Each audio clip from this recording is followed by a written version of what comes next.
There we go. Hello, everyone, and welcome. Welcome. Hiya! Hello. What So- Dan, stop. The You're taking energy this behind very that, seriously. Josh. Wow.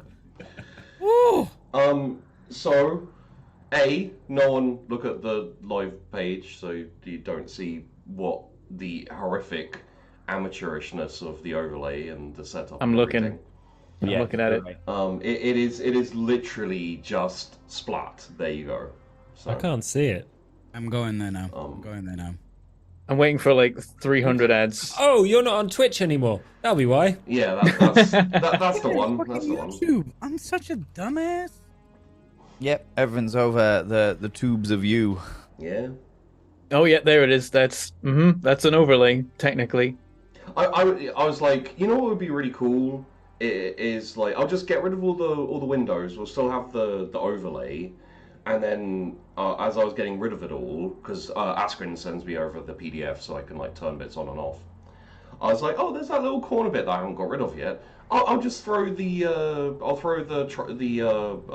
poster, the movie poster for the show in there, and then I realised that it means I just have to scrunch us up all in the side here, and also no, I don't think anyone ever really saw the whole overlay ever. No, I don't think so. Not when, like, during the editing, the amazing, exquisite production value editing Yes. was, it was always, like, meshed up to the perfect nature of what needed to go on, what needed to occur. Yes. So, yes, hello and welcome to the Aftershow. It's technically speaking for the majority of the cast, it's about It's a wake. two months after the show, after show. 10 million years. Yeah. Been a while. It's been a while. Which is the first thing I should say is it's been a while for a lot of the people here and the people who aren't here. Yeah. What's my character? He was the hero, right? I think. Yeah, Yes. Yeah. In yeah. his head, yes. Like, I wouldn't quite say Arnie, but maybe like Jean-Claude. Okay. No, that's yeah. No, that's about right. Less Arnie, more spammy. Just, Yeah.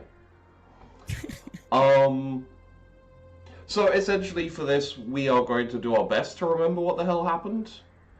what you mean you haven't watched the entire series every week for the past couple of months? I And then have done the alternate watch through.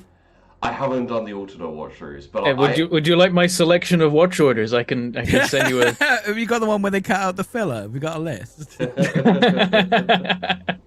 bet you Safi has seen this show like It's- 1,000 it's- times each episode. I've seen the show a fair few times at this point too. Yeah. I think by the time we did the cast watch along of the first couple of episodes, I'd watched it like the edited version like 4 times or something. I think I ended up seeing like everything once, but episode 5 like 4 times. Why? It was the best one, to be fair. Episode 5. Yeah, I don't know what happened in this episode. I mean, you can tell us, Bentham. It's the one where Pariah runs away. Oh yeah. That is a good one. It's got that whole sequence at the end is awesome, and then the sequence at the beginning as well was really cool. Everyone's reactions to the like alien explosion out of the person. I would say like all of the episodes are pretty high up there. If someone was to hold a gun to my head and be like, choose your favorite, I'd be like, we're in England, we don't have guns. But aside from that,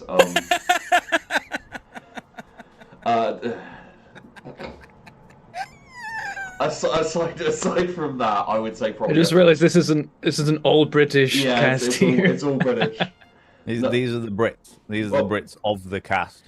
I mean, Which is hilarious because they, in order to accommodate all time zones, just for perspective of the audience, were like, I know for the Marines at least, we were filming from like 11 p.m. to like 3 a.m. depending on who was available and what times and what have you. It was a pretty late. I think most episodes the start time was 1 in the morning. Yeah. Alien After Dark. And then the worst thing about it was the fact that because of the way, I mean, you all saw the way that the episode progressed. By the time we finished at like 3 in the morning, I was so buzzing that I couldn't sleep for like an hour and a half. I was like, oh my God, there's stuff going on. Are we going to survive? How are things going to work? What is going on? I was like, Josh, you get? We have fun. Yes. And so essentially, I think we've got most people here for a little hour or two. I also have about 2.5 hours worth of cast recording for people who can't be here. So I guess I'll just play that towards the end because I've got an interview with Elbel, an interview with Zeke, and an interview with Domestic Dan. Oh, that's really cool. Wonderful. So it's just us, like, basically talking about the show.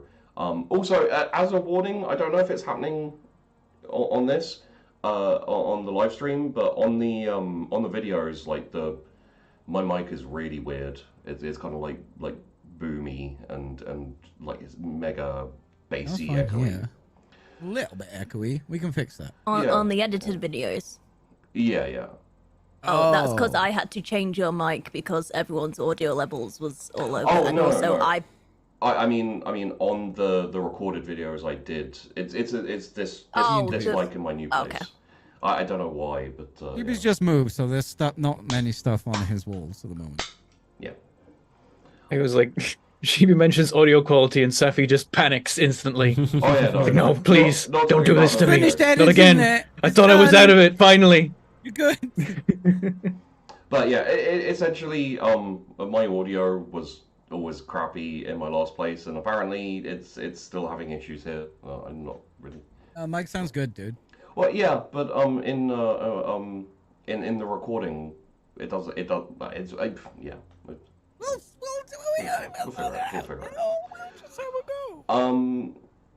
So the Duacrima Outlook. Hey everyone, this is the cast. This is the all British cast. We don't have the Scotsman, but to be fair, he guested, so I should poke him and just be like, hey, if you do want to jump in, feel free, because he may be like, it's just a guest. Yeah, I mean, it'd be cool to have him on. Yeah. And even then, and massive spoilers, by the way, if you've not watched it, go watch everything, then watch this. No one here watching the survived. after show if you haven't seen it. You know what? That's a good point. I'm just gonna put brackets spoilers We all on the finish title. holding hands, Finish your dinner. singing Kumbaya.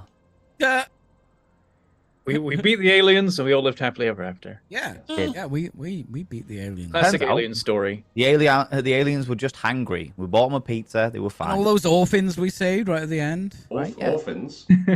Orphans. So is my accent not good enough for you? Sheep? No, it's well. You want some Tanner? Only so aliens. many people. 4 did people got that joke, dude. So I think the most appropriate thing to do is to talk about how the show happened, which involves me, Josh, and weirdly and just out of nowhere, Peachy, because like I think about 2 years ago, around about Christmas, Peachy came to me and he was like, "Hey Sheepy, I have an idea for a show. It's a TTRPG show, but it's The Thing."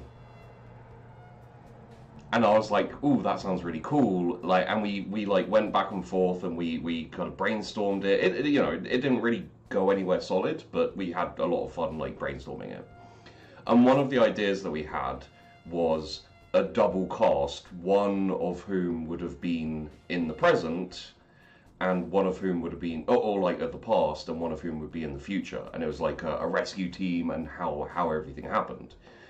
You know, kind of like the Thing and the sequel, The Thing, the prequel, except for The original better. thing is they're there after the fact, right? yeah.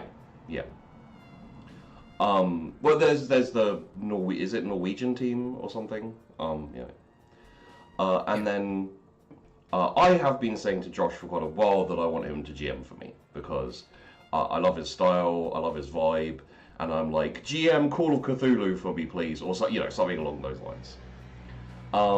And you know what? I'm not gonna lie. I can't remember how he decided to initially decided to do it. I think it was at the end of last year where we were like, we've both got time.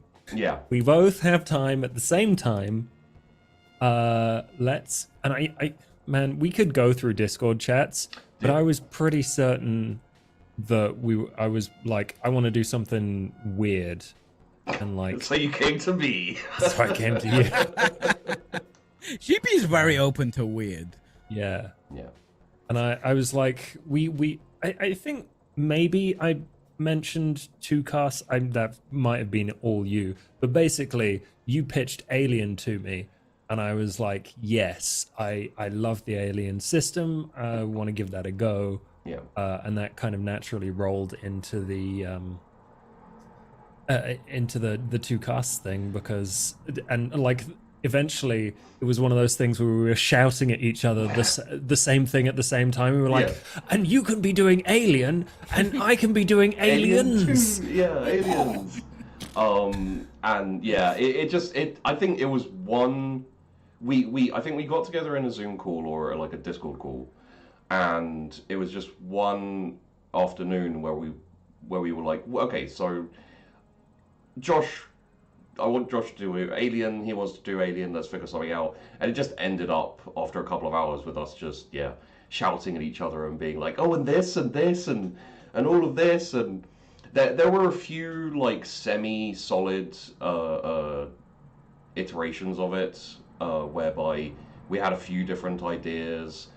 I think at one point we were discussing a Red Hive, Black Hive, like two different alien hives, like fighting each other. Yeah, it was like competing hives. Yeah. There was a lot of possibilities we went through before we settled on something that was both cool and practical. Like initially it was like at one point it was going to be a research station under the surface of a gas giant, but then we wanted to have a space elevator and like other alien-based lore bits. Yeah.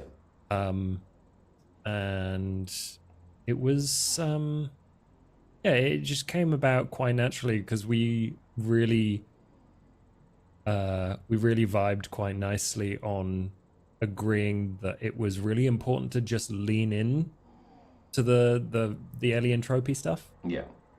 And so for instance, really early on we wanted to do the research stuff, and obviously stuff breaks out. Yeah.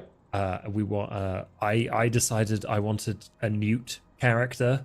I was for a while. Killian was just character named as not Newt. That's true. That is true.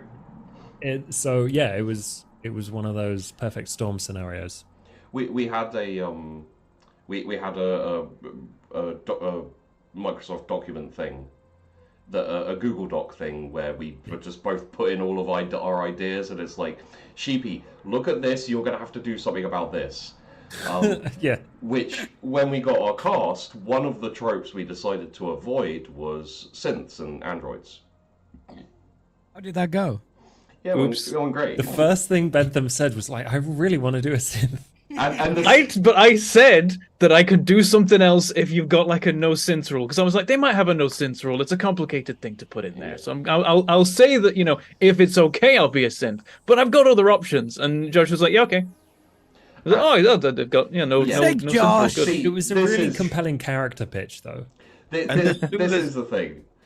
I knew, like, the second Josh came to it, he was like, oh, by the way, I need you to put a few characters in your show. I was like, okay, and he's like, here they are, and it's like synth and dad character. I'm like, oh, someone wants to be a synth, okay, like. And as soon as Bentham said, I want to be a synth character, that was when Pace got his hatred of synth characters. Yeah. I was like, this will be a really fun dynamic. Are you okay with this, Bentham? Cool, let's do it. Hell yeah. Like, just, loved it. Can I like this is on a sidebar, but it's something that just popped in my head and it'll disappear if I don't say it. Valen's been on the channel twice now as a guest and a full cast member. Both times he has played very un-Valen characters. Oh yeah. Which is really cool. Like, I was just thinking,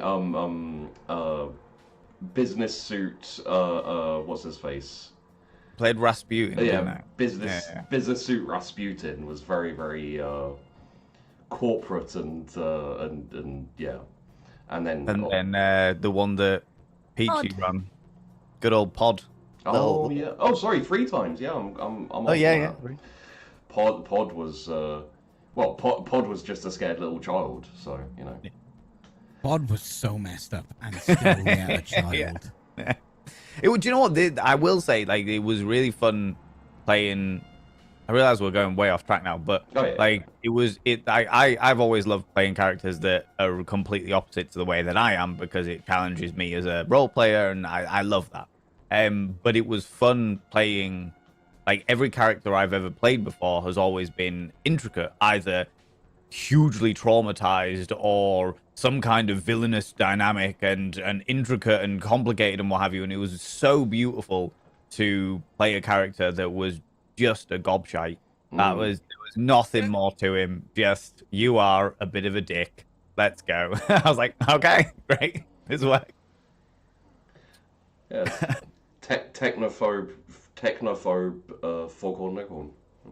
It wasn't even technophobe. It was just, Simple as. yeah, just absolutely like full on. There was no technophobe about it. It was just the synths are machines and they're designed to do a job, and there's no point in giving them personalities. It's like, I feel like Pace has exactly the same attitude to synths as he does to people naming their cars and space vehicles. Do you know what I mean? Oh, look, here we have old Bessie, and he's like, for fuck's sake, why the fuck do you call it? It's a fucking machine. You know what I mean? Like it's the same sort of dynamic. He just doesn't understand why people would, and then just got more and more irritable as, from his point of view, the machines were just shit. They were shit at their jobs. They didn't do what they were meant to do, and as a result, his friends were dying from it. You know? Yeah. So yes, going putting us back on the rails of where we were. So that's how me and Josh came about to doing the Duacrima Outlook, an alien show. And I think one of the first things I said was, I need us to have a predator noise at the end. The reveal, if anyone survives, there's going to be a bloody predator noise, and god damn it, I want to see that.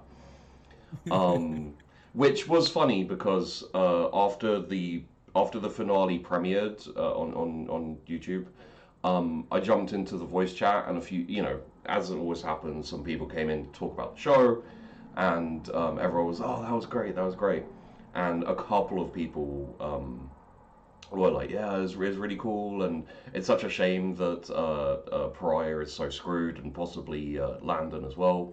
I was like, yeah. And then one, I'm not mentioning names here, so I don't shame them.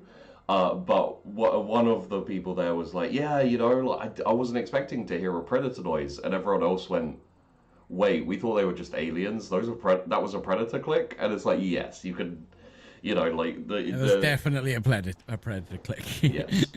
Fun fact: the predator noise nearly didn't accidentally make its way into the episode. Yeah. Because I got told, like, oh, you're right putting the clicking noise in at the end, and I was like, yeah, sure. But the entire time that I'd been editing this show, I'd heard you hear an alien clicking noise, so I just thought that meant that there's more xenomorphs on the planet. Really... So I was just thankfully, just like by chance, sat in a voice chat with Sheepy just whilst I was editing away on the final episode, and he was like, "You right with the clicking noise you're putting in?" And I was like, "Yeah, it's just the same ones I've been using the entire time." And he's like, "No, wait." No. And he's like, "It's Predator, right?" And I was like, "What's Predator?" Because Sammy's like, "What's Predator?" So thankfully, Sheepy was there, and he's like, "Oh no, it's not aliens." was like, oh, Different types of aliens. I know it's very confusing with them all being called aliens, but at the same time. I think yeah. that's So one of the. thankfully that got saved. Yes, which I probably would have I probably would have caught because I tried to like even if I don't have a super load of time, I tend to like click through most of the episode like as much as I can, like skim, see before I upload it. But yeah, no, that would have been bad if I had to go to you. Oh, by the way, Safi, we've got like 2 hours till the show's supposed to go out. Please put in a predator noise at the end there instead of the alien one. Thank you. Re-render that it and rendering. re-upload it. Yeah.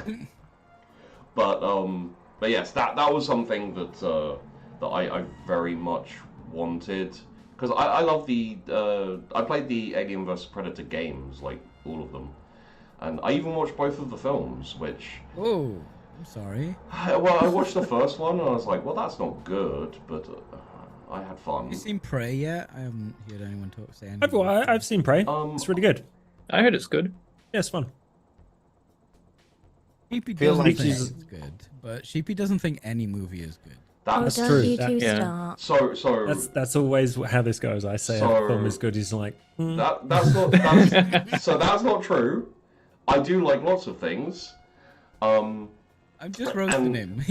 I do think that there's like 1 or 2 good films in existence. good. One or two. Alien One or is two one out of of them. how many? One of those is Prey. It was a bait and switch. I've heard Prey is pretty engaging, like well, entertaining. Sorry, like I Better haven't than seen AVP. it. Winding it back around onto the roleplay, what I will say on that dynamic was the fact like I've always hated the way that like franchises will go from like an 18 brutal franchise to them being 15 to be more inclusive and stuff. And one of the things that I liked about this was the fact you didn't hold no fucking bars. There was nothing held back. It was just like, by the way, there is a very good, I think it was one of the first things that Josh said to us all was there is a very good chance you can die at any point. Any point. From episode 1 onwards, there is a fair chance that you will die. Just be aware of this. And I was like, yay. Yep, do it. I think we the said from agreement like was the end of 2, Yeah. the end of episode 2, it was fair game. Yeah, I remember having that conversation. It was like, okay, you're safe, but then after that, all bets are off. I told Josh he had full permission to rip me in half, and he did. Yes.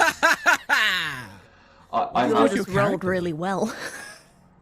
I had a slightly easier time of it because I had a slow expansion of aliens. You know, they turn up later. The end of first episode is when the first ones like probably pop up. Whereas Josh is like, "Hey guys, whole station fucked. Like, let's go." Yeah. I remember the first thing I said to Sheepy when he was asking me about being on the show and stuff. And I thought about my character, and I was like, I want to die. My character has to die. And I was like, "What about your character?" I just assumed he lives in Wales. He needed to die, and I was like, no, I think his redemption arc is literally him dying. That's the only redemption here. Well, honestly, seeing as we're talking about Austin, like, take a moment to appreciate a good, nuanced, like, asshole corpo character.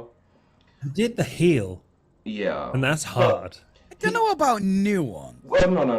Like, I know it's not much, but a couple of scenes, like when Austin and Landon were sitting, like, sharing a drink and a cigar, like, little bits like that where you can see that, like, he's not 100% an asshole. Yeah.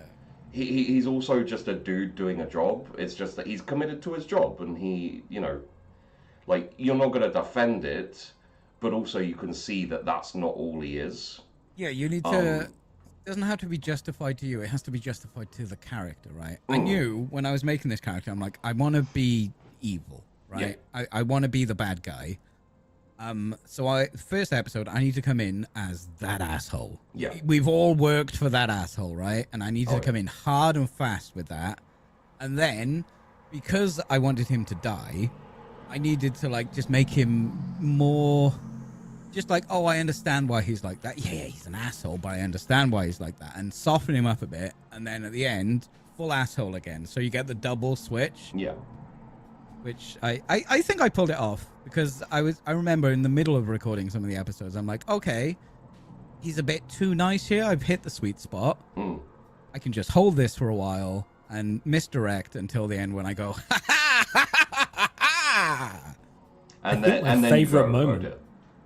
My favorite moment for that was when Landon had you up against the wall, and you were and then the robot came in, and like there was and there was kind of a question in the air of, do you get this robot to beat the shit out of all the people that just want to hurt you right now? So, no word of a lie, this is all done live, right? That's the whole point. Yeah. And I was like, oh, I can just win right here, right now. But then I went into Austin. I'm like, no, I need these people to trust me. I need the audience to trust me. But then the character needs these people to trust him and go, no, it's all right, go away. But it was always hanging in the air, like, oh yeah, I still have the power, even though I'm against the wall. That robot could tear you apart. That's why the robot turned up. That's why Sebastian turned up. I was like, it's a good thing. Like, I really liked the scene of like all the arguing and the back and forth and everything. But as a GM, I felt it was getting a little bit circular. It wasn't quite there yet, but I was like, I'm just gonna insert this thing, which is like, hey, I am a robot and I will kill anyone you tell me to. And everyone who's like, screw you, evil corpo man, will suddenly be like, wait a second. Also, there's that thing. And also, I just wanted to get in there and do another designated superior, which, like, one of the thing I love about Sebastian is he is the most, he like, it's for whatever reason, it's the most sarcastic, like, talking to a superior with no expression, deadpan, just like.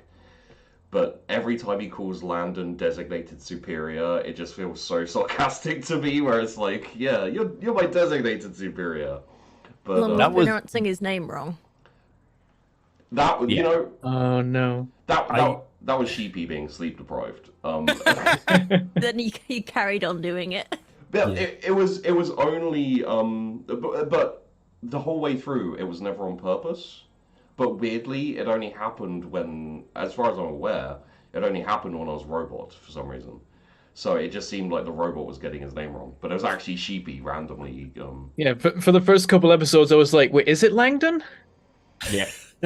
We're British, right? So, like, oh yeah, Langdon. That's the name. Langdon, yeah. Yeah, it's fine. I have to say that, like, from the other point of view, having played all of the Marine episodes and then going back and be like, that's the android, like, that was a beautiful moment for me. Yeah. Like, having this android walking around being like, okay, you're a bit of a, like, it's just another tool, that kind of thing. But be it like seeing him in the first episode and being like, oh, I know where you go. I know what happens to you. That's why I keep going on about the alternate watch orders, is because I basically we lived one. We like did the entire past and then and the entire future, and then we saw the past. We had no context the entire time we were doing the future, except what we gained in the episode. So we come across Sebastian, we're like, robot. Yeah, I guess there would be one. And then I think I rip his head off. Yeah, and then I rummage through it for some data. We just like we mess him up, and then you get to be like, oh hey, it's that guy. Yeah, and I hope they don't like him. That's something that I will say about Elbel's character, was it would have been completely different if a different character had come in, because Elbel's character was so closed off that she just didn't give anything like too much away. She gave her just enough away, but because of the fact that she had so many major trust issues, because of the fact that she was very closed and personal by herself anyway, it meant that we were like feeding off little breadcrumbs that she fed us, because she didn't trust us any more than she trusted the corporations, and that made the watch order so different, being like, oh, Why did she not tell us this? This is outrageous. We could have completely changed everything if she'd just. And it's like, well, no, it's not in her personality. It's not in her character's personality to just let that information be gone without some kind of benefit coming to her. You know, it was wild. It was really interesting doing the Marine episodes and then watching all of the science episodes for sure. I guess there's 3 ways to watch the show, isn't there? Oh, there's more. Well, Benton's come up with like 7. Yeah, I think it's about 7 I've got. Right. Okay. One thing that I noticed that I think is really, really cool is you can actually watch just one perspective, like either cast, and it still makes perfect sense. Like, you don't need the context of the other show. But I think that was you can follow anybody and have their story. Of us, like we were talking throughout the whole thing, but we both just GM'd a show, basically, and we planned it together and everything. But when it got to the actual episodes and their arc, that was us. Yeah. So it, like, those individual watch throughs make sense. I mean, there's context. And I was just about to say, is it worth mentioning, like, how we recorded them, in the regards that it wasn't just like one cast and then the other cast? It was like recorded almost in tandem, based depending on like availability and stuff. But it was recorded almost in tandem. So like, honestly, watching through them and being like, Jesus, you guys must have been really on it to be like, especially like Jersh communicating to Sheepy, because we were doing stuff in the future. So anything that happened in the future that hadn't already happened in your episodes, you were like, hey, you have to find a way for this shit to occur. So I see Josh smiling. It's because he knows I'm about to bring something up. Oh, I remember. I fucked up, guys. Episode 1, you fucked up as well. But before we did the show and they were telling me about the concept, I was like, why are you recording them like at the same time? Just do all the past and all the future, and then you don't have to worry about continuity, because we could end up ruining things for the past and the future. Where's Like, the no, it'll challenge? be fine. And to their credit, 99% of the time they nailed it. I was like impressed at like how well they managed to integrate it. Except, okay, go. We had to re-record a little section of an episode. Yes. Which episode, though? It was episode 2. Our episode 2, so total. It was episode 1. 3. Yeah, it was episode 1. It was the ending of episode 1, wasn't it? No, we had to re-record on our side to make up for your blunder. So we had to re-record a bit of episode 1 on our recording of episode 2. Because Josh had said that they got dragged into the scientists on the gurneys, specifically. The scientists on the gurneys were in the hangar, and they were actually in the waiting room when we originally did it. So that had to be like changed up and switched around a bit, and we had to re-record it. It was in our episode 2, not in our episode 1. So we had it. We replaced where they were when we went and looked at the monitors. Yeah. We had to we had to spend like 20 minutes re-explaining how it was, and it took all of us individually a full round of explanation for it to click. So we just had to explain over and over, and then I got it, and then Ellie got it, and then it was like, oh, okay, there we go. Okay, well, which was... Sorry. No. I mean, like, I'm surprised it didn't happen a lot more. There was one that I noticed, but I don't think other people would have noticed. Oh, okay. And I think it was purely just based on like times and stuff. So I don't know if it was Future Cast episode 2, which would have been episode 4 overall, where they were heading over to the hypersleep where Pariah was. That was quite early in their adventure, but quite late in the past, like where we had the episode with Zakoskas, with Jim McKenna. Obviously, you guys had to travel down that corridor past the medbay to get to the hypersleep. Yet myself and Jim went and blew up the medbay when we were escaping. That's true. But I mean, you'd only notice that if you got. I mean, that episode is like episode 8, which is quite like it's 4 episodes down, so I didn't really expect anyone to remember it. But I twigged it obviously because I was editing it all, and I was like, "Oh, that area should have been a bit more damaged." Yeah. But they were filmed so separately apart that we couldn't have repaired that. I did. To be fair, Yeah. the ceiling was collapsed in that area, if I Yeah. recall describing it correctly, which I'm not sure. But Which- like, that we didn't do works. anything important in there, so it's entirely coincidental. But yeah, if Wait, we'd did done you anything accidentally get it right? in the med bay, we were like, oh, just mixing up some medicine in the med bay. Yeah. That would have been Yeah, I don't know what you're It's talking not too about. bad. I mean, Game got of Thrones key had a bit of coffee cup on a equipment. table, so We got a key bit of equipment in that area. Thank you very much, Josh. It was the only bit of equipment that I remember actually collecting, which was the weld strips. Oh, yeah, That's well, the only they bit. got left there by Pariah. Yeah. The important, yeah. the most important thing of my entire character's existence. Oh. Several setups and payoffs in a row there with the weld Yeah. strips. It was very nice. Yeah. yeah, Oh, they were it's like when you get a random prop that becomes like a character in a show because it keeps showing up. It's the welding strips of destiny. Oh, definitely. They're so versatile. Who would have thunk it? There's continuity that works that isn't actually. I don't think people notice it. It's where half of the space station is missing. Well, it's, Oh, it's like 1/4, I'd say. Well, The lab's that a whole- large like chunk the- of this yeah. space station is missing. Yeah.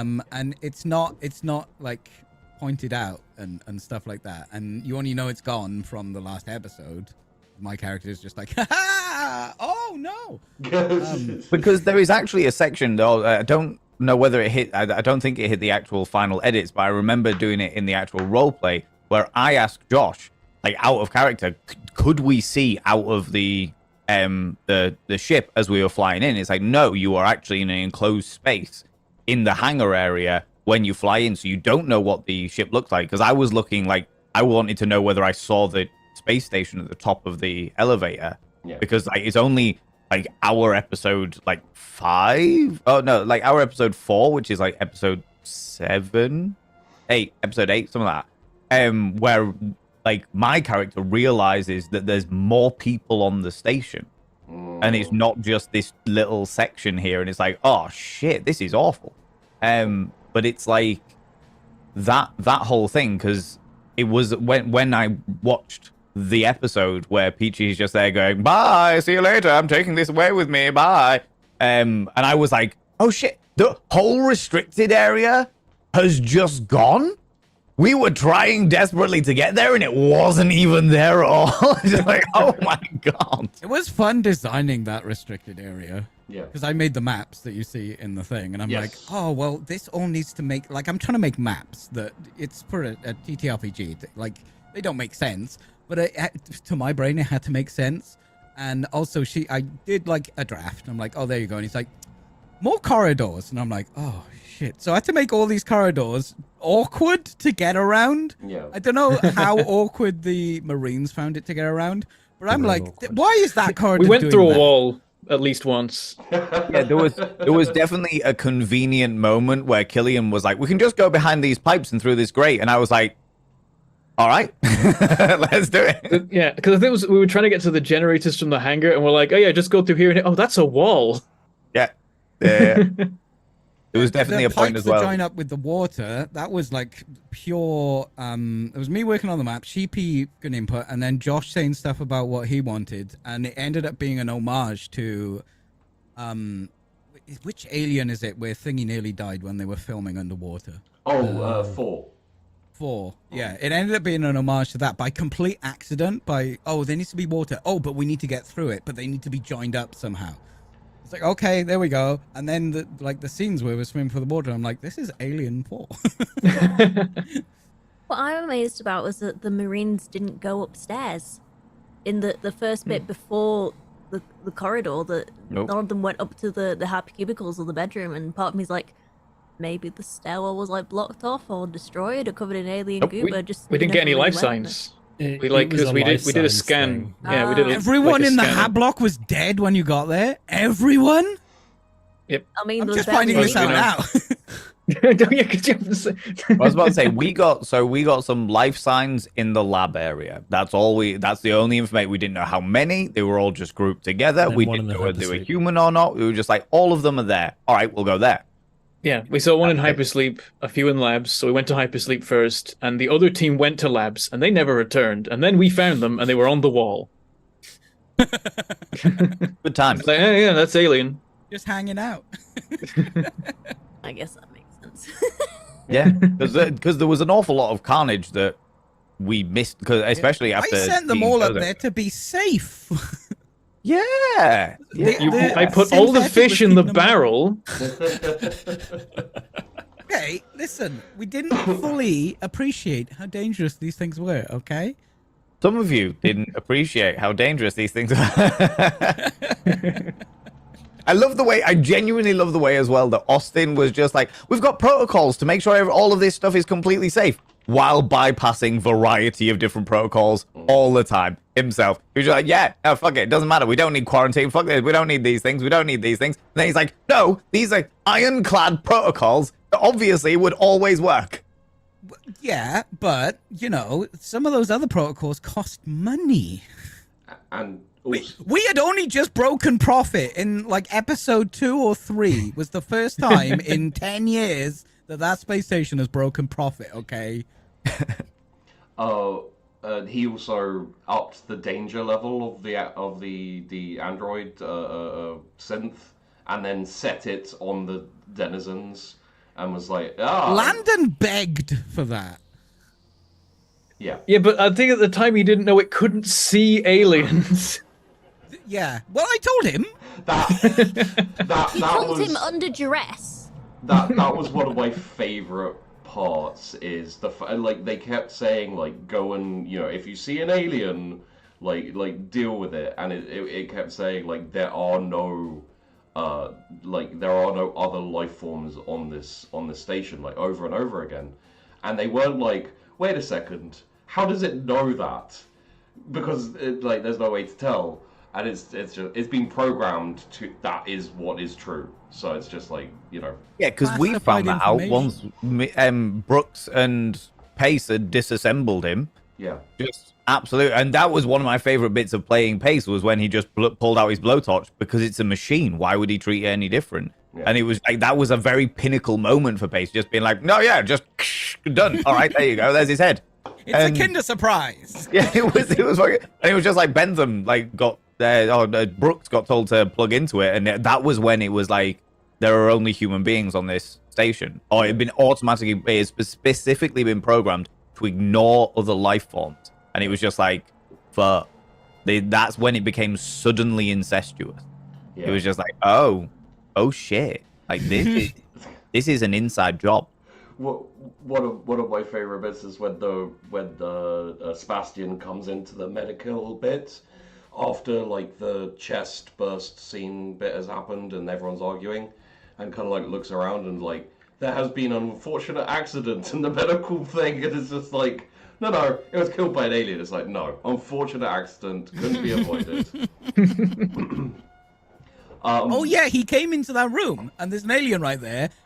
Absolutely nothing, and no one clicked on at that point. Yeah. But yeah, one thing I wanted to mention, I think probably some people will start having to consider going soon, so we'll start doing a few questions.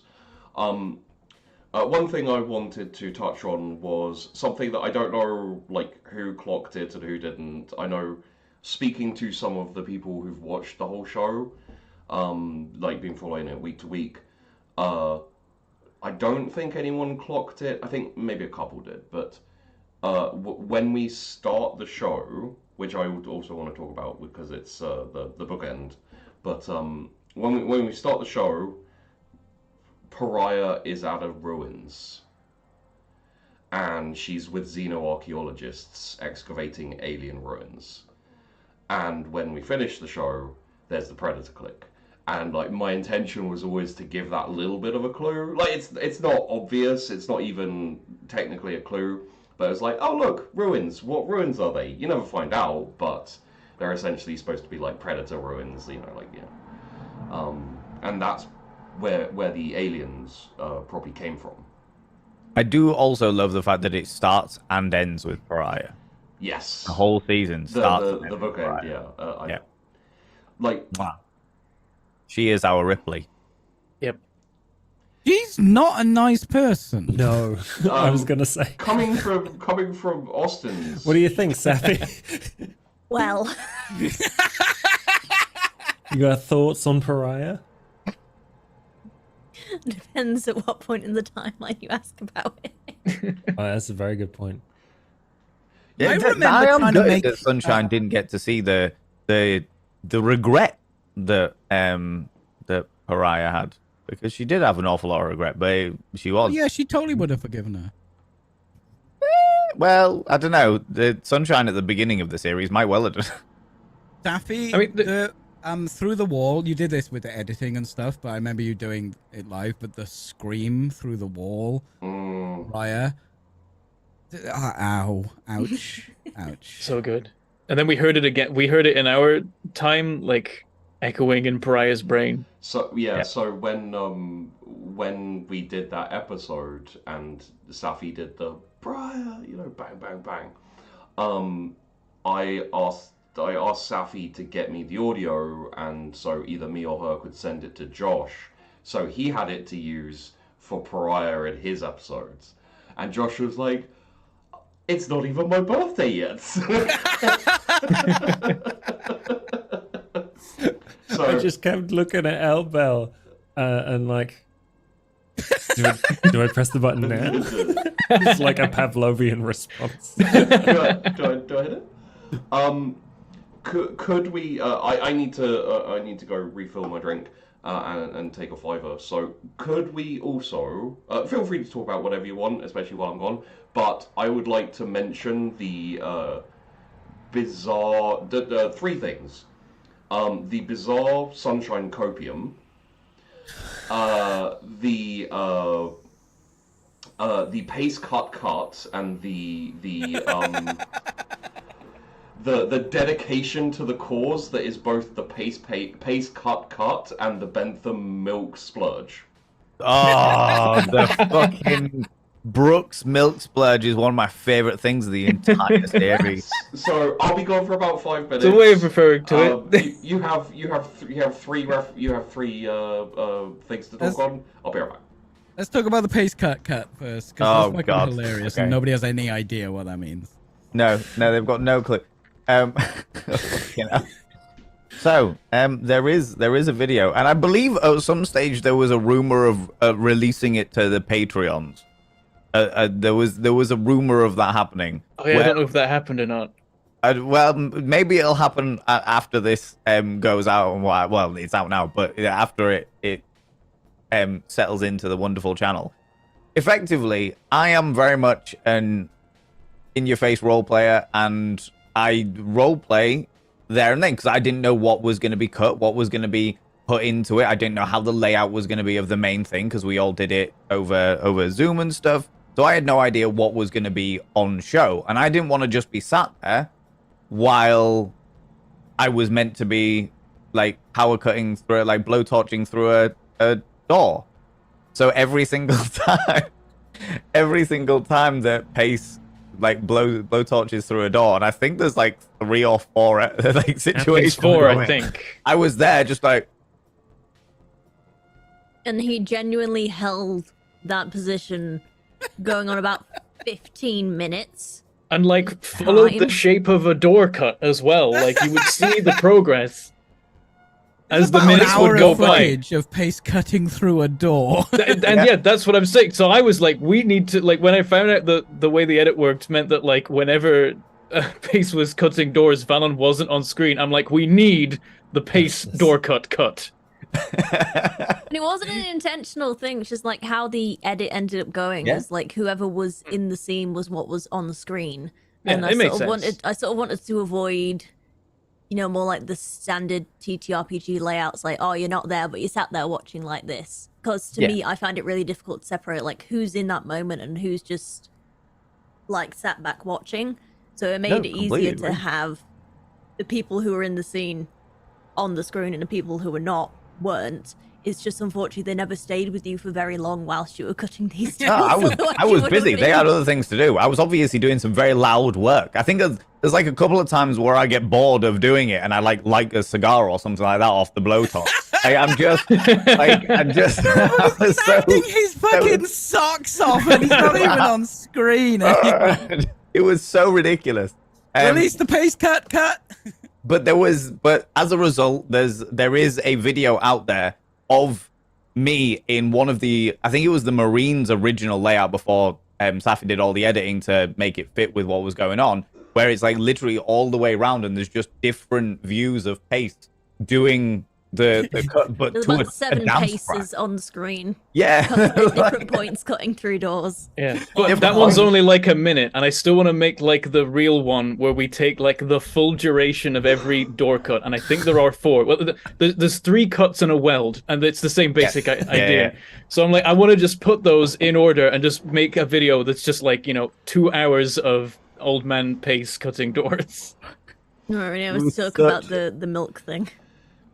Yes, like let's go swiftly onto the milk thing because it's worth it. Yeah, that was fun. That was fun, and the fact that you sent it to me and I was just like, oh my god, this is ridiculous. The best thing about, just very quickly rounding that bit off, the best thing about that, I was like, oh my god, you've taken all of the times that I was welding or doing something like thingy, and then GP was like, no, this is just one. This is literally just one situation of you doing this, and we've just taken different parts of it, and I was like, fucking hell, all right. It's just like the episode 1 cut. There was Different more. fragments of it. Oh, Jesus. Milk. Anyway, the milk... So speaking of not knowing, like to start at the end, speaking of not knowing what's going to make the final cut, I did sit there for the remainder of the entire episode, motionless, covered in milk. Yes. There is a point where I glance down and I can see that in a fold of my jacket, there's just a pool that's collected and is slowly soaking in. I threw everything in the wash immediately after the episode. Good. I had the idea like dairy halfway. farm cat. So I had the idea like halfway through. I'd already told Josh like several times to rip me in half at like the first opportunity, and every time alien showed up, I was like, okay, I put myself between the alien and the human, or more often, I ask Maddox for permission to put myself between the alien and the human, and he denies it, and I'm like, damn it, let me sacrifice myself.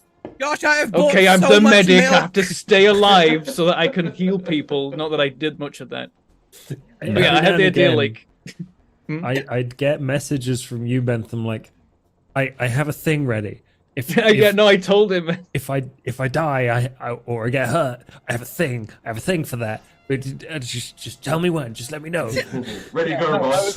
Like after episode 3, I'm like, I've had an idea. Just like if you describe me being like critically wounded or dying, give me like 5 seconds pause before you carry on, so I can do a thing. Yeah. So what you're saying is you were constantly in Josh's DM saying, "Milk me, daddy." That's exactly how Essentially. it went. The worst thing is, like, More or I less, was working more or this less. out, Bentham, and you're going to have to correct me if I'm wrong, all right? So you, for a good few of those episodes, like, say 3 of those episodes, you had milk on standby. Yes. But each of those episodes was recorded over the course of, like, 2 hours. So that was, like, room temperature, tepid milk. Just It was, I bought the smallest cartons. And a Every straw. week he's buying milk. Oh, maybe I'll use it this week. I mean, I had a lot of cereal for the last half of the show. That explains the I was great like, it's milk worth it. It's shortage worth up it. north. But yeah, I had it like I had it just off camera, and I had a pack of, like, the problem is you can't get plastic straws these days, so I had a pack of paper straws, and I was like, and like every time like I was in mortal danger, I would pop a straw in the milk.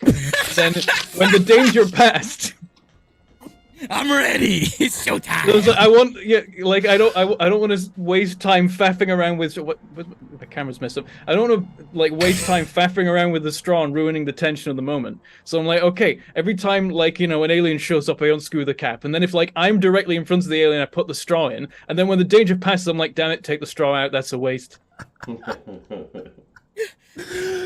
But it paid off. It happened. It worked. It was great. Acting their socks off, and Bentham's like, I gotta prep my milk. Well, it's wild as well because you see with Bentham as he gets injured and stuff like that. The rest of us get grubby and scabbed up and what have you. But Bentham just like slowly like has like white coming out of his nose at one point, and I'm just like, fucking hell, that's subtle because it's so pale in the shot, but it's there. Yeah. You're just getting damaged and as fucked up as the rest of us. It's Yeah, brilliant. it is. It's hard sometimes to work out whether it comes across on the camera or not, because like in the mirror, it's like stark, and you're like, oh god, no, that looks terrible, and then you on camera, You have it's to like go a blurry little because bit it's so. more, don't you? Yeah, you have to like amp it I'll up be a bit to honest, make the it work. entire time I saw the footage that I did not notice that. I didn't even know he had something there until Valen just said it. Yep. Yeah, it's there. Because it works, yeah. Some people do, some people don't. It's subtle. That's good. Yeah, that is good. So I'm just gonna hit everyone. We haven't spoken about the third thing. Yeah, Oh. just so you're aware. Oh, We haven't spoken about that thing. Which one was that? Oh, the Sunshine Copium. Oh, yes. Let's hit that very quickly.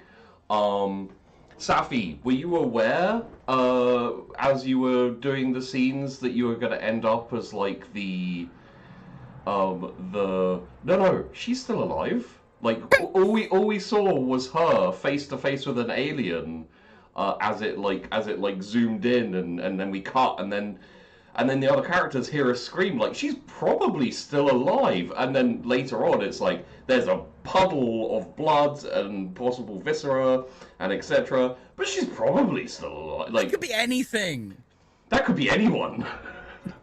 Maybe you lulled them into even false when- sense of security with episode 5, because it ends with her like against the door, like, you doomed me, I'm gonna die, and an alien approaching, and then she's alright. Gets out of it. She's Yeah. all right. Did you see the episode after the one where she was not all right? I was Okay, about there to was say, a lot of blood, but that's the thing, a lot of Her blood, but body still survived. alive. her body survived, her spirit died. Oh, Yeah, straight up. That's true, that is true. So the scene where she comes back with Landon and Austin, Safi DM me as we're doing the scenes and stuff, and she was like, "Oh, can you like try to make it worse?" So I was like, "Okay, I got it. I got it. I'll try and make her feel better." And like Sunshine is just like distraught. Like you like the love of her life. Do you think she made it? And I like my character knew that they'd broken up. I'm like, oh, what would I want to hear? I was like, oh no, they're terrible without me. And I'm like, no, she probably died. And that sent her even further over the edge. And I was like, that's what you asked for, Safi. That's what you got. I also love the way that Jim was basically there as extra trauma. That was Jim was such a great character to bring in, and I was like, oh my god, Scottacus is in it. Oh, this is amazing. This is fantastic. And then I was like, oh, this isn't going the way. Oh, Sunshine. How'd you like that little bit of trauma icing on your trauma cake? If you need to add trauma, you call Scottacus. Yeah, like worth saying. Shout out to Zacodicus for jumping in for one episode and fucking nailing it. Yeah, 100%. Yeah, Jim was a great character. Very simple, very just I'd hate to say it, but a working Joe. He wasn't. He wasn't actually a synth, but yeah. Safi, I'm scrolling through our DMs because I'm trying to find the moment where you sent me a picture of you covered in blood. Do you want to tell us about the blood? What about it? Should we talk about the eye incident? Talk about the wig you had to throw away. Oh yes. How'd that go, Saf? Well, so I bought a fake blood kit with these 3 different little bottles. One was just like the standard like squirty fake blood. One was more like gel based, so I could do like I don't know, just some more cool stuff with it. And obviously after certain episodes, like episode 3 and then episode 4, I had to reapply this blood makeup, and then episode 4 looks so different to episode 3, past casts 3 and 4, and I couldn't get almost like these tear stains to look good with just water and stuff. I was like, okay, so I need to cry to make it look like there's tear stains going on. And even though, as people have seen with me crying on cue, that day I just couldn't cry. Like there was no tears available. So Zcot and Sheepy just sat there chatting away, and I was like, hang on. And I was just sort of like holding, like pressing this thing against my hand. I think she probably thought it was like a makeup sponge, but no, I'd gone and chopped up a little piece of onion. Yeah. And I was sat there like just like holding this onion like near my eye, and I was like, it's not doing anything. I was like, oh, and then as the tears started coming, there was some of this fake blood like around the edge of my eyelid, which then spread into the tears, went across my eyeball, and it looked like I had a completely bloodshot eye because the fake blood got into my eye, and it's in the bloopers as well. It looks like I've been stabbed in the eye. It looks horrific, and It looks great. I don't exactly remember, but I looked over and I was like, "What the hell? what's going on over?" Like, and I was like, "Safi, you have a massive amount of blood in your eye." It wasn't real, but But it hurt like it was real. Yeah. No, but the reason Sunshine had all that was because I think it was the end of our episode 2 where Sunshine was doing the CPR on the guy with the chest burster. I think it even ends up in the bloopers, which I'll finish up and we'll go out soon. They were saying like, oh yeah, there's gonna be blood everywhere, and they were saying, oh, there's gonna be Sunshine, like gap on the ceiling. So if she's doing compressions and then it bursts up, that's where the blood came from. So that's why she was, like splattered compared to everybody else. Just so that everyone will be able to leave as and when they want, I'm going to run through questions.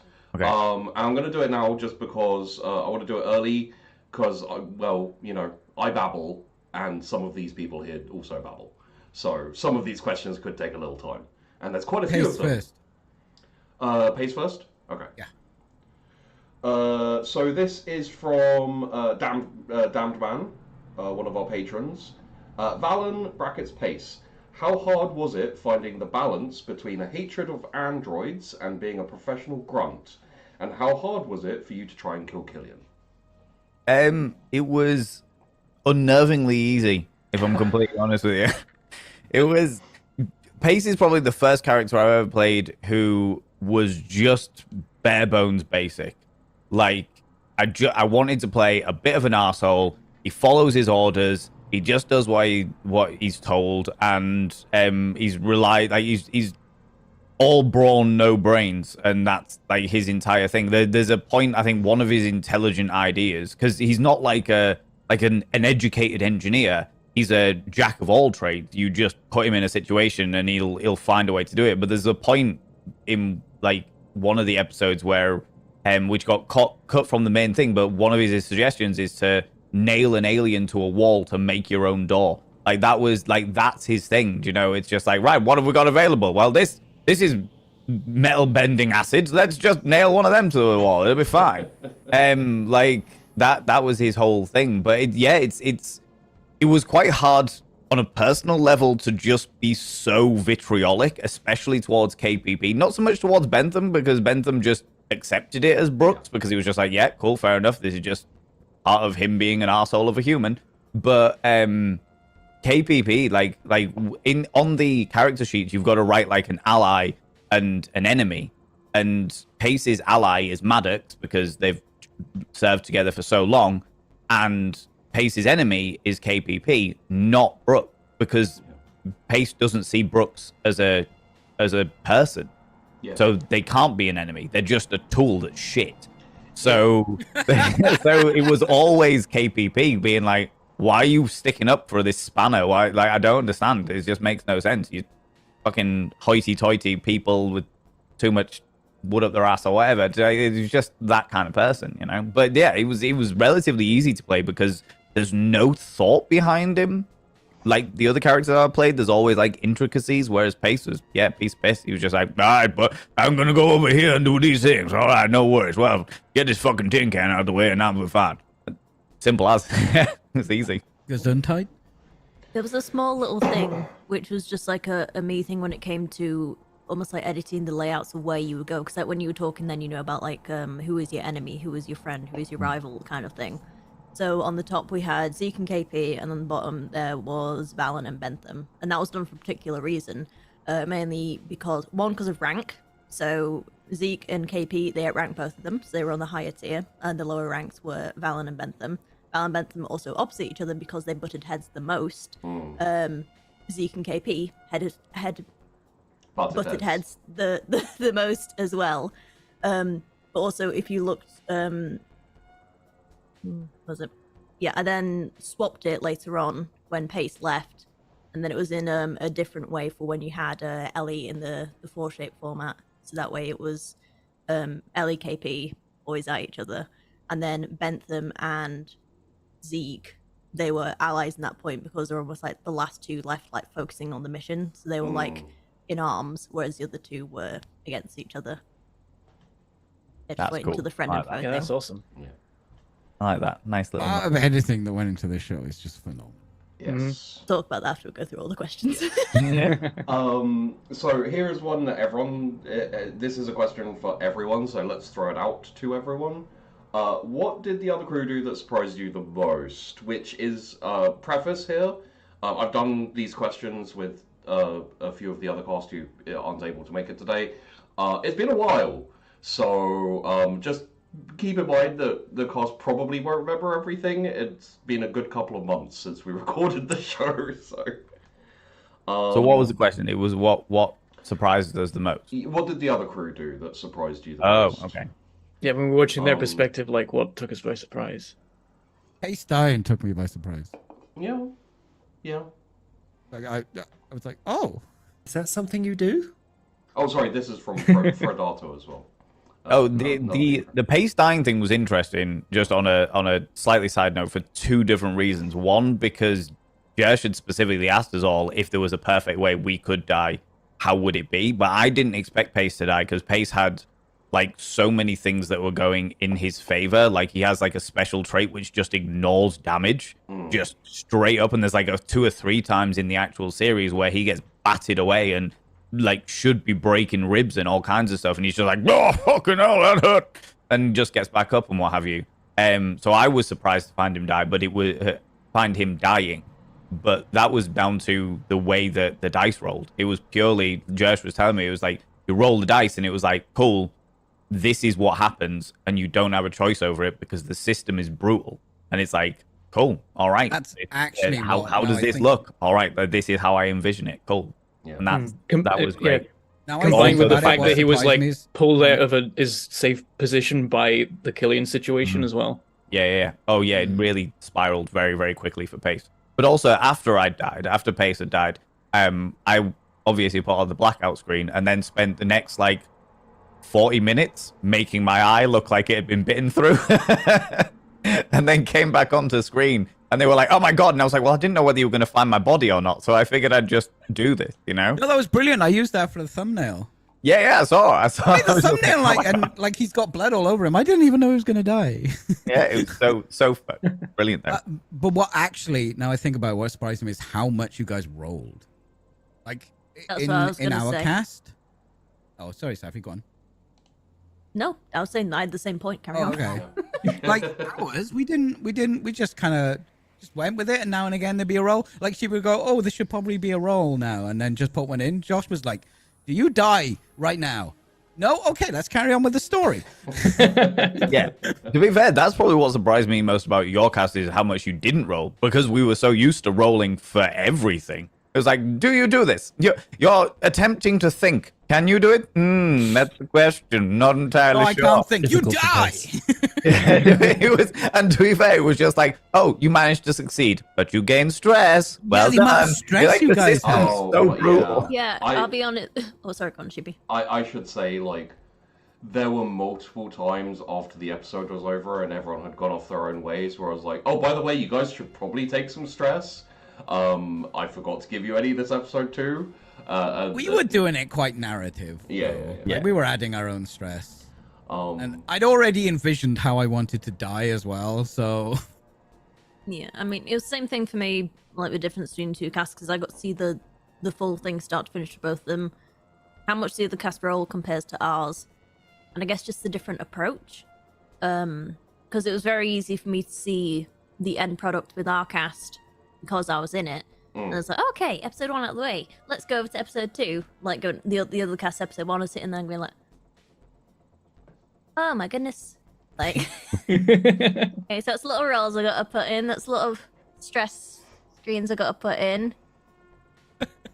And they don't cam off when they walk away from a scene, so I can't just skip through and see who's in a scene and who's not. So I've got to watch all that all the way through. It was just 2 different expectations of what the show would be, and then sort of seeing how it played out, and then trying to make them linear. And I'm like, there was a lot of which scenes is in no ours. one's fault. It was just a really unique thing to see. There was a lot of scenes in ours where we were all in the same room, but we were in different conversations. Yes. So we didn't like turn the cams off because we were technically speaking there. Yeah. And it's just like, okay, not entirely sure. But yeah. Because one of the things that made it quite easy for me with our recordings, like if you weren't in the active like scene or conversation, we would come off. So all I had to do was scrub through and see whose camera was on, and then see how many copied timelines I need to do over for how many cameras. So it's like only 2 people, so I only need 2 copies of cameras. Oh, there's all 4 of us, so I need 4 copies of cams, and I could do the video like outline for it quite quickly, because all I had to do was just scrub through, copy and cut. With your guys, I never knew how many people were there, so I watched your guys' episodes in full multiple times and be like, okay, who's in here? When do they walk away? All that stuff. Again, that's no one's fault. Yeah. It was just the uniqueness of having 2 different casts, 2 different GMs, 2 different tabletop styles. What was the point? They're both very different things, aren't they? And they meshed exactly. together to make a whole new thing. what I was gonna say quickly is like, it's worth saying it was a learning experience for all of us, because this was the first time I did something like this. You know, first time any of us really, I think, did something like this. So there were a lot of things where afterwards we were like, maybe we should have done it like this, or etc. But it worked out, and the only person who really suffered because of it was Safi, so that's fine with me. Very quickly, in regards to biggest surprise, Langdon surviving. Yeah. That I was pretty sure that Elbel was the only person, that Pariah was the only survivor at the end of our episodes. I was like, fucking hell, we've only got 1 survivor. It's like the whole Ripley thing. That's really, really cool. And then Langdon surviving, I was like, wait, what? They pulled the wool over our eyes on that one, because I remember after recording the last episode, everyone like hopped into a call, and I was like, damn, so yeah, it's like Pariah's the main character, like they're the start, and then the only one that survives. That's crazy. And they're all like, yeah, totally. And then the episode comes out, I'm like, you bastards! Agreed. I as I remember, I was pretty sure everyone was gonna die right up until the last episode, and as we were doing the scenes of the last episode, it just made more and more sense for Landon to survive. Yeah, well, I didn't want to. I was very careful about how evil. Like, yeah, I was bad, but I didn't want to actively just murder people for the sake of it. But also, I had to get the assets off that station and back to being profitable somewhere else. So, like, well, you go that way. There's stuff over there. You go over there, and then, then he gets off. So I have another one from the Blind Watchman for Valen, which is Valen Pace. Did you always have the nickname Old Man? When would you disobey orders? And was there any true reason for the android hate? Which you may have answered a little bit, but yeah. The Pace never disobeyed orders. Yeah. But you had to tell him it was an order. That was the thing. So when KPP turned around and was just like, it's an order that you don't call him Microwave anymore, and I'm like, medic, and like he wouldn't. I think there was maybe one point where he questioned it because he was so angry. Yeah, that was in the connection bit just after one of the NPCs had died. Yeah, and after Wynn slammed the door. Yeah, Wynn closed the door, and like Elbel got the back scratch. Yeah, because he just lost it. Because he'd just seen his commander go down. His the closest thing he has to friend and or family go down in a quivering wreck. The only other person who was in charge was the person who was crouching on the floor, being as quiet as possible, and also the person he hated. And the tool that was designed to save people just let one of his mates die. So he was just not in a great place to do anything. I think that was probably the only time. But it's funny because I feel like it was a consequence of like us having to move the scene along, and also Pace wanting to put off doing that order for as long as possible, that Brooks didn't actually get fixed, right? Because that was the order. And then you're like, okay, cool, later. And then we you all had other important stuff to do, and then you ended up dying. So like, I feel like if you hadn't have died, you would have fixed Brooke. Yeah, I would have done it, like, because it would have been followed up, fix him now. I'm like, oh, fine, all right, fair enough. But yeah, unfortunately, his absolute animosity towards Illian got in the way there. What was the third bit? I mean, his hatred towards androids was not necessarily a hatred. It was more rage at useless technology. Yeah. Like, which I feel very much at the moment. But but yeah, like the idea of like technology not doing what it should do. Brooks's only thing was to keep people alive, and by that point, 3 people had died within arm's reach of Brooks, and that was. If your toaster doesn't work, you don't hate the toaster. Well, you do. There's no point in using the toaster. You just smash it a few times, get a hammer. If it kept just like launching out completely untoasted bread, I'd probably get angry at it eventually. Yeah. Okay.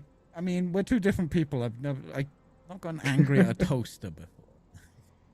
It might go a bit off his space eventually if I don't just get a new toaster. Yeah. I just saw the scene in my head. And there was a third bit. Yes, it was where did he always have the nickname Old Man? He basically has the nickname Old Man because we decided relatively early on that he was going to be the oldest member of the team, and the only reason he has a rank is because it's like the longevity award. He has a rank because he's been there for so long, more than because he's actually good at stuff. Like he's great at a great many things, just not actually. I think he was a good soldier. People.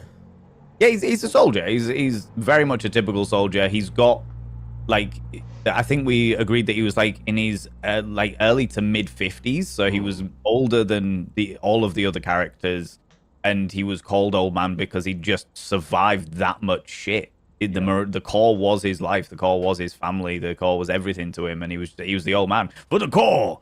You see it very early on when he's talking to the other members of his team, where he's just like, "Yeah, well, I don't give a shit about no shore leave or whatever. I'm gonna be here. I'll treat you to a bug barbecue. It'll be fine." Yeah. Like that's his whole thing. And this will pretty much finish off the questions for you, Valen. That amazing. So and it's been pretty simple. I'll ask everyone it at some point. Favorite moment and or favorite death scene. Basically, like, what was your favorite bit in the show? I guess. There's a few on there. That is a really good question. I really liked all of the Marines' death scenes. Not that the scientist ones weren't good; they were fantastic. It's just that I had an emotional connection to those characters. The emotional connection to KPP's character was sheer scorn, and the fact that Liz dies in the way that she does is vile, absolutely horrible. It's a disgusting way to die, and well deserved in my personal perception. The way that Maddox dies is like an absolute hero, and I think that was beautiful. And then I also but I have to say, if I'm completely honest, and this is very egotistical of me, but my favorite death is Pace's death. And the reason why it's Pace's death is because it's fruitless. Yeah. It was pointless. It did not achieve a single thing, and I love that about it. I love the fact that he went off because he was angry. He got super pissed off. He made a commotion, brought an alien to him, and died for it. Didn't even kill the alien. Didn't even kill the thing. He wrapped up this thing with a welding strip, and he was ready to pull the cord and didn't. He failed. He was shit. And I love that. I love that fruitlessness about it. I love the fact that it was a needless death. And yeah, that was perfect about it. It is very cool that it comes back to the toaster later. Yeah. You know, like, because, you know, I feel like that'd be the thing he'd be least interested in is, you know, doing a double team on an alien with Brooks. It's a really nice moment though, because me and my partner were sat watching the episode, the last episode, the finale, and it was hilarious because we were sat there and Brooks finds Killian's dad and is like doing all of the first aid bits and pieces, and my partner actually said to me, was like, this is like it's a shame that this has happened the way it was, because it'd be really nice if Brooks like took Pace's dog tags as like that full circle, little bit more humanity, because realistically speaking, Brooks is one of the most humane characters in the entire series. Yeah. And that moment, but it's that android efficiency, right? My priority is doing this stuff, all fine, done it, and now the sentimental bit. And that was really, it was a really nice nod. That was a really nice, perfect moment. Would have pissed Pace off no end. But it was a really nice nod that's what, like, that Brooks carried on the tradition regardless. You know, it was great. It was really nice. That's you essentially free and clear to head off when you want, but I just wanted to very quickly note the Brooks way of relieving, because he had a mechanic in the game where he could relieve stress for characters. Like, it's such a good little tiny bit of story, which is essentially how Bentham did it, which I figured I wanted to say while you were still there. I will happily talk about it, because I was so amused about the entire situation, because Bentham took Brooks came over to Pace and actively antagonized him for the first time that Brooks had ever done anything like that at all. Like, just antagonized him, and Pace went off on one, and then Bentham just went, so I'm just going to use this power that I've got about getting him to relieve stress. And I was like, you fucking wizard. That is amazing. That is so great. That might be my proudest moment. Oh, it was so good. Really it was good. So good. It was really nicely just slid in there. Brooks was easily one of the best characters of the series, in my opinion, because every step of the way you played an android, every single situation, it was like, cool, this is a lost cause, move on to the next thing. It was all calculation. And yet, Brooks was one of the most humane and personable characters and likable characters in the entire thing. It was very hard to dislike you as Pace. Like, because I loved Brooks. I thought Brooks was a fantastic character because I appreciated the way that you played him. But my character... he was up for murdering that child. Oh, yeah, well, you know. It's only a synth. I'm not sure a child is, you know. We didn't know he was a synth, by the way, on our side. We had no idea. No. It was really interesting, though, because, like, it was only after I'd, like, watched them all the second time through, like, our lot anyway, because we played them all and then we watched them all. But it was like, I was trying to work out why Brooks had such a massive issue with Killian. In fact, you know what? I'm not going to say why it was, but I clocked it. But Bentham, why did Brooks have an issue with Killian? So initially he didn't care, because the way that I was always trying to play Brooks was, I was just like, okay, there are rules that he is bound by, and any moment he has to, like, consult those rules and decide based on those. So it's kind of interesting because it's like it's less like playing a character like you normally would, and just being like, here's an entity. But then, you know, trying to put character in there still, obviously. But, like, so I was like, how does he feel about Killian? And so he meets Killian and he's like, okay, I've just found out this guy's a synth and he's hiding it. Weird. That's a bit of an issue. However, it doesn't matter. He is going to help us. He's going to provide information about the situation we're in, and apparently he's got technical information. So I'm going to tell my superior, Maddox, that he is a synth, against his orders, because that matters more. But then it's up to Maddox whether anybody else knows, and I'm going to keep the secret because there's no reason not to, until there is. And so it was like, okay, he's just there. He's just doing things. If he becomes a threat, I'll kill him. But right now it doesn't matter, because he's... You were playing it as a checksum. You're just going through the laws of robotics. This one, yep. Okay, what's next? Yeah, that was basically the laws of robotics, my orders, and the Hippocratic Oath, because I'm also medic, and like just making those fit together and trying to work out how not to ruin the show sometimes. By like, how can I make sure that this does make sense somehow? But yeah, it's why with Sebastian, he's like, this is a threat. I'm gonna rip his head off. Don't care. He is irrelevant. He's not a human. My purpose is to protect humans. Same for Killian. I'll protect him as long as he might later be useful. And if he might later be a threat, then I won't protect him. So when he runs up, like after he's run away, and then he comes along and is like, old man's dead and my dad's dead.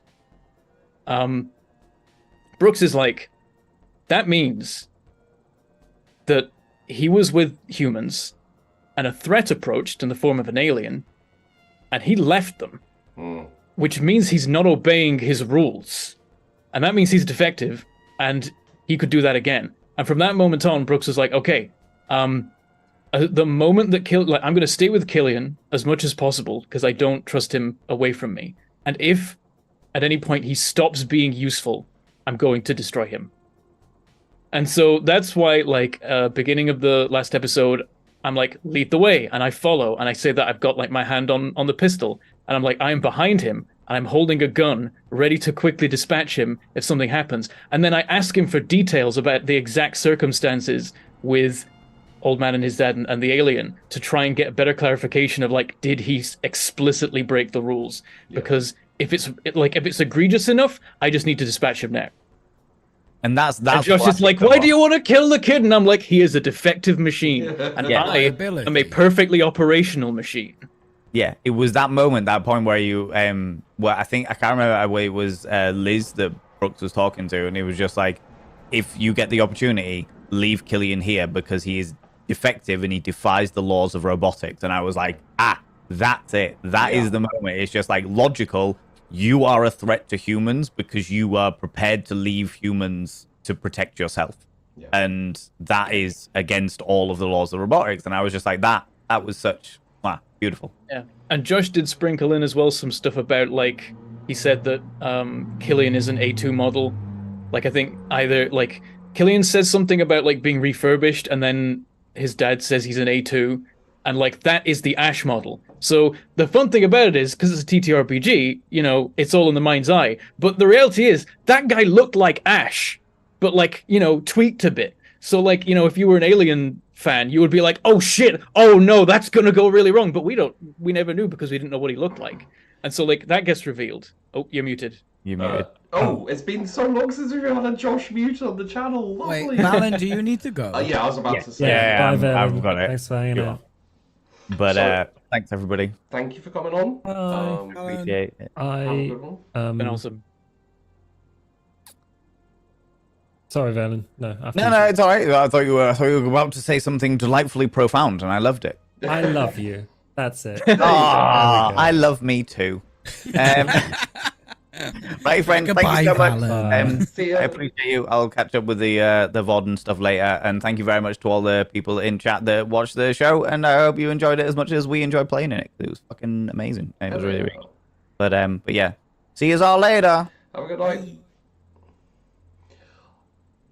What was the question? It was favorite moment and/or death scene. So it kind of went into a few different bits, but. Would anyone else like to go through their questions? If you would like to go reasonably soon. I'd like to say my favorite death. Okay. Jim. Yeah. Because it's the proper movie death. It's a very movie death. What was his last words? It's got us in the chat. Suck on this. Suck on this. Yeah, that's it. That, like, There was some more profound moments, and obviously I enjoyed my death because I've been thinking about it since the start. Yeah. But that was just a cool thing. Not everything has to be super deep. Sometimes you just need someone to say, "Suck on this," and then boom, explosion. Not that it was dumb or anything like that. It's just sometimes you need that, you know? Oh yeah, for sure. So no one wants to like rush through questions yet. I'd say if you do need to dip, just hit it like 10 minutes earlier than when you need to dip, and we'll go through questions and stuff. That should be enough time. Okay, in that case, let's just talk alien Duacrima stuff for a bit.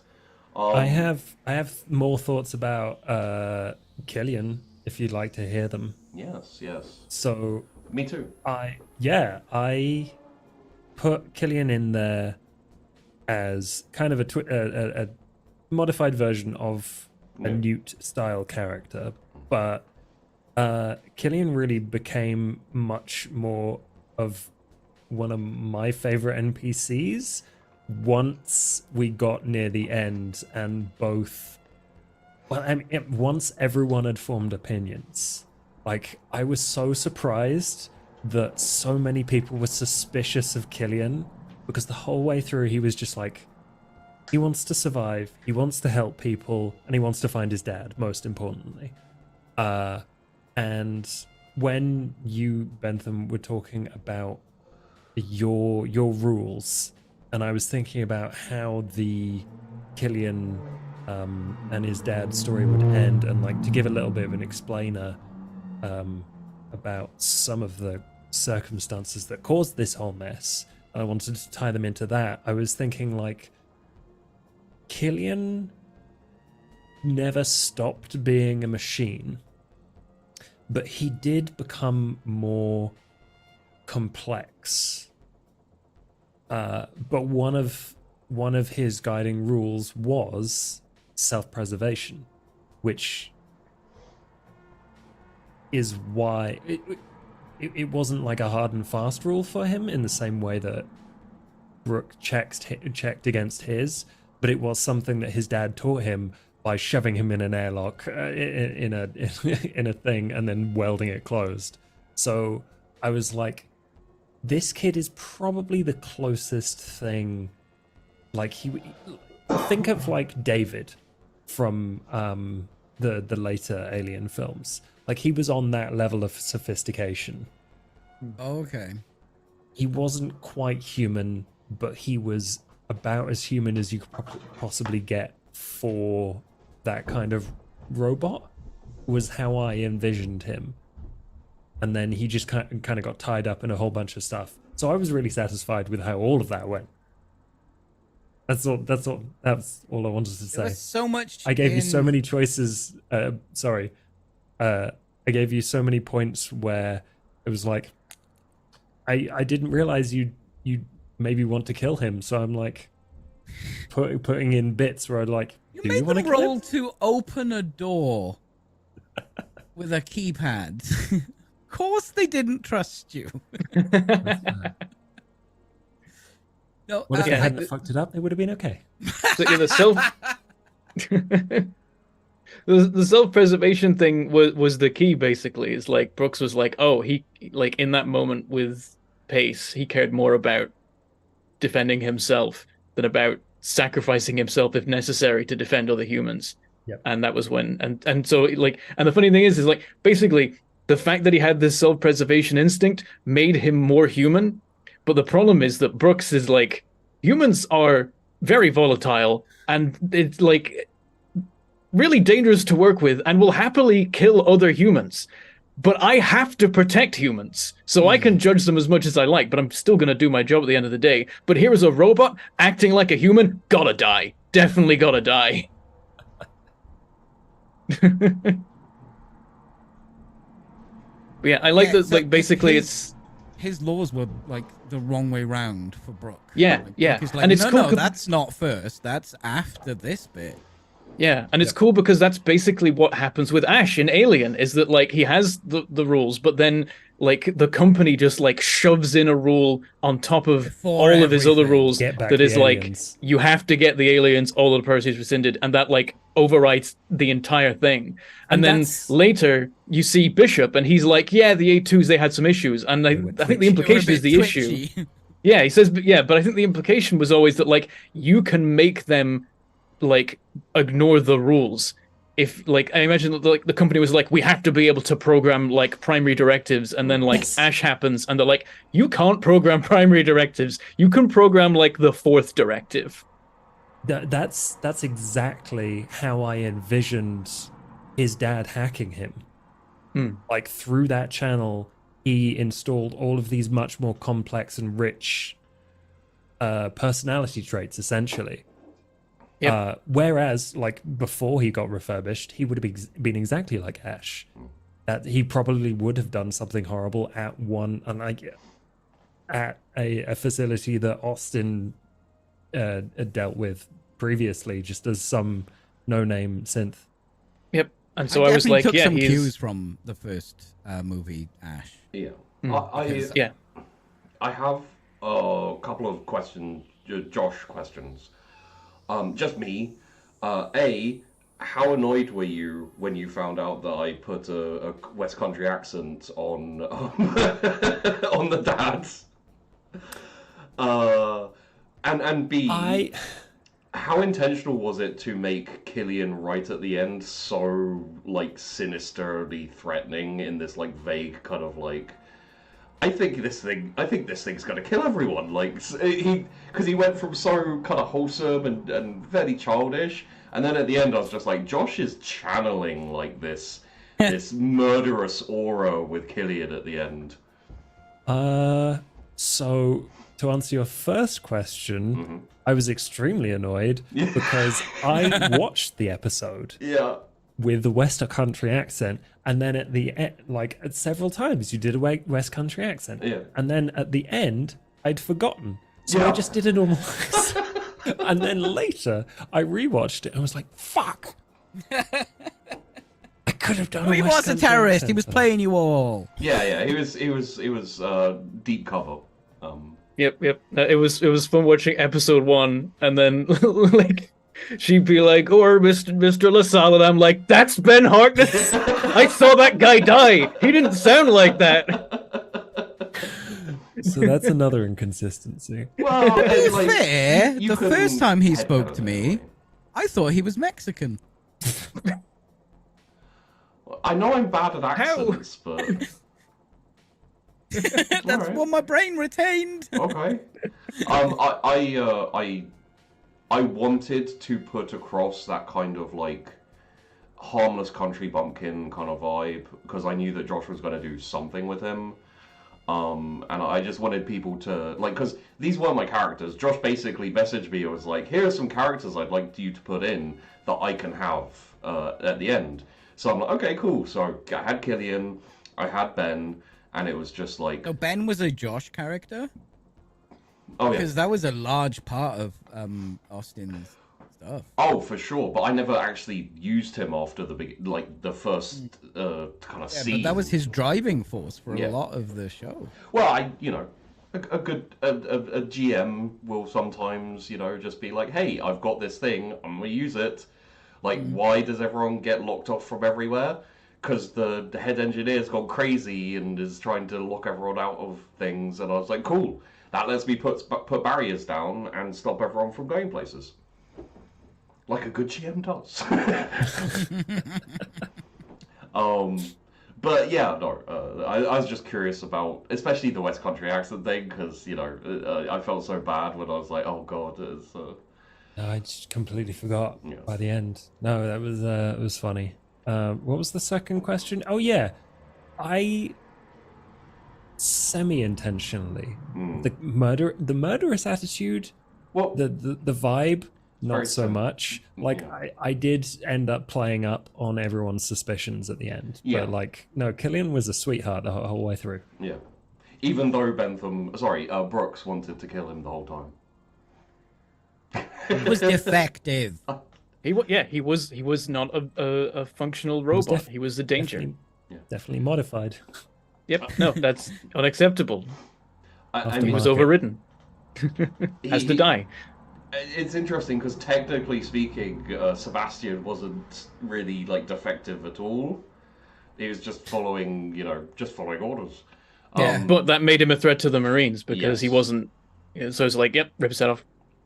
I guess more technically speaking, the fact that he couldn't see aliens and the fact that he was insistent on everyone in the station staying in their rooms because that was the last order he had, just meant that he was pretty defective in that regards, like just from a kind of general standpoint. But yeah, And that was fully a sheepy thing. Yeah.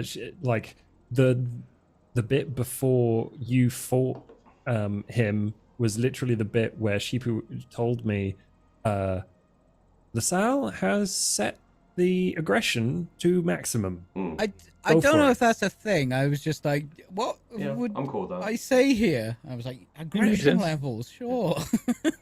It works with me. It worked. I think it worked. Yeah, I told Josh that essentially it looked like Sebastian was going to be roaming around the station, and I didn't want to kill Sebastian because I thought it would be like one of the things me and Josh did very early on was like we are going to cross over, like we're going to plan things and hand things over to each other. I wanted one of them to be Sebastian because I thought it would be great for Brooks and Pace and their whole like dynamic to have a out of control synth robot guard who's a lot less human like turn up all fucked up and all kind of like stay in your rooms. So I was like, Josh, here, use this. Yeah, I was very happy with how that went because I did a voice thing on my Go XLR, sent it over to Josh, and then he used the same one. It was really cool. Oh. But yeah, no, we had quite a few nice little crossovers. Ben was one of the ones that that I feel bad about because I was like, I did use him quite a bit and I did give him a West Country accent, which probably should have been me like, hey Josh, can I do this instead of like, I'm just gonna do this, like screw it. If you were to do a West Country accent, Josh, how would it sound? It would sound a little like this. That's pretty You're good. good. It's good. Not terrible, but it ain't That's pretty great. good. That's pretty fucking good. Everyone and their mum lives gun around here.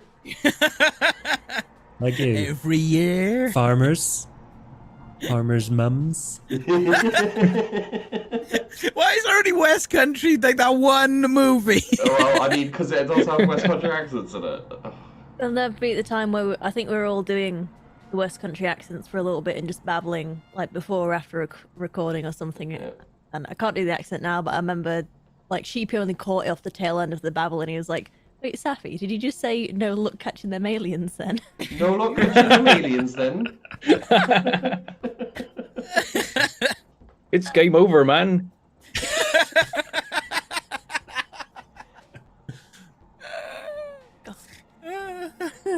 They come out at night, mostly. Mostly. Oh, wait. Well, you guys carry on. I need to find something. Stay question, away Sheepy. from her, you bitch. Any more questions, Sheepy? Oh yeah, would you like to do your question? Yeah, Gigi? give us some questions. Aye. Give us some questions. So from Dan Man, patron. Question for. Wait. Oh, that's because it's the first one. Peachy and Austin. How much of Austin's decision making was about cost saving, and how much was about keeping the personnel he was in charge of in a job? I guess how altruistic was he in his decisions? Okay, that's actually a good question, which sounds really boring on the surface, but there is something Yeah. I struggled with when making the character. Because if essentially he's trying to run that place, he's in charge, and if they're not productive, if they're not, they finally turn a profit, right? But if they're not doing that, nobody does keep their job. Yeah. So, like, company, like, think about it like a synth, right? He's got certain rules, and company is first. Yeah. And then, you know, company is profit, so profit first. But then the people are second. Like, they are very high up on that list because, he's running a business. Yeah. Yeah, sure, people can maybe do without all that pay they're getting and stuff like that. But no, he definitely. It was really hard for me. I knew I had to come in with I had to come straight in. I'm an asshole, and then I needed to chill it out. No, I didn't say it. No. What I mean is, first scene. Oh, no words. Yeah, Finger up. it was the perfect intro to the character is just like start talking. Nope. I think Okay, that was the funny thing is I'm pretty sure that was Ben. And I'm pretty sure Peachy didn't realize it was Ben. No, I didn't. So I then going forward, I was like, Austin didn't know that was Ben. Yeah. I know it worked. There were a couple of things, like I never go, oh, I'm going to plan this scene and this is going to happen and this is going to happen. I'm like, I want this to happen with flavors of this, and however we get there is whatever. But I knew his intro had to be like straight on, because we've only got a couple of episodes. Yeah. I need you to know he's an asshole, because I need the rest of the time to make you forgive me before I go full dickhead at the end, right? Yeah. And that scene with the finger I lifted that directly off one of my favorite movies of all time, Micromen. And it's just perfect because it tells you everything. Like, I'm busy, there's stuff here. Yes, I know you're there. I'm like acknowledging your existence, but you wait for me. Yeah. And I was like, that is fucking perfect. This character needs that, and I need to come straight in with that. How can I do that in as little words as possible? Turns out no words are needed, just a finish. Well, yeah. When you did that as well, I was like, oh, you dick. That's. And you cracked straight away. You were just like, oh, okay. You just stopped in character, so you got it straight away as well. Like, I was worrying if I did it, and you're gonna, oh, you okay? Do you need to pee or people talk stuff? No, it's I think partially it's just we've worked together enough times at this point where I'm like, okay, I see what he's doing here. Doing a thing. I can go with this. So yeah, he does care about that stuff. I needed to make sure that yes, like if everyone dies and the company wins, that's okay. But he's not going to purposely kill someone. Like, he's not like gonna pull the trigger. But if something more important, where he happens to leave a gun lying around, that's different to him, at least. Yeah. The corporation mindset. I think like it works quite well as well, because essentially he starts off asshole, but like harmless asshole, if you know what I mean. Like, he's not hurting. It's that dick, like, that you work for, or is in a company. But everything he does for the first few episodes can essentially be, you can, even if you don't like it, you can understand it, because, like, no one likes a shitty work environment, but there is something to be said for the person in charge making everything run and making sure everyone keeps their jobs. And if you talk to the people, you talk to Ben or you talk to Sunshine, I'm sure they'd say, like, I prefer not to, have stims in my like food or like water or whatever. But if it allows us to keep our jobs and keep earning and keep living this way, then like, I don't like it, but also I can understand it. That's the most important thing about playing a bad guy. I've done one or two now. The most important thing is not that you like them per se, but you can understand their reasoning. Yes. They're not just insane. It's the classic thing of that we like. You don't want to make that classic movie mistake of Josh is having fun. You don't want to make that classic movie mistake of having the bad guy like get a little bit of bad news from the from one of their subordinates, and then they just shoot them. Yeah. Because it's like, especially in a kind of like more combat-y type scenario, it's like, why are you getting rid of an asset you don't need to? The whole purpose is this guy's an asshole, but the fact of the matter is all you need is that finger up, and then So I think there's other ways. He comes in and goes, "What the fuck do you want now?" But that's not right. Yeah. I think you set the precedent for the character very well with just that one action. Yeah. Just one finger, right? It's in that is in that movie. I fucking love that, and I'm like, Sorry, I was one day I'll drinking. use that. Yeah, for fuck's sake. No, that was actually hard to play because I'm like, oh, I need to be an asshole, but also I need to be a person. Yeah. And I need to soften him, and I need enough time so everyone's like, okay, you know, he's just a work dude that's just doing the job thing. So when he does go bye, that hits harder. Because if he's just an asshole the whole time through, and then does the thing, it's like, yeah, well, of course he did. Yeah. It's after you think back and go, oh, of course he did, which is much better than, yeah, of course. What else are you gonna do? Yeah. Question, Safi. Is this for the stream for people's? Yeah, the stream can hear this. Oh, okay. I'll Just because we were doing the West Country accents for a little bit, it reminded me of this. Oh, okay. One sec. Let me play it. It's a little bit quiet, so we'll just hold for a sec. Floating in space. There's a kind of serenity to it. A speck of dust in an endless void. It humbles you. But when choices are made,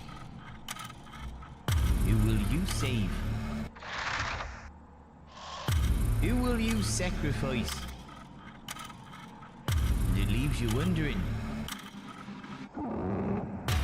which species is worse? The biggest problem, though, in space, no one can hear you scream.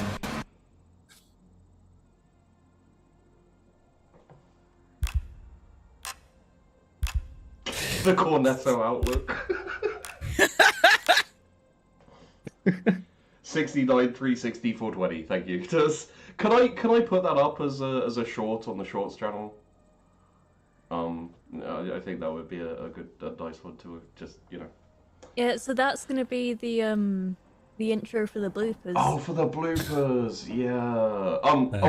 So someone did ask the question, and I may as well throw this out now.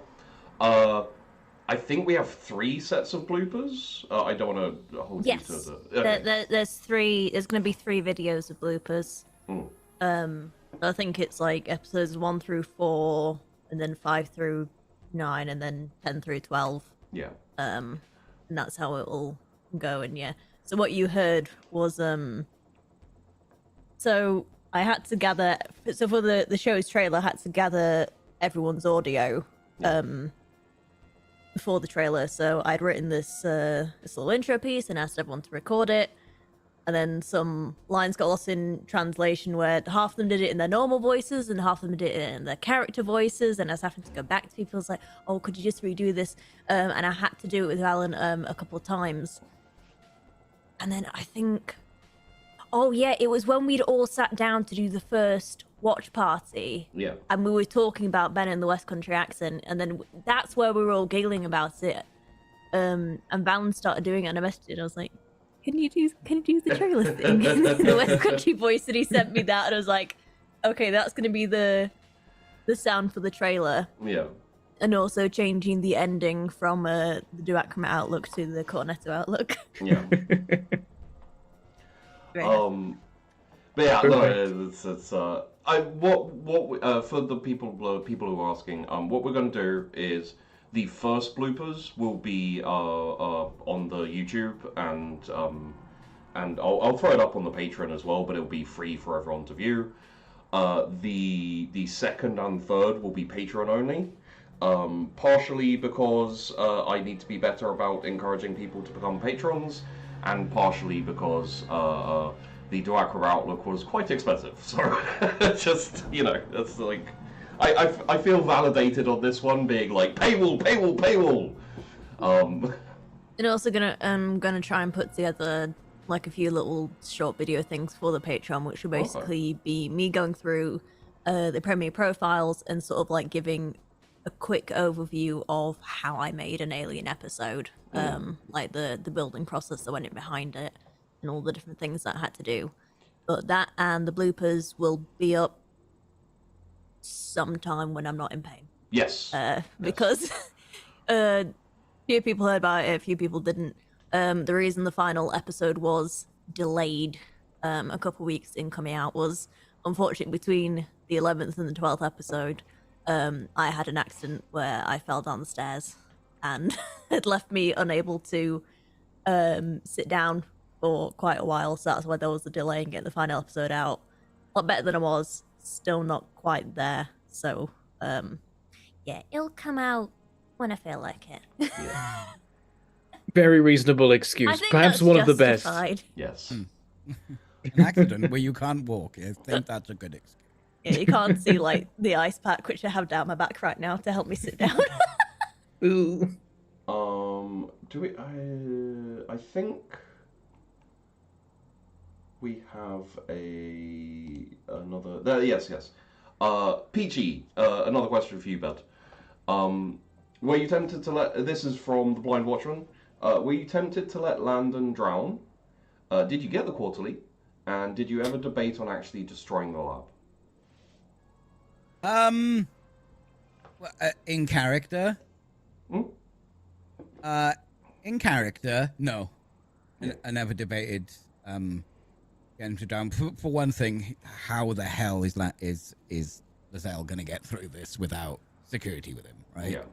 So there was never a question. On top of that, all the stuff of like, I'm not gonna kill someone.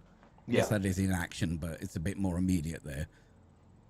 It was more beneficial to you alive, but there was still that little sense of LaSalle. It's like when you got the second hatch open, instead of dragging Landon up, you took yourself up, got some breaths, and then went back down and got him. Yeah.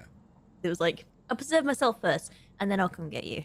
Well, okay. I mean, that goes to I can't save him if I'm dead.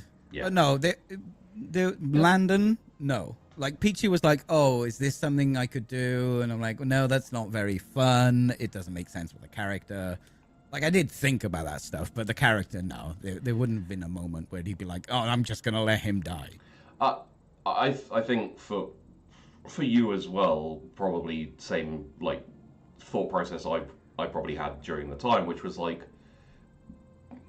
you know, think about it, but never really could seriously consider it. Like, it would kind of ruin Austin's whole journey, like not journey, but you know, not the evil that he is. Yeah.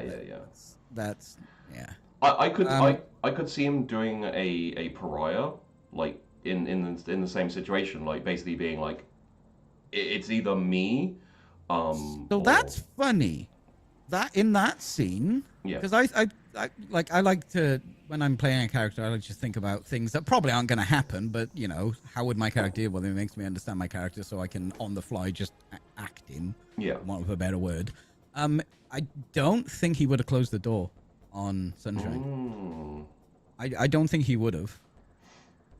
Obviously, it didn't happen, so it doesn't matter. But I think he would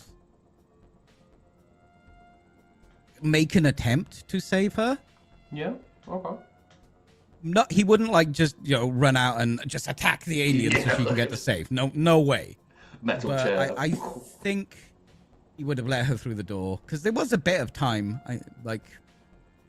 I think he would have let her through the door. He would have held the door until like the moment an alien would get in if he didn't close it. Yeah, pretty much until the last possible moment. He would have. Okay. We have a few like general questions. Oh, what was the other one? Oh, we were projected to make quarterly. Yes, projected, but I don't remember the last one. Interestingly, everything fell apart in a couple of days. Like, you didn't even need 2 weeks. Like, you all pretty much died in like 3 or 4 days. Like, so. Did send the asset back to the rest of the station. Yeah, and they were like, "Oh, look!" And then they started present. And did you ever debate on actually destroying the lab? I'm imagining this is for you and for Austin, just kind of like a double-barreled. No, not really. No, that's the whole reason the station is there. That's the whole reason he's there. And in turn, that's the whole reason everyone is there, is because we need a place to do these experiments. I figure like we've got a few all questions and like some marine questions, and we got some like sheepy Josh DM questions. So I'll hit a couple of these so we've covered them. and then we can just do the individual questions, and then whatever we want to do. All question is like, what Valen got this one. What did the other crew do that surprised you? I had an answer, and now I can't remember it. So maybe someone else should go. I mean, I had the opposite, basically, of like of what Safi said, where like we did all our recordings, and then I saw episode 1. I'm like, wow, this is really like smooth. We didn't play it like this. We played, like we played more like we were live, even though we weren't. And then like seeing them, it's like, oh, they set scenes, and they episode 1 was like so smooth and so like tightly put together. And I'm like, oh, I don't think Safi can make something this good out of what we have, like in that way. Like, it was its own thing. She did, yeah. What I remember what mine is, which is kind of like when me and Josh were, figuring out what we were going to do and everything. One of the things I said to him is like, I'm going to adjust as best I can. I'm going to adjust my style a bit more towards how Josh does things. Like, Josh speaks a little slower, and he's got this kind of like ASMR, creepy ASMR, atmospheric scene setting, which I really love. And I was like, that's in your bio, Josh. Yeah, there you go. The like quote by Sheepdog, creepy ASMR dude. I'll put that on my Twitter profile. There you go. But yeah, that's the reason why I wanted to do the alien, as we said earlier, like one of the things me and Josh said was one cast is going to be Alien, one cast is going to be Aliens, like the 2 films.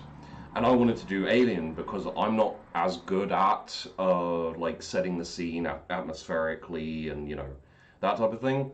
I wanted to see if I could do that, and Josh was like, I want to be balls to the wall action and like digga digga digga and all that kind of stuff. But I was surprised, I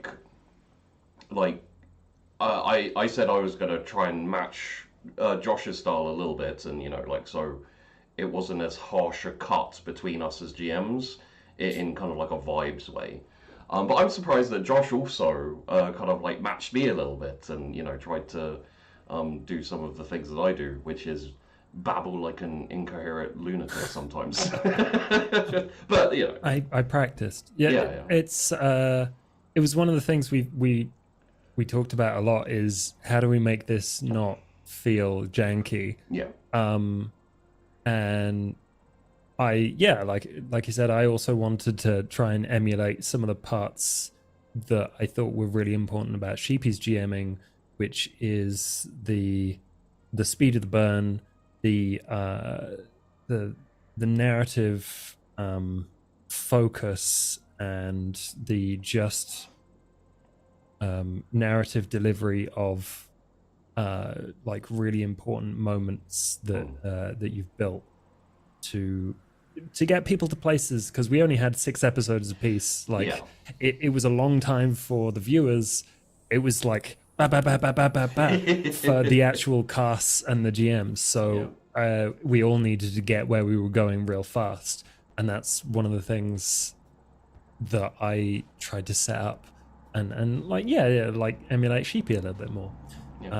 I guess you had some pretty good training. You did like 84 episodes or so of Sunkissed, so you got to see a lot of my GMing. yeah, I saw a whole lot of that. It's one of those funny things where like I feel on some stuff we are diametrically opposed GM style wise. Oh, for sure, yeah. Which is one of those no wrong answer kind of situations, and we just kind of tried to nail the vibe. Yeah. Which is interesting because both casts, both stories were scary. Yeah. In very different ways. Yeah. Because I quite enjoy using dice to, Bentham can attest to this, stress the shit out of my cast. Yeah. in Being the number. jammed by Josh, yeah, that's Yeah, that's what he does. yeah. Whereas Sheepy just kind of builds these horrific traps for you, where you're like, am I the GM equivalent of Jigsaw or something like that? yes, because like Jim ended up in a horrible place, and he was like, Ew. oh, guess I better die. And like just successively, like all Like of what these. happened to Sunshine is just it just keeps going, and you're just like, Yeah, God. 'cause We Shankai- didn't intend for it to be that tragic for her. We It didn't. just kept happening. Yeah.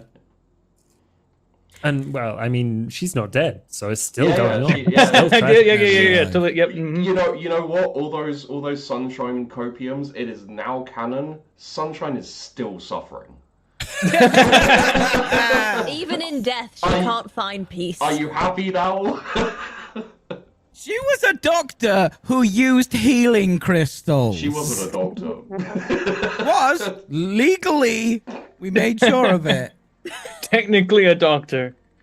Oh, there's a little Don't worry, detail. I'm technically a doctor. There's a little detail as well. I know it probably wasn't picked up well on camera, but before in our groups where they separated off, like before Sunshine and Pariah got chased down the hallway and Jane got skewered, you know, they're having that nice, quiet moment and they're talking and Sunshine's like, oh, I'm really scared. And then she gives Pariah a necklace, and Ellie and I made sure that we bought matching necklaces of the same little white crystal. It's like, here you go, it's gonna protect you. And even at the beginning when I first go into Dan's character, and he's like, you can stop leaving these healing crystals around. I was like, they're not working. And then Dan just picks up this massive fucking crystal off the side of his desk and he's like, no, it's working, thanks, I don't need any more. I wasn't expecting him to have that. That's awesome. So I think like one of the questions is what's your favorite blooper aside from the banana? I think it's worth mentioning the banana because I know Peachy, you're going to want to jump in a bit. So what, Peachy? Why don't you talk about the banana? I don't want to. I mean, we could just show people. Oh god, I don't think I have it on this computer. It's One on my- second. Oh, come on! It's such a good moment, though. It's not. It ruins the scene. We had to do it again. And that's why we edit the show. Well, that's There why you it's a go, Shapey. blooper. Put it full screen. All right, give me a sec. I think that and my favourite blooper, other than the banana one, was right at the end. Like, in Peachy, you've nearly done it quite a few times whilst you've been speaking here and speaking about Austin and about him being an asshole. I've And just tried want- to not do that. Yeah. But at the end, he was chatting with Dan, and he was like, "Oh yeah, I didn't want it to be an asshole. I just wanted to soften him up, just like softening the asshole." And then he was like, Oh, wait, hold on." And he's like, "Safi, please don't put that in the blooper." And Sheepy's like, "Safi, put it in the Exactly, blooper." put that in the blooper. Wasn't there a bit? I can't remember it exactly. I think me and Dan were talking about it because one of the questions is, what's your favorite blooper aside from the banana? And I was saying like. We were all trying to do we were doing a scene, and it was serious and it was dramatic. And then you just have Dan's cat with that fucking, like, cone head in the background. and, like, we're all, like, slowly smiling, and, like, Oh yeah, I everyone's... remember. I had to be like, pause. Yeah, you just said, can we pause? 'Cause- Leela's making me laugh. Yeah. But she has her cone, and then she has a sunflower around it as well. Yeah. So you're just seeing this, like, sunflower We're all cone trying in the to back, just, ignore like, it as bobbing. well. But you can see we are not ignoring it. Yes, that's so- we had to pause and retake. I'm gonna play the banana scene on screen. So I'm gonna mute our audio for a second so I can play. So here's the famous banana scene that currently you can see on Patreon. To the mainframe where both Sunshine.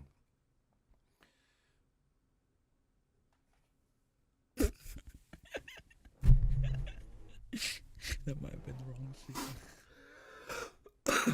It just might have. Okay, let's take a break for a second. Yeah. That sounds good. Sorry. Just banana. Safi, Let's go to the bloopers. please put that in the bloopers. That was fucking brilliant. we go back to the mainframe. Banana. And that's the video done.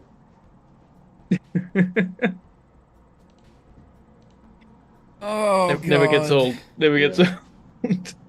So on my OBS, in order to fade out nice and silky like, I do a transition and I just switch to a blank scene. I didn't switch to a blank scene. Yeah. Question: Why did you have that banana there with you? Why was that It's a scene meme, correct? isn't it? Like, It's Dude, I had never seen that I've never before seen that it before. day. Like, and I watch your stream quite a lot, and I'd never seen it before. I assumed it was like one of your emotes or something. well, I It made is. it for Okay. the stream, and I obviously because I've got two PCs, I made it on this PC and I tested it just to make sure it worked in OBS. And it was just Works. there in my Yeah. blank screen. Well, no, it wasn't in my blank screen. I just hit the wrong button. There was quite a few Safi loses it instantly. He Yeah. comes on check. things. So there were quite. I mean, I got to see all the bloopers, and as I was going through and editing the episodes, I had a separate sequence which is called bloopers, and every time I came across one, just clipped it, threw it in the sequence. So I obviously got to see like the majority of them from both casts. And Zeke threw out some absolute fucking zingers in your guys' group. Like, it just means, and that's where I sort of like felt the different vibes from the two groups, because we would do our jokes like when we're taking pause and stuff, but you guys be like in the middle of a serious scene. And I think there's a bit where you find out about Peach's character Austin is like, I think I could see it under page 316, and like no one got, and I got it immediately. He was making a WWE reference to Stone Cold Steve Austin, and everyone was okay. like. And he was like, I was like, no, okay, nope. fine, cut that out. Meanwhile, Safi's sitting there editing at like 2 a.m, just laughing her ass off. I think my None of us favorite got it. one is Zeke as well. Just because when we introduced Elbel to our cast, he thought her screen was a PNG. Because But Ellie was 'cause she sat was just here like this, just like holding the necklace, waiting to be faded in, which sort of like again the audience don't see because I have her come in like just as she's waking up, so they didn't see her like sat like this for like 5 minutes. Like 5 minutes before she turns up on screen that you see, chat, she was sat there in our Zoom call, just like stone and still. we didn't know she was in the call either. Like Sheepy, like contrived the like, oh yeah, there's this, because Bentham's on my setup today, so there's this separate one that is And my she named herself view. Sheepy. Yeah, the name was like Sheepy or Sheepdog or whatever, and then. But I think like I like partway through I'm like, wait a minute, someone's in this pod, so there's gotta be someone on that camera. Sheepy doesn't need to have a camera for this. I'm on the setup that's recording this stream. Yeah, There's yeah. no reason. I think they. And so I was like, someone's gonna be here. I have no idea who. And then like the moment we look in the pod, it fades in. Yeah. Like just not moving. And I think I said I was going to be on my phone, so I think everyone assumed I was on Zoom on my phone, like just like listening along or something. I wasn't. I was in my spare room that I never used in my old flat, where the lights weren't working at the time, so it was pitch black. I had a tiny bag of crisps and a bottle of water, and my phone, and I was just watching YouTube on my phone and waiting for them to all be done. But yeah, that's a fun little Easter egg. It's the 3rd episode of the Marines, so the 6th episode overall. You can see that Bentham's in my background, so like my background is on Bentham's camera. So it's yeah, it was I don't know. I don't think anyone's referenced it, but I don't think the background I have of my old place is particularly memorable, so it's understandable. Yeah, so that was recorded the night that I showed up at Sheepy's in the middle of the QT and caused him to break the entire audio setup for 20 minutes. Yeah. It was literally because I tried, and it wasn't your fault. Like I tried to hit mute, and I actually like bonked the Go XLR, and it like shifted some wires and stuff, and it like the audio went all weird. But yeah. And then it came to like recording aliens, and you were like, yeah, it's like sometimes if you like knock it wrong, like everything crashes and dies for 20 minutes, but like it'll be fine. So you do this to mute, and I'm like, I'm just gonna be really quiet when I'm not talking. I didn't touch that thing the entire time. Yeah, it is a little bit, you know, it likes to disconnect the audio and stuff. But I was like, I'm not being responsible for any more audio shenanigans. I am just gonna be dead still. I'm just double. So one of the questions was what was it like having Pariah Elbel join? I think we've covered that, but that was from Fredato, one of the. It was great. One of the patrons. It was really interesting. Gave the Marines something to think about. Gave them someone to save. Gave Elbel lots of trauma to deal with. It was I think that's juicy. really fun. The amount of guilt she's got to carry through to a next thing, which gives her character all this backstory. Even though she already had a character with its own backstory, she's got this whole new stuff to bring into the character to be fresh. You know what I mean? For the Aliens show. I think she was the best person from our group to transfer over to you guys, because I think like if you'd found Sunshine, then she would have just like blurted everything out. But it's like Pariah held things close to her chest. Like she was very limited about like what information she gave you. She was bitchy and argumentative against Churchill, like butting heads against her and making friendships elsewhere. Like she brought a lot to your guys' group, which I think Austin, he would have just gone and aligned with Churchill's views, and Sunshine should have been just very sad and scared.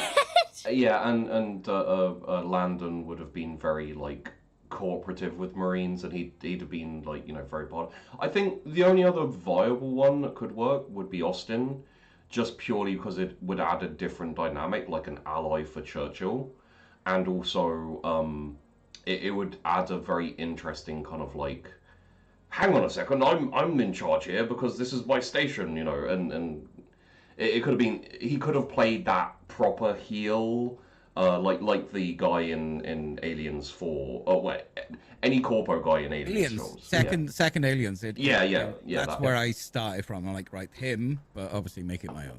Yeah, and you could have, I think if Austin went over to that cast, he could have, you know.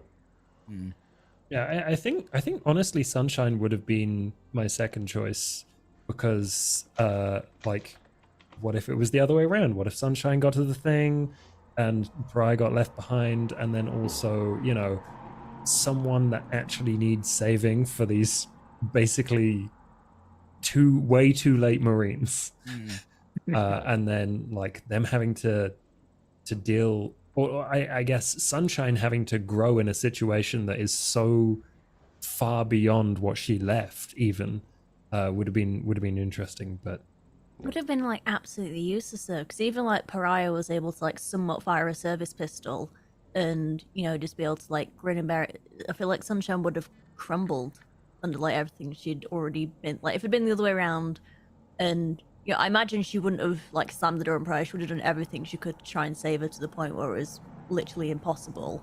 She would then be grieving, but I imagine the grief would have like taken over her. Yeah. I don't think she would have been like very ready for like action or like ready for fighting aliens. And then I think it would have made some like hilarious, not conflict, but just between like her and Brooks, like both being medics, and obviously with Sunshine not being a real doctor, like, you know, I made her very ditzy and very silly. It's like, oh, I got healing crystals, and well, maybe the engine's not working because Mercury's in retrograde.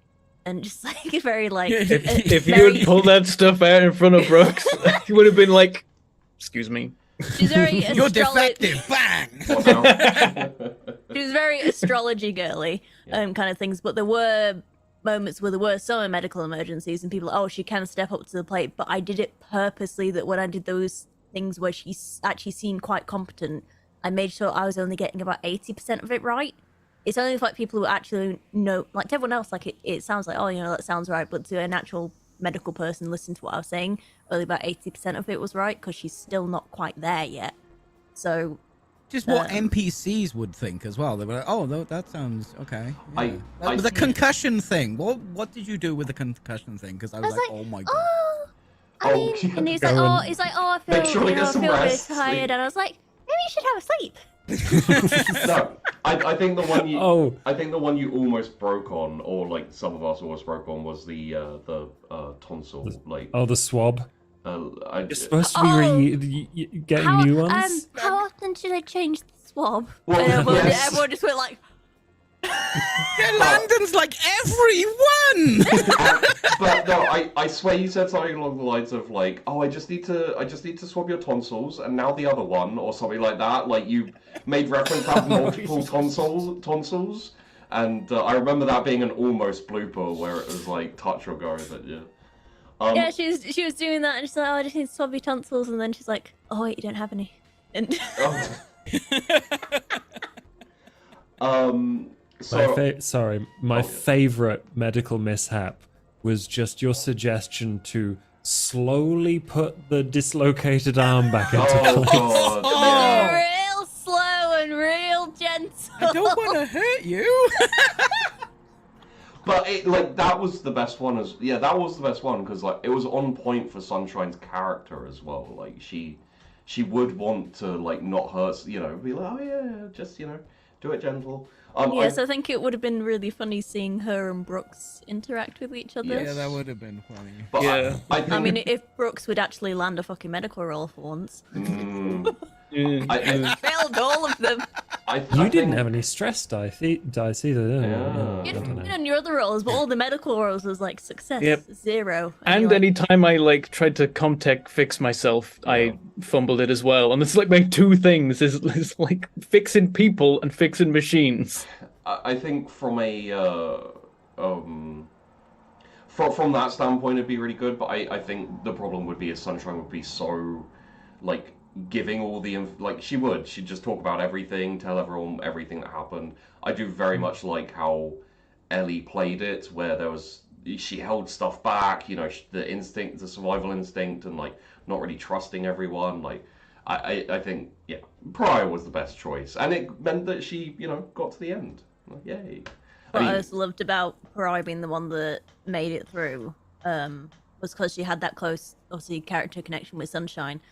Then as I was following her through the edit, whenever there was the mention of Sunshine or she heard the audio flashback, so when they find the pendant and all the gore and everything, because I gave each character like a bit of a theme song, and I tried to, you know, on different occasions play everyone's themes like at different points throughout the shows, but any time, you know, she heard the screams, or any time, or like when she found the pendant, Sunshine's theme always played. Like it always just like followed her through and like haunted her through the episode. Which I loved, because like that's the type of stuff I love doing as well. Like I love finding theme songs for characters and playing them in important emotional moments and stuff like that. Like it's one of those things where, like, you know, not everyone watching will pick up on it or get it, but you know, it's like the classic quote, which I think PG knows, which is, you may not have noticed it, but your brain did. Yeah, your brain did. That's what elevates media. Yeah. So, Peachy, all your questions are covered. If you would like to dip, Safi will hit yours very quickly, and then Bentham and Josh will hit yours, and then you can jump out as soon as you need to. Like, essentially, I think what I'm going to do here is we'll finish off all the questions and finish off talking. I'll play all of the cast interviews. We've got 3. It's like an hour and a half, 2 hours or so.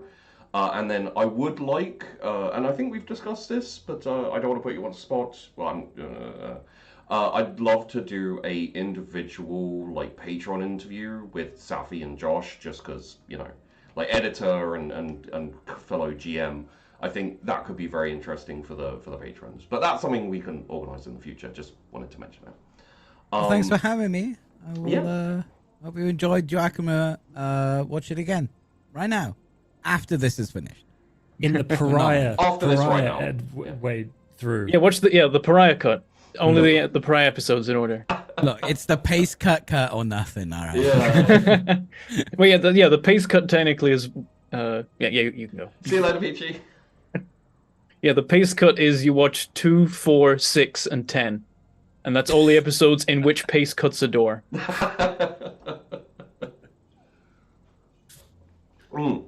What in the Pariah cut? What do you do with the episodes before she arrives and after she leaves? Do you just don't watch those them? after? You just don't watch I them? mean, you could watch them separately. The idea is like that's like a like a second watch. Is like there's like first watches where it's like you mess around with the order of the past and future ones to like change like what you know and what like is a surprise. And then after you've done that, you could do the silly ones or like the ones that cut episodes and you follow like a character. It'd be 1, 3, 5, 6, 8, 10, 12. Yeah. Yeah. It's, like I think one of the sorry, Safi, I swear I'll get to your question in a second.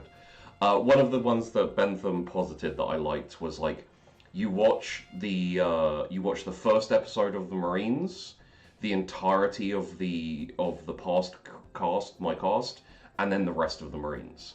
I think it was something along those lines. So you get that like movie intro of like what the hell happened here. You find out what happened here, and then you do the Marines. So there's a whole load of ways to watch the show, which is awesome.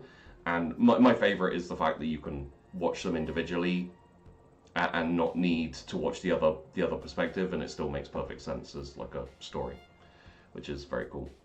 So in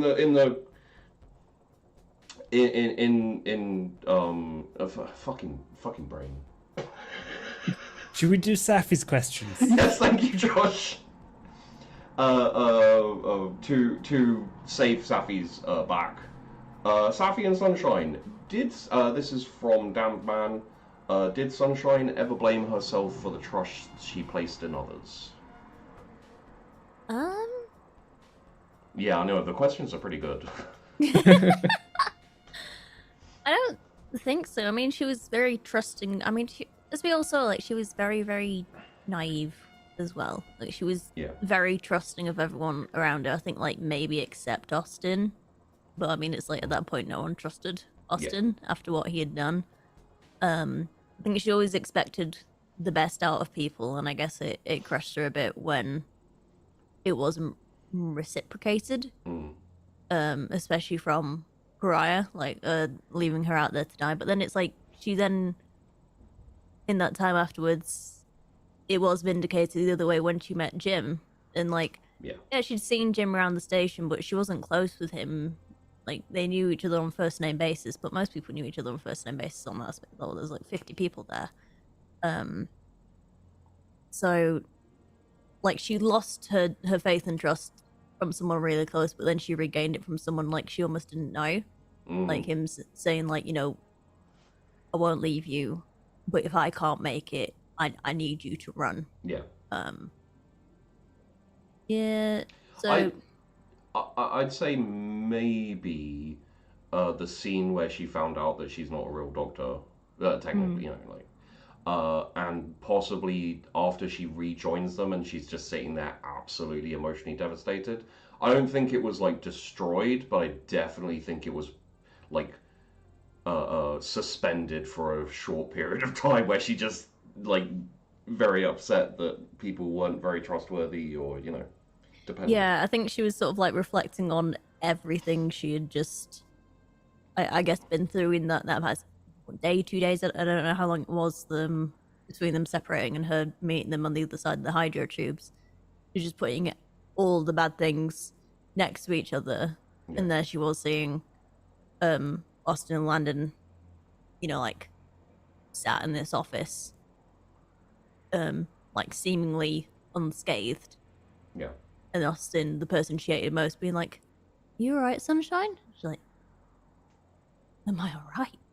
Like, well, this happened. It always scares me when Safi goes in full like not even outrage, just furious. Where it's like, "Am I alright?" I'm just like, "Oh." Safi's scary when she's angry. The other one I have for Safi, Sunshine, although it's spelt with only one F, faux pas. It's 2 Fs, Safi, not Safi. So Safi, why didn't you use crystals on the aliens? And did you have any essential oils? I don't use crystals on the aliens. Maybe because even there's the point where she realizes it's partly for moral bullshit support rather than it will actually do anything. It's something for her to, I don't know, put her faith or trust into, like, just to, help make her day brighter, just have this little thing with the crystals. But I think even she believed at some point, like, well, these aren't actually doing anything. It'll only do what I believe it will do for me. And I don't think she believed it would protect from an alien. Essential oils, no. I think when I was like rolling up the character, and I was saying to Sheepy, I was like, okay, I want to play a medical person, but she's really fucking dumb. Yeah. Like beyond stupid. And yet the whole thing was, oh, she's gonna have healing crystals, and she's gonna talk about like astrology charts and be like, oh yeah, I can tell by the the vibes you're giving off. You're very much you're a Libra, aren't you? Yeah. So I was sitting there with a fixed grin, like, okay, I'm down. It's gonna hurt you more than it hurts me. I mean, I was sad that I didn't end up like getting some of the things in there because obviously I wasn't gonna try and squeeze it in if it didn't fit. But it's like like pointing out people's star signs and being like, oh yeah, I mean Mercury's in retrograde right now, so maybe that's why. And I mean, you did get We're not even in the solar system. You did get to tell someone with a concussion to go to sleep, which I feel is, yeah, that and when her and Pryor are looking for the little baby alien, and like I go up into the vents, and then what's that? That archaeologist, like he comes in, and it's like, well, I heard someone was dead, and it's like, what are you doing up there? And I was like, we're playing hide and seek. He's like, what? I thought I heard someone was dead. I was like, no, I asked if she had any bread. Yeah, just like terrible improv. For Sunshine, obviously.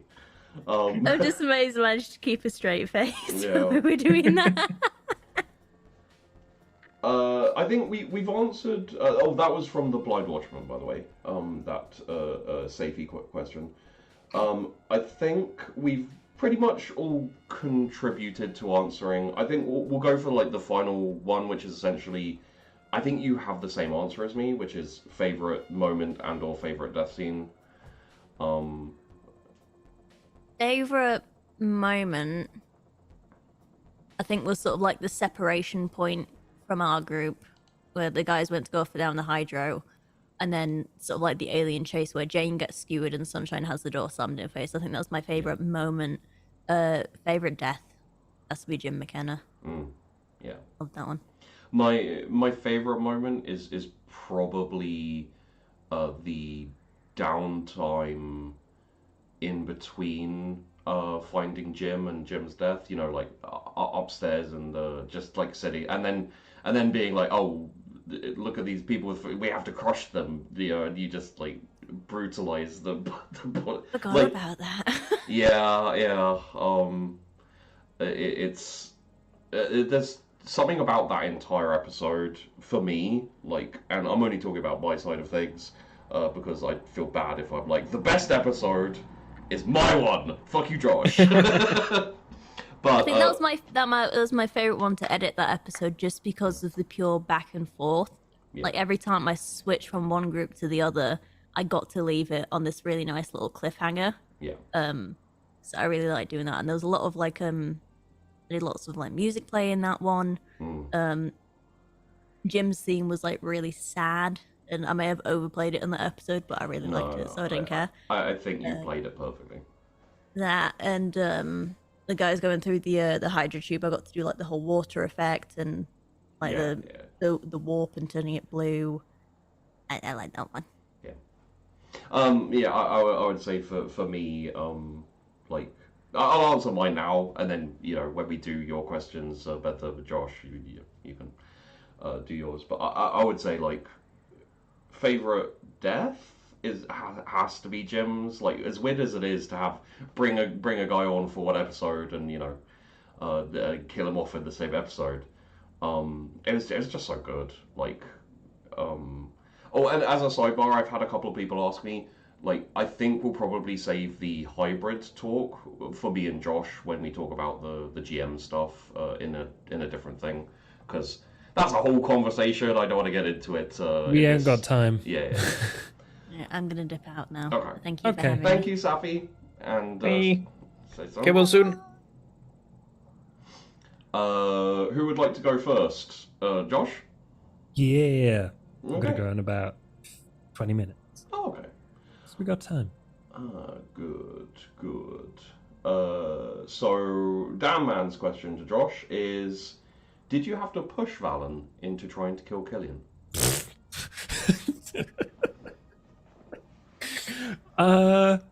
No, because I didn't expect him to do it in the first place. That was all his idea. Yeah, it was more of a surprise, I guess. So, for the entire thing, no. Yeah. Up until the final scene, his final scene, where he said, if you say that you have emotions again, or if you can't feel, don't say that again, something like that. Yeah. He really teed me up. Because he was like, if you say that, I'll shoot you. And I was like, okay. Okay. Let's go. Yeah. Agreed. So, yes. Deal. In. So there is also a question for me, which I'm going to address very quickly, which is from Dan Man, and of course it's from Dan Man. This question: black cylinders? ... Really? With lots of question marks. So during the first couple of episodes, especially when the chestbursters were coming out, I was trying to describe them, and like it was one of those things where you're not really concentrating on it. And I wanted to describe them in a way where I didn't say a big chest-bursting alien comes out your chest. Like, it's an alien, motherfucker. We all know what aliens are. So I kind of described them as like these black cylinders, like bursting out. And it kind of became a meme after the first episode because it's like, it's a weird way to describe a chestburster, like a black cylinder. No, I'm with you on that though. Because everyone's seen, if you've seen the films, you know exactly what everyone is looking at. You have the visual, you have the vibe, you have the sounds, you have everything. So it's an interesting challenge to, like, you don't have to hide anything from your players, but you do have to... You have to describe give them it. you have to describe it in a way that they know how much their characters will understand. Yeah. So, like the first encounter with the chameleon, it was like a bit of a blur. It was very little detail. It was just like a tail and like chitin and all of that stuff. And then like I was even making decisions as I went through. Like, I'm not gonna say xenomorph until like episode 4. Yeah. I was like thing, alien, creature, all of that up until, obviously xenomorph. So yeah, no, it is difficult. Yes, it's one of those. I would say I'd equate it to a zombie film. When or do you ever have your characters refer to them as zombies? Yep. Because zombies are it's such a meta thing. It's like, if it's in the real world, they'd know they're zombies because there's so much zombie media. Is there zombie media in your world? Do they call them zombies? I think the best reference to it is Shaun of the Dead. Yeah, he looks out the letterboxes, and the other Nick Frost character is like, "Are there any of them out there? Any what? Zombies?" He's like, "Don't call them that." It's like Z word. Don't say it. Yeah, don't say it. It's just it's a nice like little meta reference to the fact that in a lot of zombie media, even though it's very obvious from like minute 1 that they're zombies, they never call them zombies. They're walkers. They're biters. Yeah. They're infected. Because as a fun little sidebar, I have an idea for a zombie show, a zombie TTRPG show. me too, man. Oh wait, really?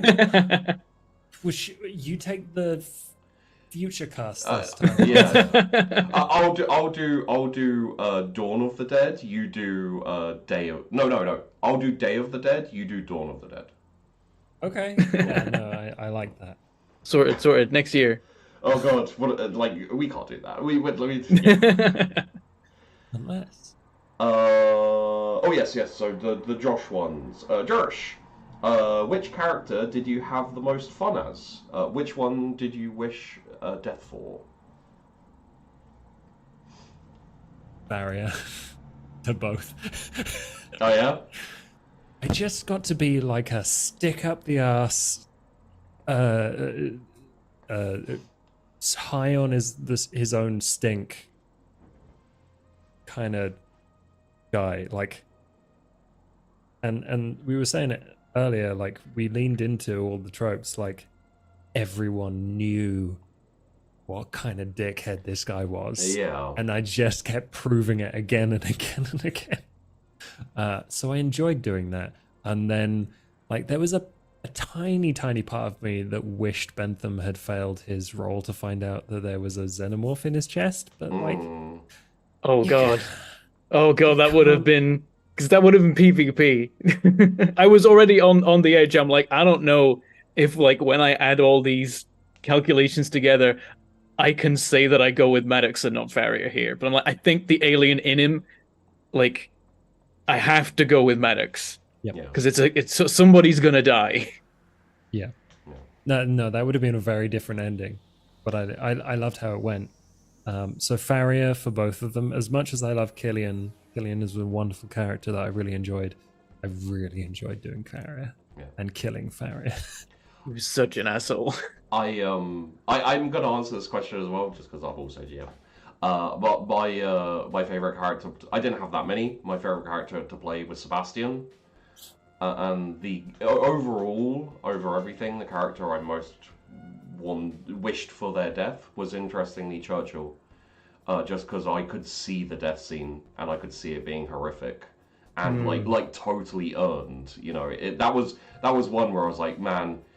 Katie Peters plays KPP has gifted Josh just like this narratively satisfying potential character death. Like any way she dies is going to be narratively satisfying because she's so insistent on like saving the aliens and taking them back. It's beautiful.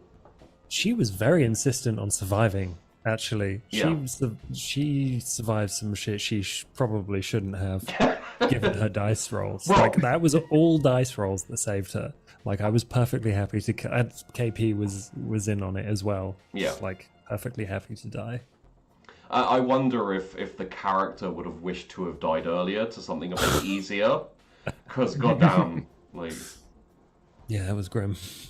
I have a quick question for you, Josh. How tempted were you to have Killian when Churchill was like, "Will you remember me?" To have Killian just be like, "Lol, no." You're a dickhead. Bye. Sorry, who are you? I'll always remember you, Colton.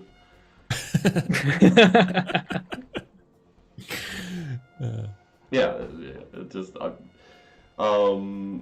and I think, do we have a GM? I think we have a GM question, but I may have already asked it. Oh yeah, what did you do that the characters? What did the players do that surprised you? We've answered that one. And I guess that is everything for you, Josh. So if you want, feel free to hang until you have to go. And we may, talk other bits. But I'll run you as well, Bentham, so that all of yours are covered. I've got a couple for...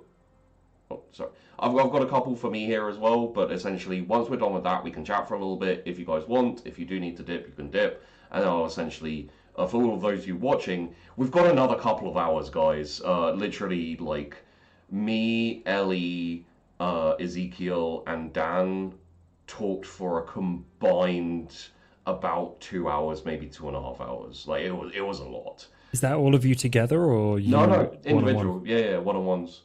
Nice. But you know what I'm like. I just keep talking. It's a real problem.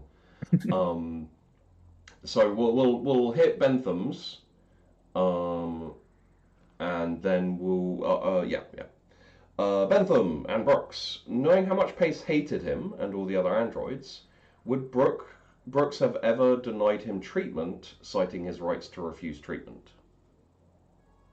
See, For a second there, I was like, that's not that interesting. But then it's like, oh, the rules of right to refuse treatment. How does he process that? Yeah, I mean, I guess if Pace was like, "Don't treat me," then Brooks would probably be like, Maddox, and then Maddox would have been like, "Treat him," and I would have been like, "Sorry, gotta treat you. My orders. They supersede."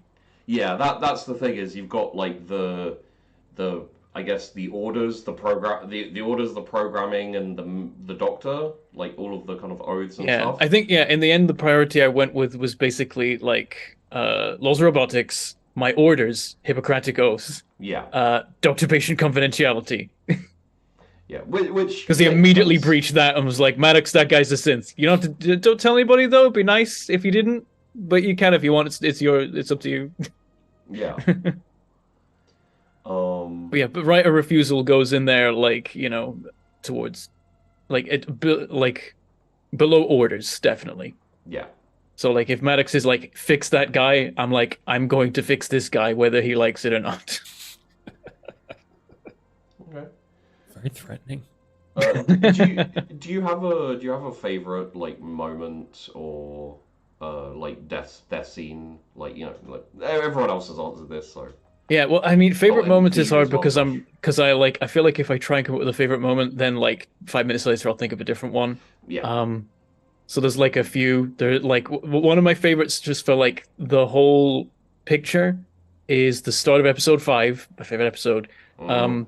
The scene when they react to the chest burster, because I felt like they all played it so well, it came across so smooth, and then also the editing, the sound effects were great because like Dan was like acting out, like hitting this thing with trying to hit this thing with a metal bar or whatever it was, and like perfect time with every swing. There was a clang sound effect, and it was so great for the immersion of it, and it was like a cold open kind of deal as well. Whereas like, I think you did the intro, and then it's just screaming immediately and panic and like hitting, and like and it's just like the whole thing was so smooth. So that might be my favorite, but I'm probably gonna think of something else. Oh, at some point. For sure. And favorite death, I'm gonna say Katie's death, because.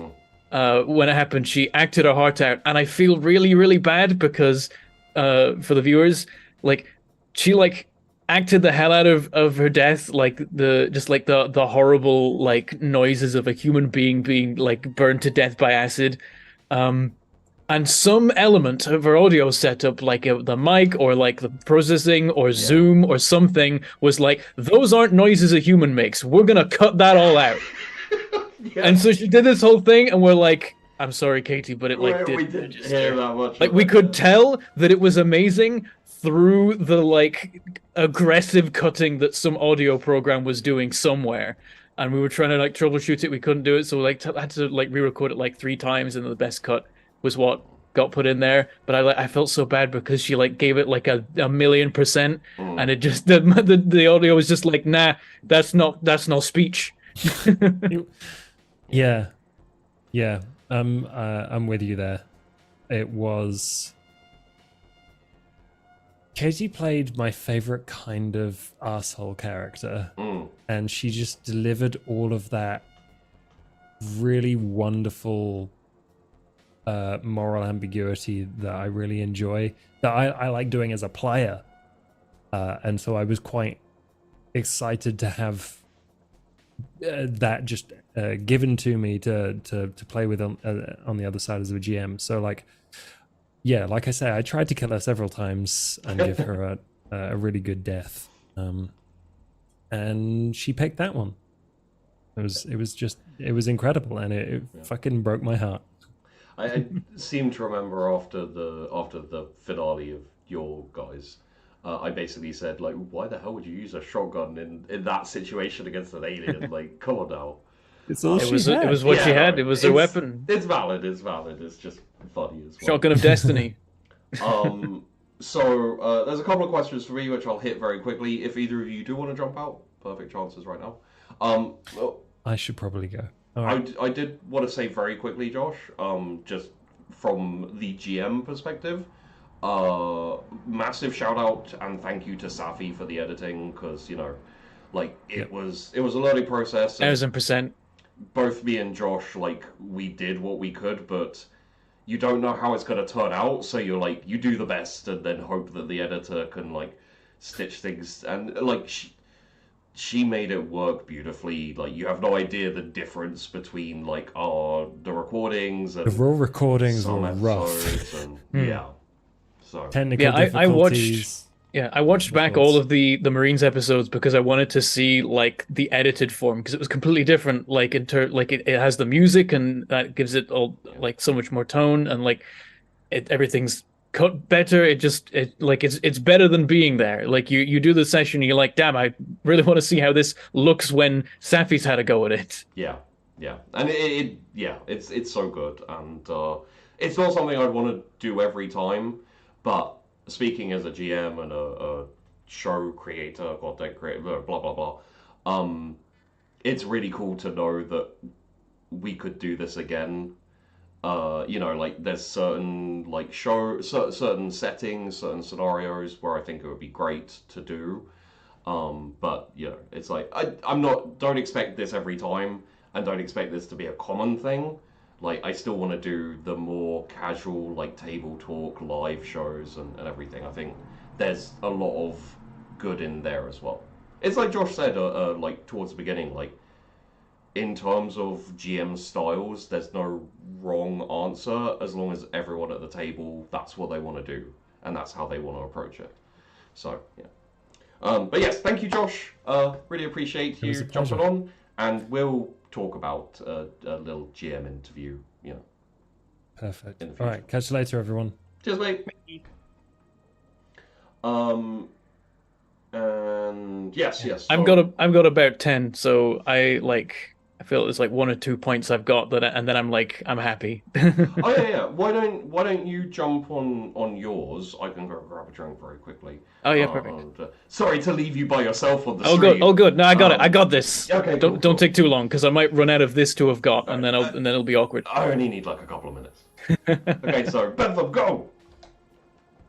So we were talking about Kate's character, and I had a ton of fun interacting with her because, like, obviously there was this whole thing about, like she was sort of a seemingly good person, but like as we went on more and more, like the bad stuff crept in about like wanting to preserve the aliens and putting everyone and herself in danger to try and get a sample of the alien. And she became more and more as the series went on. Like she revealed more that she was like Austin, that you didn't see at the start. I thought that was great, and it was fun just like as Brooks being like, I don't care about like the weird side. I don't care about the Austin side because like I'm just here to keep people not stressed and to protect everyone.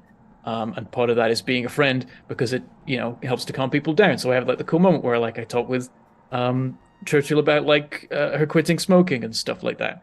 That was a ton of fun. But I really liked in the final episode that I got to like, even though Brooks, there's a lot of limitations on what he can do.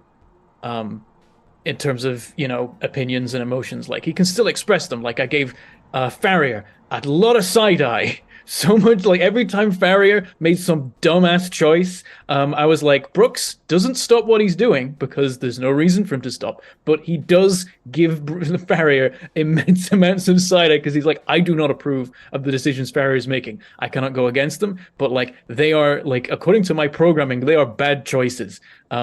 That he's making. He's putting people in unnecessary danger, and that is against what I am designed to do. So he's like, but like I don't do anything about it. He's still my superior officer. But I enjoyed having that moment with Churchill at the end. Like the last episode was so fun for me because I got to have all the shenanigans with Killian and trying to kill him, and then I ended up not doing it because the moment I was going to shoot Killian in the back of the head, which was when his dad died, and therefore there was no longer a human that needed to be transported somewhere. The moment that before his dad died, he's like, here's a plan that requires multiple people that will probably die. I'm like, well, now I need Killian, so I can't kill him. Anyway, I had a ton of fun with that, but I also had a ton of fun, like, basically trying to honor Pace and also sort of distancing myself from Churchill because, like, the thing that wasn't that I never said in the early episodes is that like Brooks 100% agrees with Pace. Brooks is a toaster. He's a very good toaster. He's very proud of his ability to function effectively as a toaster. He's not a human. He doesn't have emotions. It's all fake. He's aware of that. He's at peace with that. And so, like, he got to say, like, you know, he got to apologize to Pace. And I think I forget if did I tell his corpse that he was right? I think I might have said that. I think it made the cut if I did that. And I took the dog tags and everything. Because I'm like, at the end of the day, I was just doing my job and he was berating me and I didn't care because he was right. And it doesn't make much difference. I can, like, you know, find it a bit funny that he has such an obsession with, like, criticizing Brooks as a toaster. But, like, at the end of the day, he's correct. It's just funny that he is so hung up on it. And then the moment with Churchill, where Churchill is trying to, like, Churchill is taking command because Maddox is dead and is talking with Pariah and, like, is sort of making choices that Brooks isn't happy with. Brooks is like, let me go sacrifice myself and do this because it's important. And, you know, Churchill's going against that. And that is the first time, like, so there was the first time he called Pace old man. He called him Pace the entire time, and in that final episode, he called him old man when he said goodbye or sorry or whatever it was. And then when Churchill was, you know, going a bit crazy, was the first time, instead of calling her Lizzie, he called him Churchill, because he was like, you are, like, that is one small thing he can do to express his opinion. And his opinion is still tied to his programming. He's a good robot, he's a good toaster. But I enjoyed being able to, like, to sneak that in there, be like, at the end of the day, old man was right, and right now Churchill is wrong. And, you know, flip the dynamic that they'd had up till that moment. Another thing I loved about Churchill was that, like, there was this brilliant moment, like, when I was watching the final episode, where I remembered something that had happened that I'd forgotten about. You gotta remember that, like, our cast, we never saw anything that the first cast was doing. We had no idea what was going on until, like, towards the end. I didn't even know which characters we were hearing the names of were player characters. Like, for a long time, I thought Ben Harkness was a player character. I was like, I wonder if Ben Harkness is played by Dan. And then, like, I found out, oh, I got it completely wrong. But there's this beautiful moment where, like, Katie, not having a clue about what has happened in the past cast, accidentally made this perfect, like, duplicate moment of something that Austin had done. Because, like, she talks about Austin throughout the series, but, like, we don't actually know a damn thing about him. Like, Katie doesn't know, like, anything about what Austin did in those episodes because we didn't see them. So, like, she's just kind of talking about how he's a good man and everything, and, like, you know, Pariah's like, the hell are you talking about? But, like, we don't know anything else.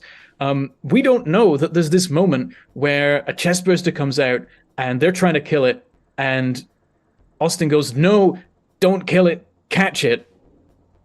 And then the final episode, in the shuttle, the facehugger gets out, and they're trying to kill it, and Churchill says, no, don't kill it, catch it. And I'm like, oh, that's awesome. We didn't even plan that. Nobody coordinated this. It just happened that way. That's so cool that they actually had this callback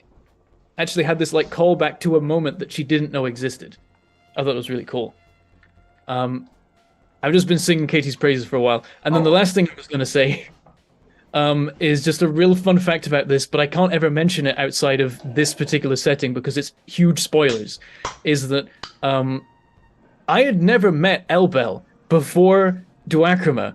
I met her in character, which I've never met I've never had a situation like that in my life. Done plenty of RPGs. Never have I been mid-session and had a person I've never met show up in character and then just interacted with them like that. It was surreal to just be like, to you know, for it to be that way. Because I heard of Elbel. I've seen shows that she was in it, like Dragon Riders and stuff, but, like, we'd never actually interacted. So, like, she's on a call. I'm like, oh, it's that person we've never met before. And then I'm like, Miss Adams? And I'm like, that's just funny to me that, like, the first thing I've said is an in-character phrase. Yeah, I didn't even think about that, but yeah, that makes... It's a fun way to meet someone, it was cool. The random effect. And I can't tell anyone about that because it's a huge spoiler. The Pariah jumps the casts. Yeah. Because that's, like, the big secret that we've had to keep for so long, that we've had to be really careful, at least I have, when talking about the show before it came out, to not accidentally mention that our cast had 5 in it for a while, or to mention that Elbel was in our cast and stuff, because I'm like, I can't reveal that cool twist because it'll ruin the moment. Yeah. No, it was that was a lot of fun to do.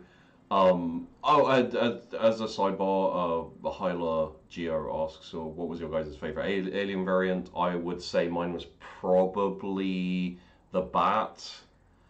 Like the bat alien variant was just, it was so good for horror, for the scenes where it's like creeping and chasing. It's got that classic like you can't make noise otherwise it will see you, and you know. Yeah. Oh, I think I really love the chameleon ones because there was a lot of fun yeah. that Josh had with those. But I might have to say that I love the bat one just because we got to have the cool moment with the welding strip and like the callback and stuff. I was really happy about that because I said already, but like in the last episode I really wanted to honor Pace because I was like I felt bad that he died the previous episode, so like Valen didn't get to be there, and I'm like I want to express the fact that like Brooks was never against Pace. Yeah.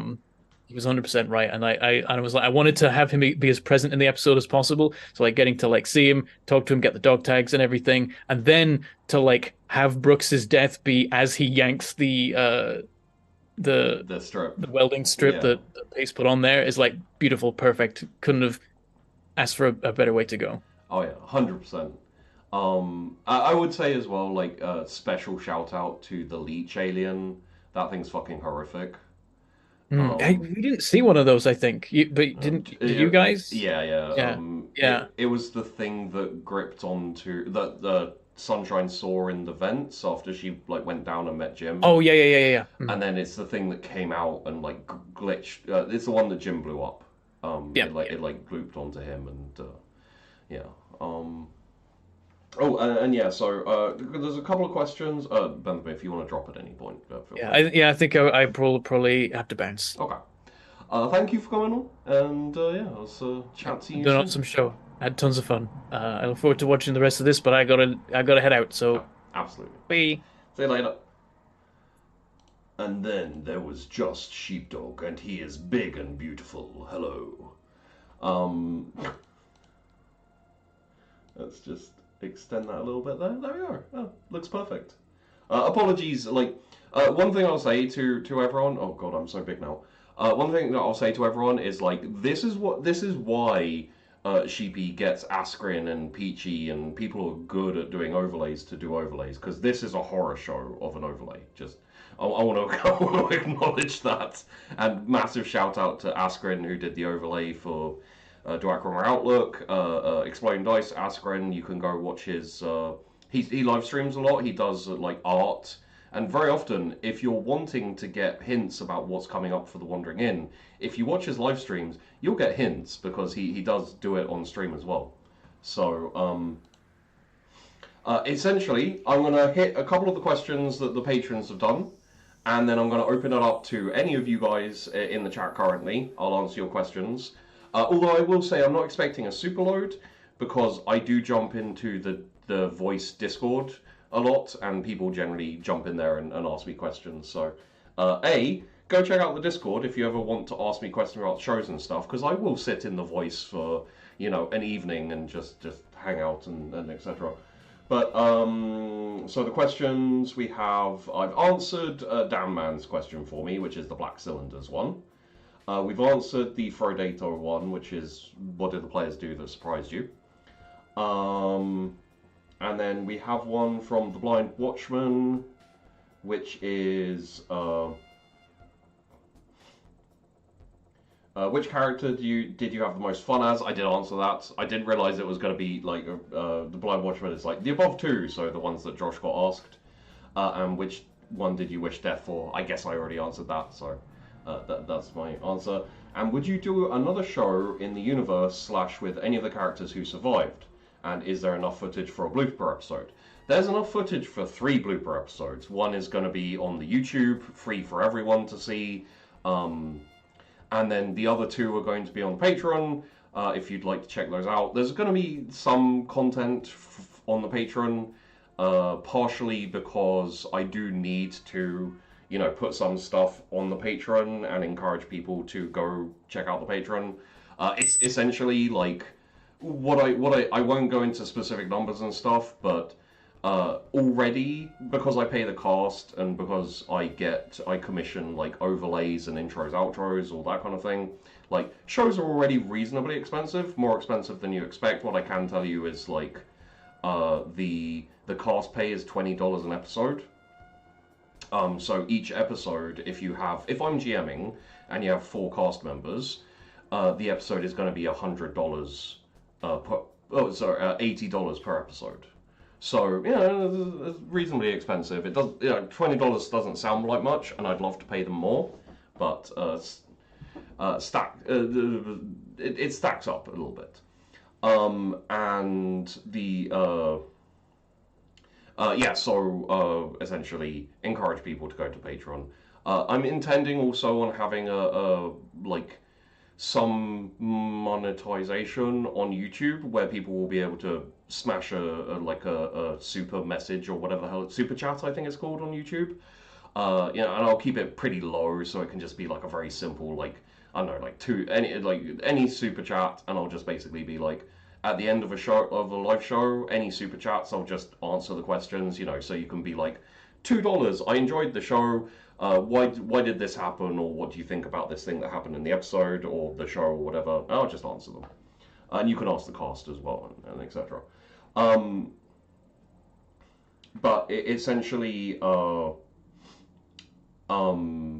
all the info about like extra stuff. There's going to be some extra stuff. I wanted to bring you guys at least one bloopers to the YouTube that everyone can watch, easy and free. It is extra, stuff. So, but I wanted at least one bloopers for you guys to all enjoy. And would I do another show in the universe? If you've seen the ending, which I'm assuming if you watch this, you did see the ending. Absolutely. I don't know exactly when or what, but I think it makes sense to do Predator next, So I'd love to go back to the planet, maybe have like a retrieval team, maybe have the 2 surviving characters possibly come back. I have to chat to them and confirm it and stuff, but what I would like is to... So the idea that I had, which I'm tempted to do, if everything like lines up, would be to do a retrieval team that is also like an exploratory team, like kind of going to investigate what happened, and they find the shuttle that Pariah landed, and they go to investigate it with a team of Marines and a team of scientists. And I'd love to have the exact same cast, but flip the scientists and the Marines. So all of my cast for this one is now Marines, and all of Josh's cast for this one is now scientists, which would just be... It's it's not super important to do. I would just enjoy it in like a fun thing. Aside from that, I'd totally do another Alien show. I'd need an idea, like something. If it was something separate, a new Alien thing, or just something in the universe, I would enjoy doing something like that. But I just need an idea. I need something to like grasp onto, and obviously we have other shows coming up. So it really does. Like, this is the thing is again, just talking on the Patreon on that. Currently, I tend to cover a fair amount of the cost of producing shows. So, like, my goal is to have 2 live shows a week, Monday and Friday, but obviously I'm not, like, super set on a schedule, so I'm happy to move things around for the cast and stuff, so it could be, like, Tuesdays or whatever, but I'd essentially, like, one... like slot, so let's say the Monday slot is GM'd by me, and I run a show and I do my sheepy GM stuff, and then have like guest GMs in on the Fridays, do some experimental stuff like Dragon Riders, Duacrima Outlook, all that type of thing. Anyone new GMing, I'd love to get them on and help them GM and everything, and help them do their first show. And I'd also like to have a recorded show where we like record shows outside of the schedule and then release them. So like the Duacrima Outlook, we have one show in the works and one show in the conversation stage where I'm talking to another. I've got one GM who's going to do a recorded show, about 3 episodes. I've got another GM who is going to do we're in talks with about doing a show, a few episodes as well. And I'd love that to be a regular thing where I can just like throw a series at you guys outside of the live shows. A bit more editing, a bit more like, post-production, like music, sound effects, things like that. So that's essentially the goal. And with that in mind, like, when I say at current times, the Monday show in terms of cast costs is covered by the patron. It kind of goes up and down, as time goes on. Like sometimes people have to dip out of the patron, perfectly fine. But it does mean that in general, I end up covering, I'd say, like a fair chunk of the show. Just because you also have to do intro, outros, overlays, and like the cost of a show racks up like fairly significantly.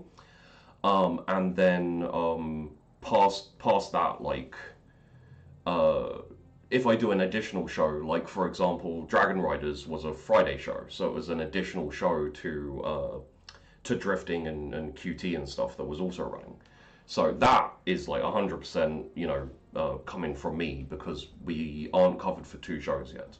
Once we're covered cost for 2 shows, I will be running 2 shows. So yeah, it's essentially that's all. That's all like dependent on what I have in my head, what shows I'm doing.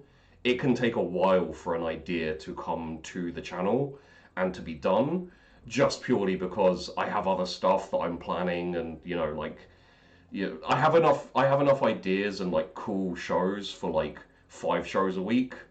I don't have the structure to do that, and I don't have the funding to do that. So, for now, it's going to be like, oh, another Alien show would be awesome. It may not happen ever, but I've got like a massive book of, I think it's about 40 pages of ideas for shows at this point. So, and I think there's yes, Dan Man has a final question for me, which isn't about Black Cylinders, which is, as it's too late, and then we'll go to the. Feel free to keep throwing the questions in the chat, guys, if you are curious about something or want to ask a question. I'll get to them momentarily. Which is, as someone who is known for vast world building, how hard was it to be restricted to a single research station, and did this stop you building up a whole galaxy, most of which we will never see? There were a fair few aspects that me and Josh went through together, like building around, but not that much actually. We talked about, we talked about like the area of the like possible other planets and stuff. We talked about like the gas giant itself, like it had a liquid hydrogen sea, which was really cool. And bits and pieces like that, definitely. And then going over to going over to like the station and stuff. Like there's a bit of building and things, but I'd say no. It was nice to not. I was gonna say not have to, but what I mean, like I enjoy it. But it was nice not to worry too much about having to build all of these like if thens, all of these kind of like kind of like all of the structure needed to make my shows feel how they feel. Like this is the thing is, even if you don't like actually see something in one of my shows, it doesn't mean that you don't like feel it. So in a lot of my shows, the reason why it feels the way it does is because of the world building. Like there'll be aspects of it that will never show up in the show, but do influence like how it feels, how people act and all that kind of thing. So I'd say it all makes it in there, really, like technically speaking. So what we'll do is we'll take questions from randos, as John asks. So John, yes, we are taking questions from randos. let's have a little look here.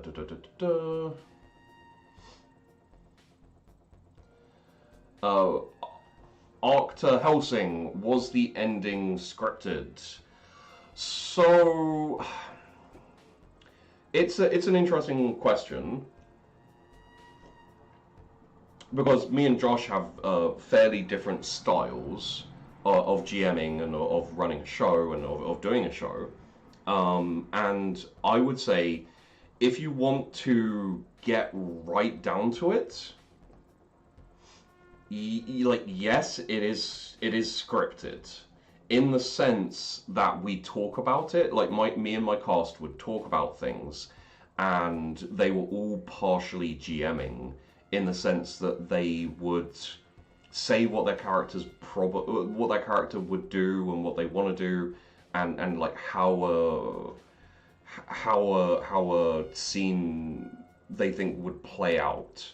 But if when you're talking about scripted, it's a little bit of a word where people look at it like what's a good example? Like, there's the VTM show on the main VTM channel, World of Darkness channel. It were LA by night and New York by night, I think, is the ones over there.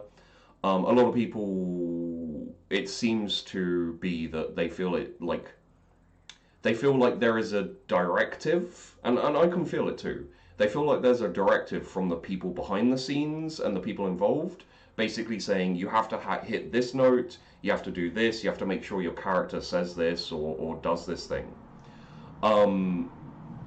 And like, I can understand not really being liking that. And scripted, you're not going to write out an entire script every episode for a TTRPG show. Like, so no, it's not scripted in that way. And also GMs tend to have like a goal and a storyline, so technically speaking, unless it's all 100% improv and the GM doesn't have any idea of what he wants to do, like, everything's a little scripted in that sense.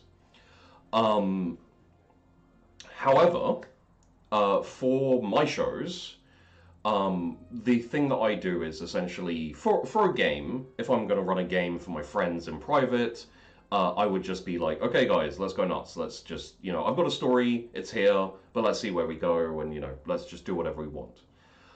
For a show, as a GM, as a showrunner, and as a cast member even, you have to, like, have a little bit of a vibe of, this is entertainment for other people. Like, that's the goal. So you can't, in my opinion, you can 100% play a game and have fun with friends playing a game, but if you want to make a show, especially like Duacrima, which is recorded, it's cold opens, there's no table talk, like, there's no point in not communicating with everyone, and essentially everyone has a say in what's going on. So it wasn't scripted. Like, I had ideas of where things could go, and I would sometimes suggest them. But a lot of the time, it was the players being like, I'd like a scene where my character talks, goes here and does this. Or I'd like an opportunity to kind of like touch on this kind of thing, and maybe we could do it in this scene. And so it's still very improv. It was still very off the cuff. There was no like, okay, I'm gonna say this, you do this, you do this, you do this, I say this, and then I hit you. It would be like, I think my character is pretty pissed off, so they may hit you, so be prepared to, like, for that kind of thing. Essentially, yeah, like, the whole point of it is to be able to do a scene without lots of cuts and recording, but also have it not, like, you've all watched a TTRPG where the show is a bit janky at points because characters don't see the players don't see eye to eye on what's going on, or the GM and the players. So, like, you'll have a GM who wants the characters to go through a specific door, and the characters don't know that that's what the GM wants. So the players keep going and ignore the door, and the GM's like, you know, there's a cave in, you can't go that way. And they're like, okay, well, we'll turn around and go another way, like, not through the door. And the GM's like, there's another cave in, you can't go that way, go through the fucking door. You know, avoiding things like that is always good, because it's not terrible when that happens, but it can be a little bit janky. And in a show like Duacrima, you don't really want to, like, pull people out of the immersion of the show. So you try your best to make it as non-janky as possible, and therefore there was a lot of communication and a lot of essentially like figuring out what was going to happen and that type of thing. So yeah, sorry, long answer, but that's purely because the short answer is, was it scripted? Yeah, I guess so. Was it all role-play and improv? Yeah, it was all role-play and improv. There wasn't any... I wasn't sitting there like, this is what has to happen. I was sitting there like, oh, it would be cool if this happens. And then the person whose character it was would be like, you know what? I like that, but what if we do it from this perspective? I'm like, okay, yeah, I like that. And then we just jump into the scene and we do it. So... very fun, very, very different, and one thing that you'll see when I start playing the videos of the cast interviews, I think it's, I think it might be Zeke who says it, but one of the aspects that's really interesting is you're not playing up for a crowd, because generally as a role player on a live show, you can see chat, and you notice chat. And sometimes, like, people saying things, you're like, oh, yeah, you know. So you're not aware of an audience. So you're, like, I'm not going to say more focused, but you have this kind of, like, you don't have the chat, the live aspect in the back of your mind. So you do the thing. And it's an interesting experience. Okay, so love to see you do a show revolving around the engineers. I'm not like I do know the engineers. They're the space jockeys, right? And they were in the like Prometheus and the other ones. Like, they were featured a little bit. I will say, like, as the Alien universe expands out, I'm not as knowledgeable and everything. So you know.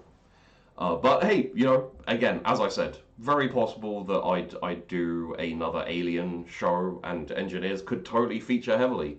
I just do my own research. I do my research and then adjust it how it works for me, which I think is going to have a little bit to do with the next question, which is, were there any hybrids you made we didn't get to see? And I don't think there are any we made that you didn't get to see. We talked about a lot that we didn't even slightly implement. But we'll talk about it in depth with Josh on the like GM interview where the GM chat where we both chat about it. But essentially, like, we had the idea for the hybrids of the aliens taking up aspects of the things they implant and like chest burst out of. And that's predominantly from Alien vs. Predator with the Predalien, and from Alien 3 with the dog alien, like the alien implants into the dog, and it's a lot more like lithe and stuff. There was enough there for us to be like, what if we have a group of scientists who are like, oh, this thing can take on traits, like it has fairly mutable DNA. What if you have a chameleon alien? What if you have a bat alien, you know, like sonar and these things? Taking this like apex predator and giving it more like predatory traits and tools. It adds to the scary, and it's also just kind of cool. And it's one of those things where it doesn't 100%. It's not 100% solid iron cast canon, I'd say, but I think anyone who likes aliens will and enjoys the Alien universe and everything, like, from what I've talked to everyone about so far, everyone's like, that makes sense, and I quite like it. You know, like there's a very like forgiving kind of, you know, like, this makes enough sense, I enjoy it, like I like that. I did say Apex. So, questions. If you do a Rogue Trader style game, I will be ecstatic. I love the world building, empire building aspect. Yeah, I would very much like to. I love Rogue Trader. Like that's where I started basically. It's the first thing I ever GM'd, and I've done it multiple times, and I love it. Like, it is so hard to do right and to do well. You need the right cast of people who know exactly what they're doing and exactly, you know, like, you need a plan starting off. So I definitely want to do a Rogue Trader show. I just need to make sure that I have, you know, the right cast, and I need to make sure that we have the right kind of, you know, like, setup for it. But yes, Rogue Trader again with the number of shows I'm able to do. Like, I can't promise anytime soon, but maybe if the channel doesn't work out, if I decide that, you know, like, it's just I can't keep putting my money into the shows like I am. And I just need to close it off. I might keep going as like a side gig, just like a more casual one show maybe, and keep it very casual and very easy, just more of a game than like a straight up show. Then I could go like, yeah, fuck it, let's just do Rogue Trader for ages, and then we just have a long running Rogue Trader campaign, like Knorr's one, which I very much enjoy Knorr's one. That's a classic for me. I imagine anyone who likes 40k and likes Rogue Trader knows about Knorr's Rogue Trader campaign. When was Sunshine's fate sealed, and was that discussed with Safi, player of Sunshine, beforehand? Yes. So we had a pretty good idea that most of the characters were going to die. Especially for my side, like, Josh does a lot more dice rolls. All of you know, I don't do as many dice rolls. I tend to like to play things out narratively as long as they make sense, and adding in a little bit of randomness is always fun and worthwhile as well.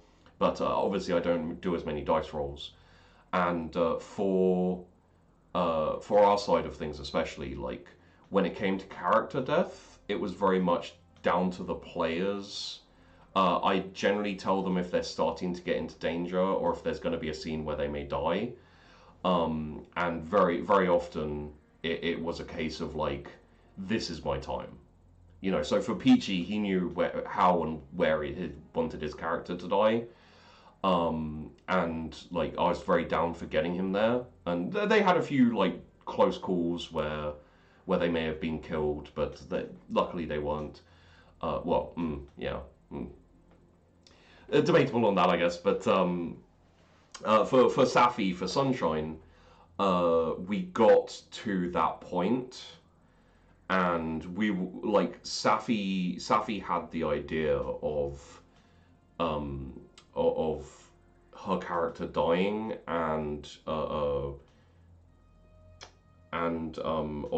Pariah finding the necklace with like some bloodstains and stuff. And so it took us a little bit of time to talk through it, but we decided essentially that her finally, like, with the bat, with that tension, you know, because we knew that scene, that we were about to do that scene, and we knew that it was going to be tense, and the bat was going to be like going after them, and I was like, do we do rolls here to decide who dies? Like, do we or if anyone dies, like, do we leave it to fate? Do we leave it to chance? And Safi was like, it makes way too much sense for my character at this point to just break. Just one instance of something happening, and she's been through too much, she's at the end of her rope, and if something like that happens, she's just gonna break, and she's just gonna like panic and run. Like, her stress is high and everything. I was like, yeah, it does. It makes too much sense, and it's a great little scene. Not little. It's a great fucking scene. So yeah, essentially, like, it was Safi's choice and Safi's suggestion, and her fate was sealed about 5 minutes before we recorded that scene, I think.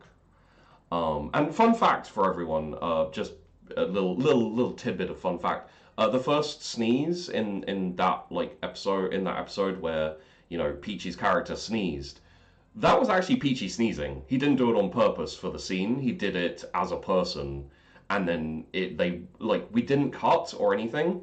We wove it into the they not me. They wove it into the show, and then it pays off when you think that that was something we planned. Like, you think that Austin is going to sneeze, and then Sunshine sneezes, and I thought that was like brilliant. So going through the comments, impressive either way for scripting. I love the show. Yeah, that was the hope. Is like, I understand a lot of TTRPG enthusiasts and viewers and players and everything. They don't like the idea of like any type. They want it to be like full improv and everything. I don't think that's a invalid take. I think it's a lot of fun too. For the purposes of shows, I prefer a little scripting, a little kind of like planning and talking and communication. And like, not just for the sake of making the show a bit less janky and everything, but I think we all know of instances of certain GMs and certain situations where there was no communication and it blew up horrifically. So I'm a big advocate of communication in general anyway. When you're doing a show, talk to each other, ask people if they're okay with doing this thing, or just like say, I'd like to do this thing. It might be a bit weird or a bit off or a bit, like iffy. So if you're not okay with it, let me know, we can figure it. And in general, you say that and they go, yeah, no, I like that, but could we do it this way? And you're like, oh, that's better. Yeah, let's do it this way. So it ends up better as well, because you get good ideas from people who, they have insight into their characters. It's their characters. The space jockeys show up in the comics and stuff and more? Oh, yeah. I haven't done the comics and extra stuff. Yeah, same as Star Wars. I haven't got into the extended universe very much. Oh, the comics do have mixed hybrids and such. Okay, well, in that case, I wasn't breaking law. Good for me. Have attempted to meet my own Rogue Trader game, make my own Rogue Trader game twice, couldn't get enough players. It is a problem.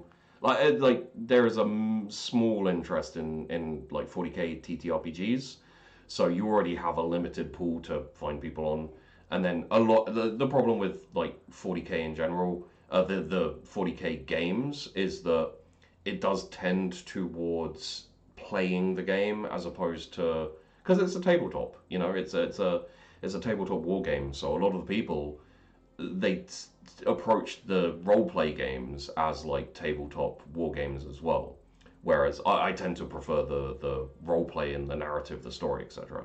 So it can be hard to find enough people who have the same like goal as you.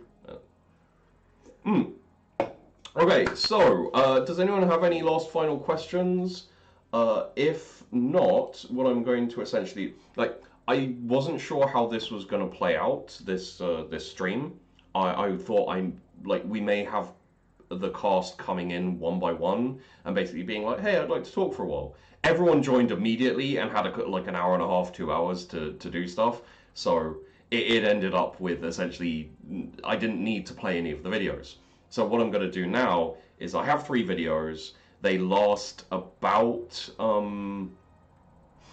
each video is anywhere from 30, 40 minutes to about an hour. So we've got minimum an hour and a half, maximum 3 hours worth of video. I'm just going to play them essentially back to back before the end of the stream. So you've got another couple of hours if you want to chill and etc. I'm going to be here, but obviously the video will be playing. I won't be on screen. I'll just be kind of, kicking about a bit, I guess. So yeah, any more final questions, any more final things you'd like to know or see? I will say, again, not super expecting them, just purely because, I'm on the Discord a lot, and if you do want to ask me questions about shows or anything like that, you can always hit me up, or you could always just jump in the voice chat in Discord when I'm there. So, I will probably save the outro stuff for after we've finished going through these videos. So I'll give it like a few, like a half a minute, I guess, just for any like questions, and I'll do it at the end of these as well. Just basically say, hey, does anyone have any questions? But while these videos are playing, I'll still be in the chat on the stream, so you can always say like, hey, Sheepy, and then I'll be like, hey, I'll do it now, like, hey, there you go, that's me. You may have noticed I'm playing one of Peachy's Duacrima Outlook for just like a little bit of background, like music and stuff.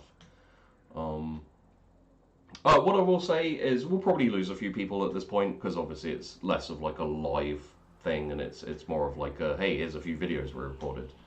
Just how it is. Essentially, like, if you haven't already, consider checking out the Patreon. I know that monthly subscription stuff is kind of vaguely annoying in kind of like in a way. Peachy didn't do all the music, but he did a fair few tracks. So all of the like very John Carpenter Alien stuff you hear, if you hear something and you're like, oh, that feels like John Carpenter or Alien, it's probably been done by Peachy. Yeah. But yeah, it couldn't like the lowest tier I think is like $3 or $3.50 a month, and it costs less than a Twitch subscription, but gives more than a Twitch subscription. Because Twitch, you may notice I'm over here on YouTube now. Twitch takes half of all the earnings of streamers basically, unless you can prove to them you can make a load of money. In which case you make them enough money that they're willing to give you a more fair split. For reference, YouTube, the standard YouTube split is 70-30, so for like basically everyone, as far as I'm aware. So anyway, my only question is about the potential fan game stuff you talked about yesterday. Assume it's far off. Probably not far off. I do have to organize other things and do shit, so like I don't want to start doing anything for the patrons, and then have to like stop halfway through or it falls through or anything. That's not a fun thing. So essentially, like, I'll definitely give everyone a heads up on the Patreon and on the Discord and everything when that starts ramping up. But we'll probably start playing games, you know, board games and computer games like here and there as like Patreon events soon. So yeah. All right. I think I will be muting myself, and also I can stop this audio. There we go. Stop that audio, and I'll be muting myself and everything so that you guys can watch the videos. So I am going to pass it over to Past Cheapy, who recorded this, and I believe our first one is an interview with Elbel, also known as Pariah. I hope you enjoy, guys, and I'll see you in a little bit. Funny,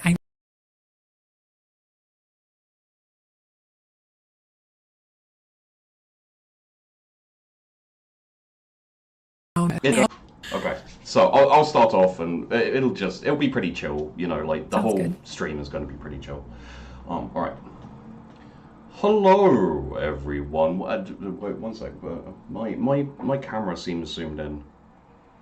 Am I being crazy here? Like it. You look normal from when we were talking earlier, but Give me a. Does that help? You know, like the Sounds whole. good. Not really. Fuck it. Okay. Whatever. Yeah. It's not super serious. And now I'm shiny. Great. Okay. Look, I'll just be shiny.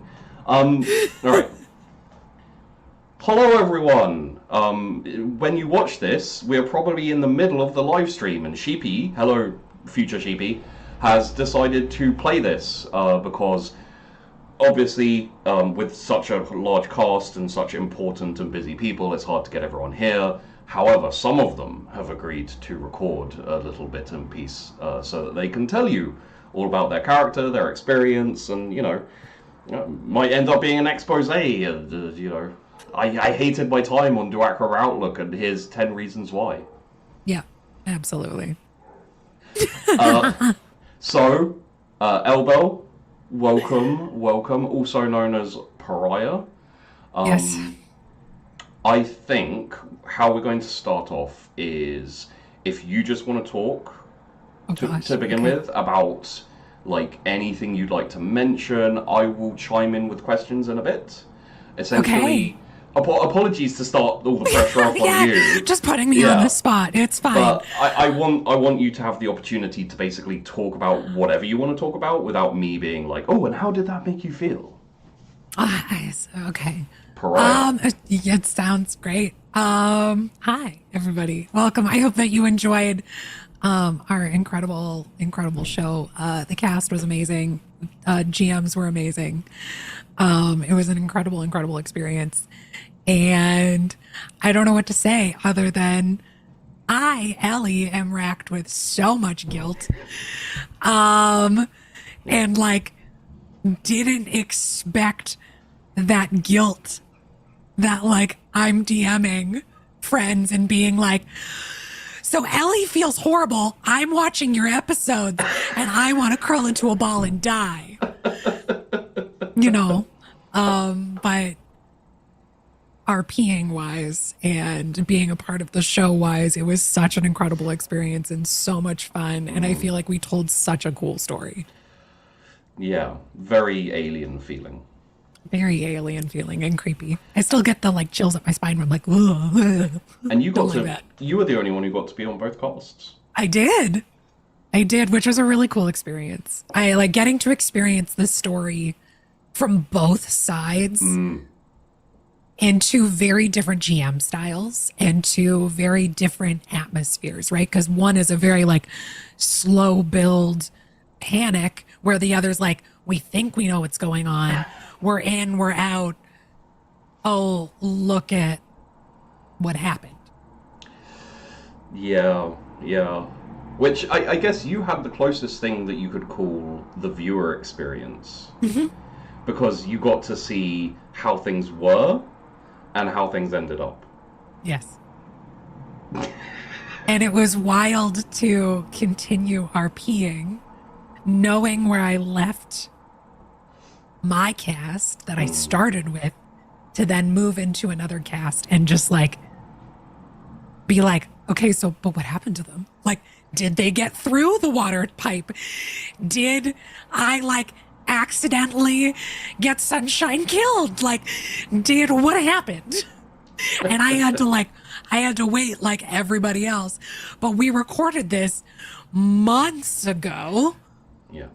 And I had to wait for the final product with everybody else to see what happened. Hey, there were offers to be like, hey, do you guys want to know? And everyone's like, no. I know, but I don't want spoilers like that. Yeah. Just, it's fun to get to experience it and then realize that I'm DMing Safi with the wild amount of guilt of like, oh my God. Hey. I'm an asshole. She got to meet Jim. Jim was nice. And then Jim died. Well, I think like it was very interesting because I think you had a similar kind of experience to me because I was seeing both sides as well, obviously. Yes, you were. Because I was watching Josh's to record and Yeah. But yeah, no, it's amazing that to record everything and to like go through it and figure everything out and all those things. Very different vibe to live. Yes. And in such a heavily edited format.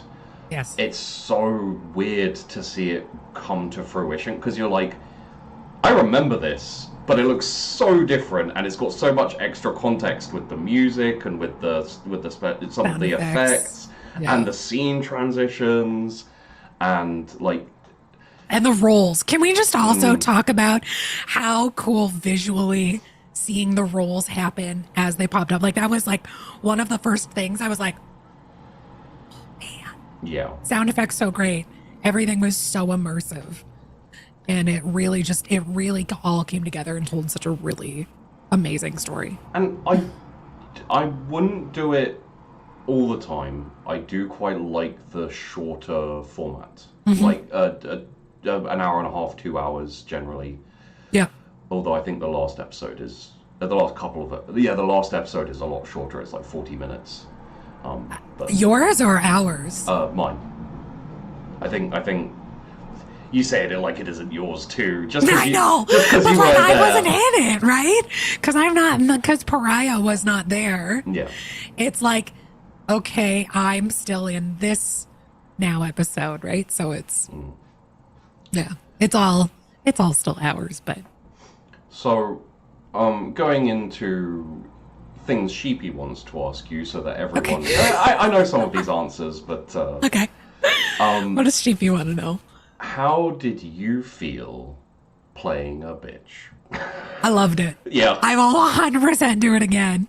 This, for anyone that is like watching this for the first time or hasn't seen me RP before, this is the very first time that I've played a character that is sassy, bitchy, mean.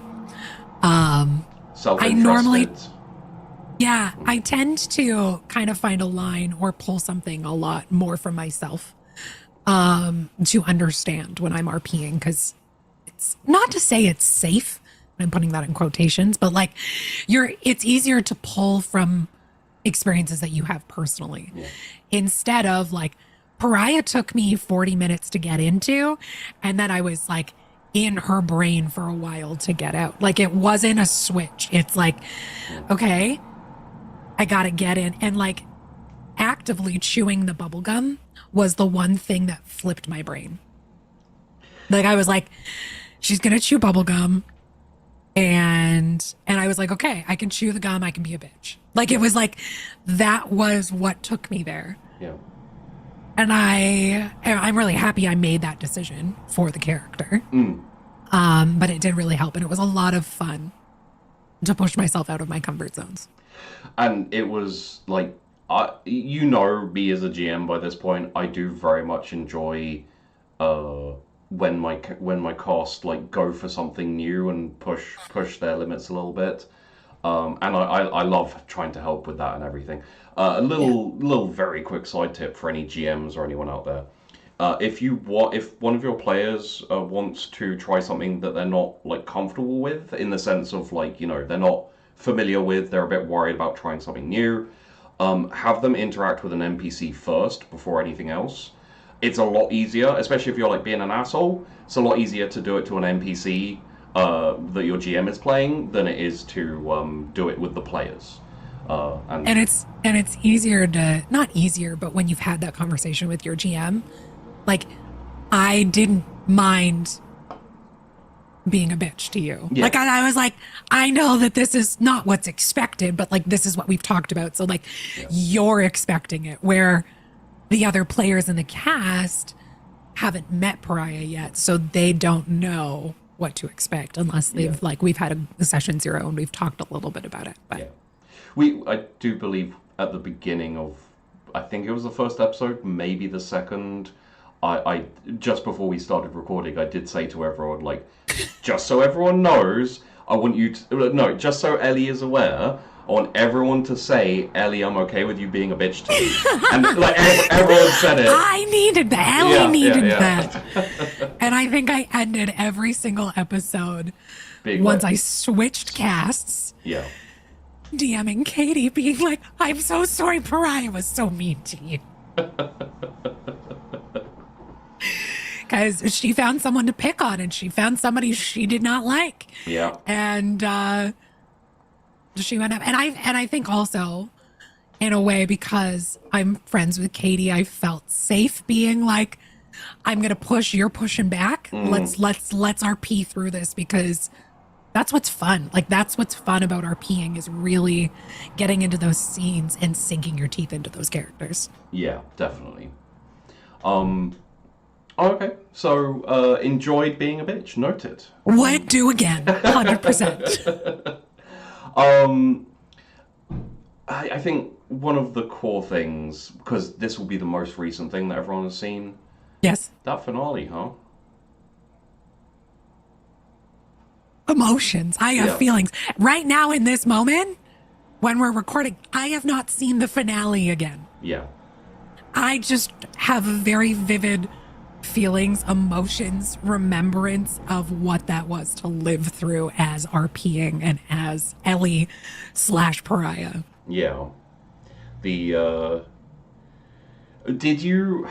Well, I know this question. I know the answer to this question, so I'm posing this for the audience a little bit. Okay. Did you always know that Pariah was going to survive? Nope. At all. Because I said to you, I was like, I would be comfortable if there's a change. If something shifted for Pariah, and that's where her character goes, that's where the roles go, I'm happy as a role player to experience that. But I didn't think she'd survive. After she got that slash on the back, her like first real episode back in, and I did not, like, once she switched casts, I was like, she's dead. Yeah. She's not surviving this.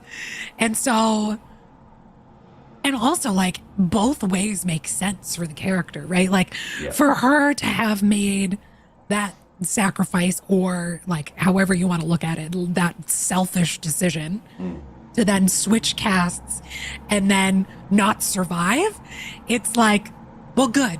Yeah. You deserved that. I think a lot of people viewing it would have, like, don't get me wrong, everyone loves Pariah, but you love to hate her. Love to hate her. It's also like she took on a lot of ire by betraying, inverted commas, betraying Sunshine.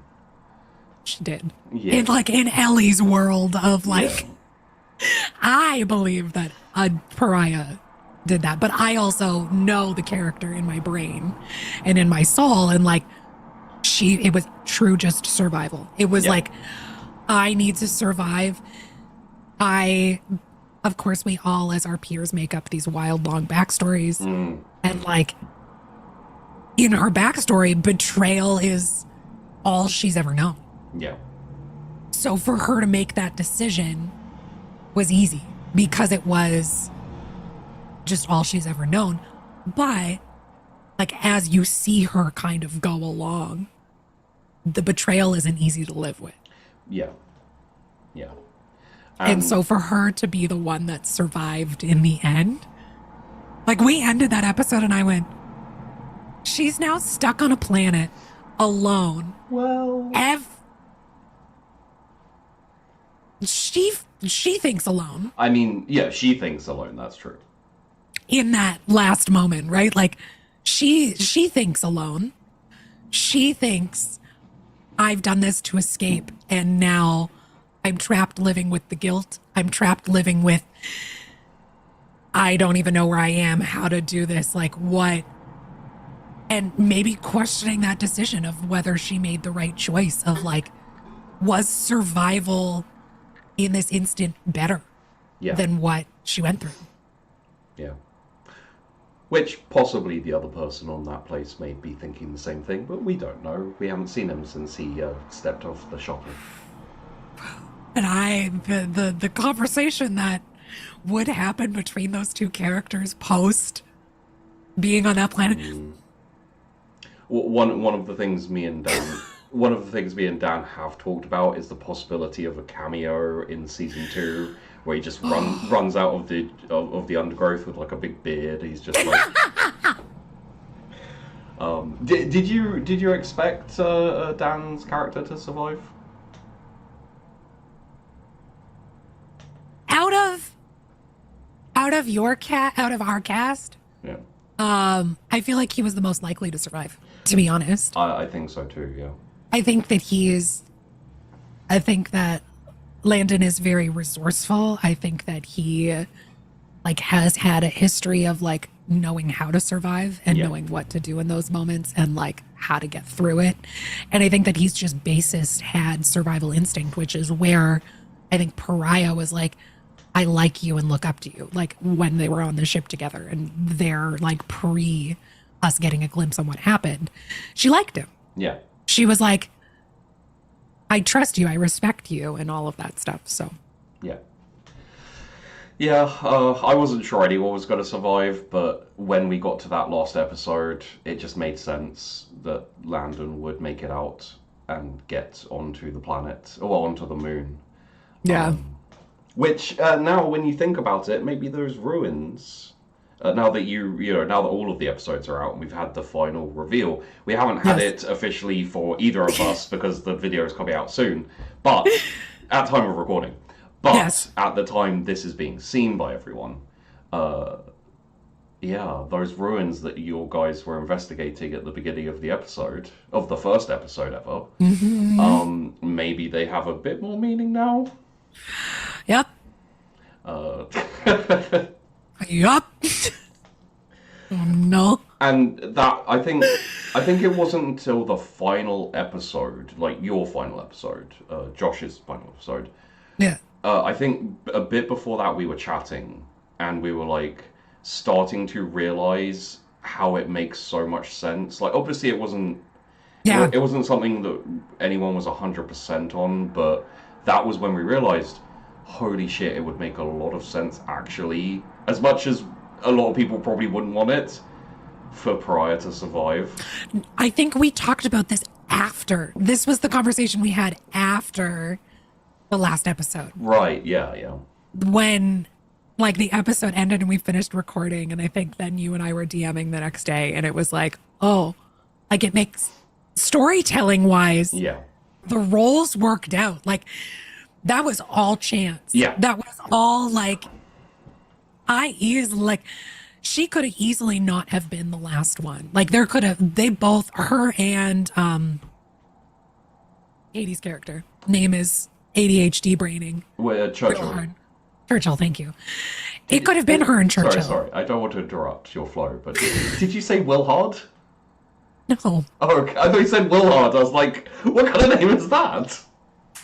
Now needs to be an RP character. Please, if this gets a season 2, be like, Dr. Wilhard, please. I have to go, when I think of Katie's character, I have to go older gentleman, Winston Churchill. Then that's how I get there, Churchill. I think that from all of the yelling, Pariah and Ellie have just been like, I yelled at Katie for so long. Yeah, but I like, especially in this type of show, I like a bit of conflict and tension. Oh yeah, that. And I think this kind of show needs that. Yeah. It needs that tension because we feel it so much with the aliens, and we feel it so much with like the stress of the horror elements that it's like, oh no, I need it now between the characters a little bit. Yeah. So we don't have too much time left. So I'm going to ask you one more question and then we'll do a few Patreon viewer questions. Okay. Sounds good. So what is your favorite moment? And it doesn't have to be yours. Just your favorite moment from the show. Old man's death. Valen's Pace. Death. Pace's death. I think. Oh, there's so many good moments, but I think I just watched that recently, so maybe it's sticking very fresh into my brain. Yeah. But he did such a good job, and like, it just. Oh, it gave me so many emotions and so many feelings in so many ways that I was like, that moment was real good. Yeah. I will say, I think everybody's death scenes were so good. Yeah. So good for their characters. Everybody's RP was amazing. That like, it added so much to the story. Like thinking about Bentham's death too, and Zeke's. And it's like, those very much of thinking of that last episode and that recording live very like vividly in my brain. Yeah. And you Zacatecus's death and living through that in my heart. Oh my God. Yeah. The emotions of watching that episode. if I have to pick an episode, that would be my episode, like the episode which I'm most proud of, and like even though they were separated, like the two groups, Yeah. They were both so sublime in that episode. It was, yeah. And I'm going to be honest, like, Pariah hates Peachy's character so much. He did such a good job RPing. Oh, yeah. Like, I was literally like, I felt the rage and the hate. And was like, he did all of that by building that character and by RPing and by just, like, really making that alive. And it was really, really cool. Just little moments, like the first time we see him and one of my NPCs walks in, he doesn't say anything, he just puts his finger up, and so good. and yeah, of course you saw all of our cast's deaths we're not live, but on the show for the first time. Like, you didn't know what happened, so you saw Jim. And the ending for Sunshine. I mean, we saw Jim. Like, that was a death. You know that was a death, right? But you left us questioning. The episode ends, and I'm like, okay, but Pariah found all the blood, but like, she could live, right? She's been through so much. She's survived so much. Yeah. She has to live. Like, my heart as Ellie was rooting for her the entire time. Me too. And you just want her to survive. Yeah. Because, like... It made sense in that tense moment with the bat alien that she would be the one that broke and run. Just the sneeze. Yeah. She's the most innocent, like... Oh... I do love that. Like, that's a great setup with Austin sneezing and then she ends up, yeah. Oh, so good. But that's so heartbreaking. We'll hit the questions. The questions. Oh gosh. I'm nervous about everybody else's questions. we have a question from Damned Man. He has questions specific for all of the characters. Okay. Elbel Pariah. We have, is the guilt Pariah is feeling because she loved Sunshine and didn't save her, or because she didn't love her and used her up until the end? Oh, that question hits hard. You know the truth. I do know the truth. I think she loved the idea of being loved.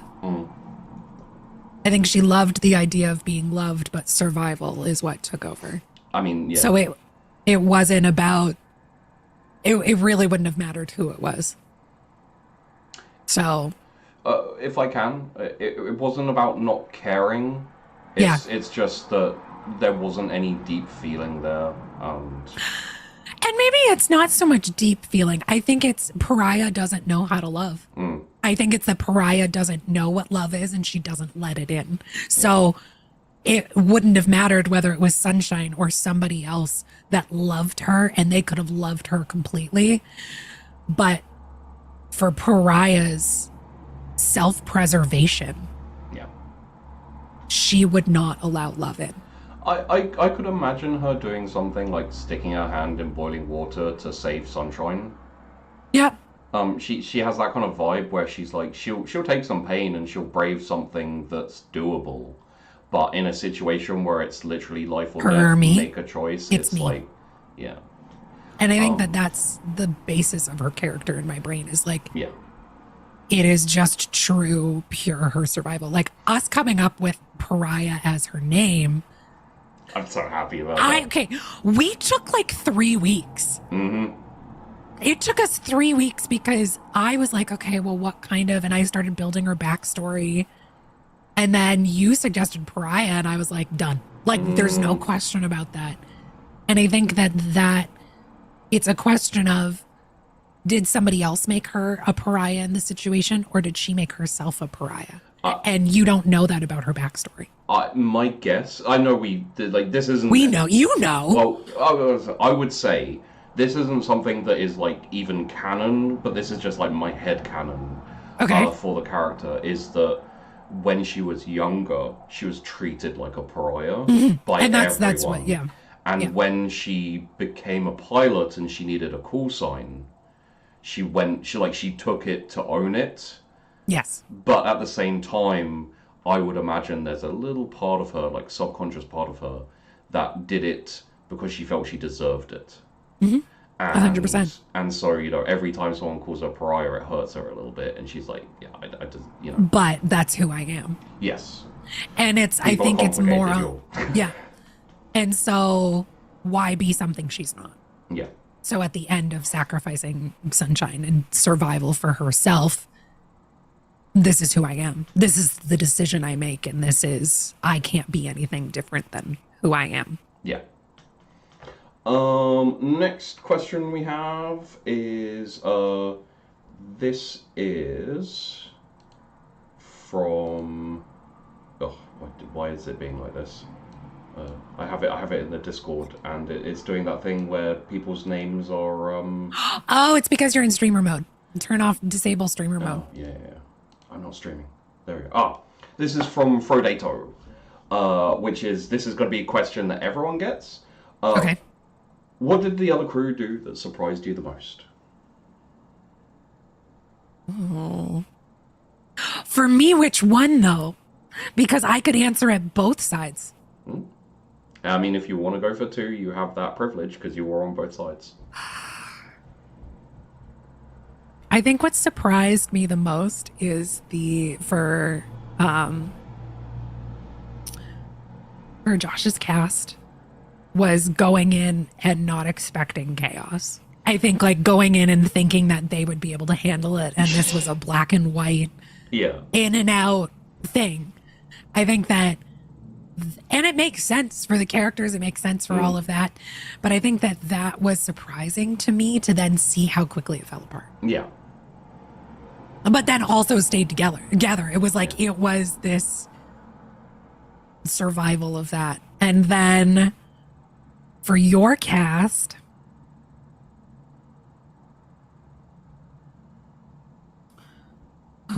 what surprised me the most? That more people didn't survive. Yeah. I think the idea of having 2 weeks of being able to be resourceful and survive, I think that a part of me was a part of Ellie, not Pariah, but a part of, and maybe a little bit of Pariah, but a part of Ellie was more people will survive. Yeah. Not everybody's going to die. And I think that that's maybe what Pariah thought was she also just wanted to zoom past the survival. Yeah. So. Yeah. And the last one is funniest blooper other than banana. Darn it! The banana was I don't because I haven't seen any more of the bloopers. I don't think I have a blooper that really stands out other than banana for me. I would have to see the blooper reel, I think, to decide. I don't think on Josh's cast we had many, but we didn't have many bloopers in RP that I remember. We had quite a few in the breaks between scenes and stuff. We did in our breaks, because the recording was very different. Yeah, we had more time on my side, which was we made the time I think on your side where with Josh's side we just started and went. Yeah, well, a lot of people on Josh's side just didn't have the schedule to be able to do more than the recording, whereas we managed to get a nice little window so we could, and we just kind of went through and did chunks. And also the banana, I think is what wins the banana, for me. The banana kind of I'll take a look through the bloopers and give a proper answer on the live stream probably. But off the top of the head, the banana just stands out. It does. It does very much so. I want to say there was another time where I think it was something to do with Dan's cat, and we all got distracted by Dan's cat and broke character. And I think it was scratching itself, or it was in the background, meowing. No, it was a really quiet moment, and I think it was just Dan. And then Dan's cat meowed or something, and we all just started laughing and broke, and it was it was just one of those things. But I do remember something along those lines happening. It's like, what do you think? And it's just like, yeah, it's like, which is great because in recording, that's now a blooper instead of like a disruption in the show. So, but I don't even like the thing is you can RP out of that, right? Like, you giggle and you kind of move on, right? But for like Duacrima, like, the thing I do miss a little bit in shows that are like, you know, like that is it is dependent on immersion. So you do have to cut out moments like that where you like improv, where you know you would usually improv the disruption. You don't want to improv the disruption. You cut, you break, you do again. You redo it. Because the fun is just the straight immersion in something like that. But yes. Okay. Is there anything? I mean, shout yourself out, tell us, you know, all those kind of things. But is there any like final bits you'd like to say, or any message? Oh, I believe you have a message for at least one of the other cast members. Oh, I think I already said it earlier today, but I wanted to say I was sorry for yelling at Katie so much. Oh no, wasn't it?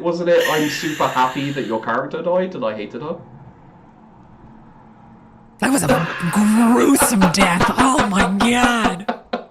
Oh, can we also give props to Bentham and the Milk? Yeah, please. The Bentham and the Milk was great. And such a good, like, this is the thing. There are so many, that's what I mean. Everybody's death moments. Like, everybody got a moment to shine, and I was so happy about it. I will help with not help with an answer, but just throw in an extra answer here, which one of the things that surprised me is that Bentham sat in the Zoom call completely still with the milk after he died, after his character died. He just sat there with the milk like dribbled down his face, just sat there. Well, because he couldn't turn his camera off. No, he couldn't turn his camera off. But also, I did that when they first found me in the cryopod. Zeke, we ended up recording, and Zeke goes, I totally thought that was just a picture of you. Like, I did not think that was you sitting there. He was like, I thought that was just an image that you took. And I was like, nope, that was me. Oh, can we hit this very quickly before we finish? Which is the story about how you joined the cast and who they thought was actually that. Oh, yeah. So we were recording that episode, and all three of us, Josh, you, and I, wanted to keep it a secret as to like who was in the cryopod. And so I joined the call. Actually, if you look right now at my display name, it still says Sheepy. It still says Sheepy, yeah. So I joined the call, and I had it as Sheepy, and I had my camera turned off for their entire recording until they found the cryopod. They found the cryopod, and I turned on my camera. Yeah, I think you see it in the episode, don't you? With you just like with your eyes closed and that. Yeah. That's how the rest of the cast experienced it. They thought it was me in the call. Yeah. They didn't think that it was. They didn't know who it was. Yeah, and so when Ellie turned on the camera and she's lying there, like they're all like, I don't think you get much of a reaction. I think you can see Valen's eyes change slightly, and like Katie just has this like little switch in her eyes where she's like, I see. Oh, okay, I see. Yeah, but Churchill was instantly sus of her too. Yeah, which was like, of anybody being sus of anybody. This is the girl trying to put eggs into her pouch. Which now I realize Pariah has that backpack or side satchel thing on the shuttle with her on the planet. I mean, I don't think that's the most of her concerns for right now. I think if we did anything else in that episode, it would be her running through the jungle, screaming and crying because she's being chased by something. Yeah, who knows what that is? Let's just call him a hunter. I hate it here. There's a part of me that loves that Pariah survived, but there's a part of me that hates it. Yeah, and that's a great point. It's the one other thing I wanted to mention for this little section. You're the first person to be in the show and the last person to be in the show. You bookended the entire series. which feels really strange. It's kind of cool, right? Like It's kind of cool. Totally unplanned. yeah. Totally unplanned, but very cool. And- I'm very honored because this cast and this show and the work that got put into it from all parties involved is absolutely incredible and such an amazing experience. And I'm so honored and I'm so proud of this show and what everybody did. So proud. I hope that this show will be, for all of the cast, the one that they go, look at this one. This is the one I love. This is my baby. Well, that is for me. That is for me. I'm like, this is my baby. Yeah. But yeah, you're also on both of the thumbnails, the first episode and the last one. I don't know that I'm on the last one. Yeah, that's just we had to. We had to put you on the first and last one. It just made sense. Which is funny because that is a hint in the trailer. If you listen in the trailer, I have 2 lines in there. I'm the last, and then I'm somewhere in the middle. Which again, none of that was planned. Like it just ended. No, up that way. but it's secret, but also looks like it's all planned. Yeah. Finally, Ellie, give yourself a shout out. Let people know where to find you. Yeah. Hi, everybody. Thank you so much for watching Duacrima Outlook. My name is Ellie Elbell. You can find me on Twitch, Twitter, Instagram, TikTok. I have ADHD, so does my content. We jump around a lot. We do a lot of different things. We love D&D. We love tabletop RPGs. But I also play retro. I also do lots of other things, and I love to talk, clearly. So that's it. You can find me on any of those channels, and that's it. I don't know how to do these things. Links will be down below if you'd like to go give her a look. I heartily suggest it, especially if you'd like to have some nice, cozy, relaxing fun on places like Twitch and that. It is a good place to just, like, chill your brain out. I'm nothing like Pariah, I swear. Nothing like Pariah. Aside from breaking women's hearts all over the world.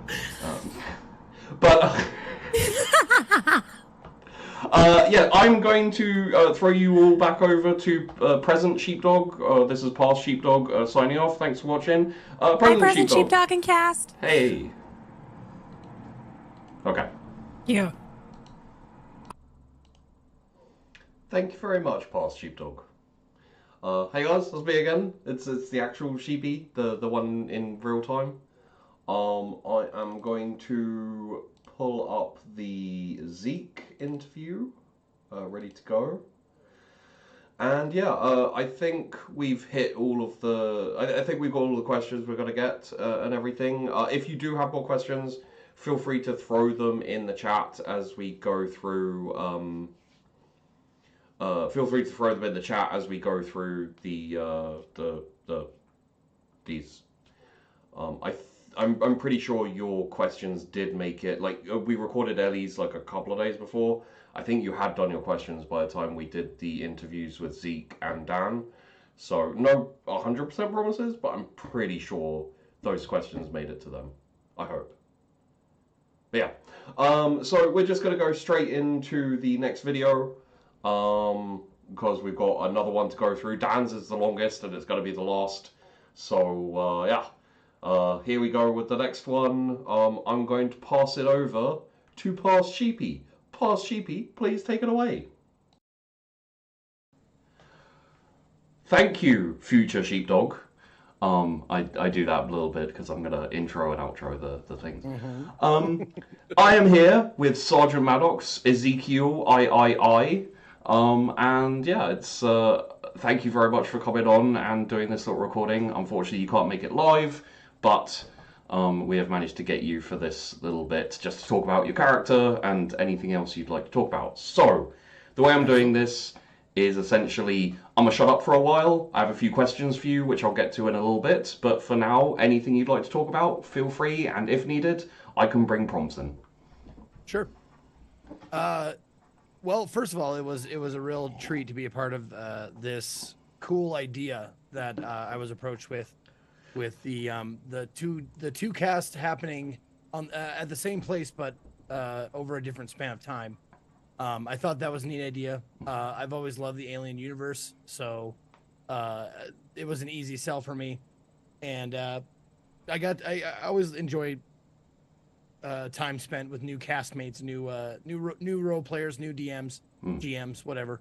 And this seemed like a cool idea, and I think even though I looked a bit Castro, I think it was a good stretch for me to play Sergeant Felix Mad Dog Maddox, even though I made his name have 2 X's in it, Felix Maddox, which I didn't even think about that, but whatever, hindsight and all that. Yeah. But it was fun to play someone in a position of military authority, because I've never really done that before, and it was really it was a bit of work to get into that mindset, because I am personally like pretty opposite of Sergeant Maddox. Like, I'm very easygoing. I don't get strict. I'm not in a position of authority over anyone, so it was a weird show, or a weird juxtaposition for me, and I really enjoyed it though. But that said, also, of course, if you were a 90s kid like I was, or an 80s kid, you wanted to be a Space Marine with those cool, like, the smart gun, the smart guns and the turrets and all that shit. And they said they had such cool lines and stuff. So yeah, it really gave me a chance to sink my teeth into something that I've wanted to do since I was a kid. Nice. Yeah, no, it's I really liked Maddox as a character. Obviously, I didn't get to interact, like GMU, which hopefully, no pressure, in the future, one day I'll get to do that. But yeah, no, like, the Marines were such fun, and a very different vibe from the scientists. There was a lot more like, we could survive, just by fighting and holding out, whereas the scientists was like run and hide and scared and. Well, it was difficult to be like in a position to forget everything I know about the xenomorphs and all that kind of stuff, and have to behave as if I don't know that their blood is acid, or that they're chest bursters, or they're face huggers, and all that kind of stuff. So like, you kind of have this hubris as a colonial Marine, because everything you've come up against thus far has been, maybe not easy, but you're prepared for it. And this is you got to act as if you're unprepared to see what happens when you go up against an alien. This kind of alien. It's always hard when you have meta knowledge to do things that make sense for your character, but you just know that the viewers and even yourself, you're all just going, why are you doing this? This is stupid. This is gonna kill it's really hard to do those things. So I think you guys as Marines especially all did very well in not like slipping up and being like, oh, watch out, it's got acid blood or something. Well, you got to stay away from like those buzzwords.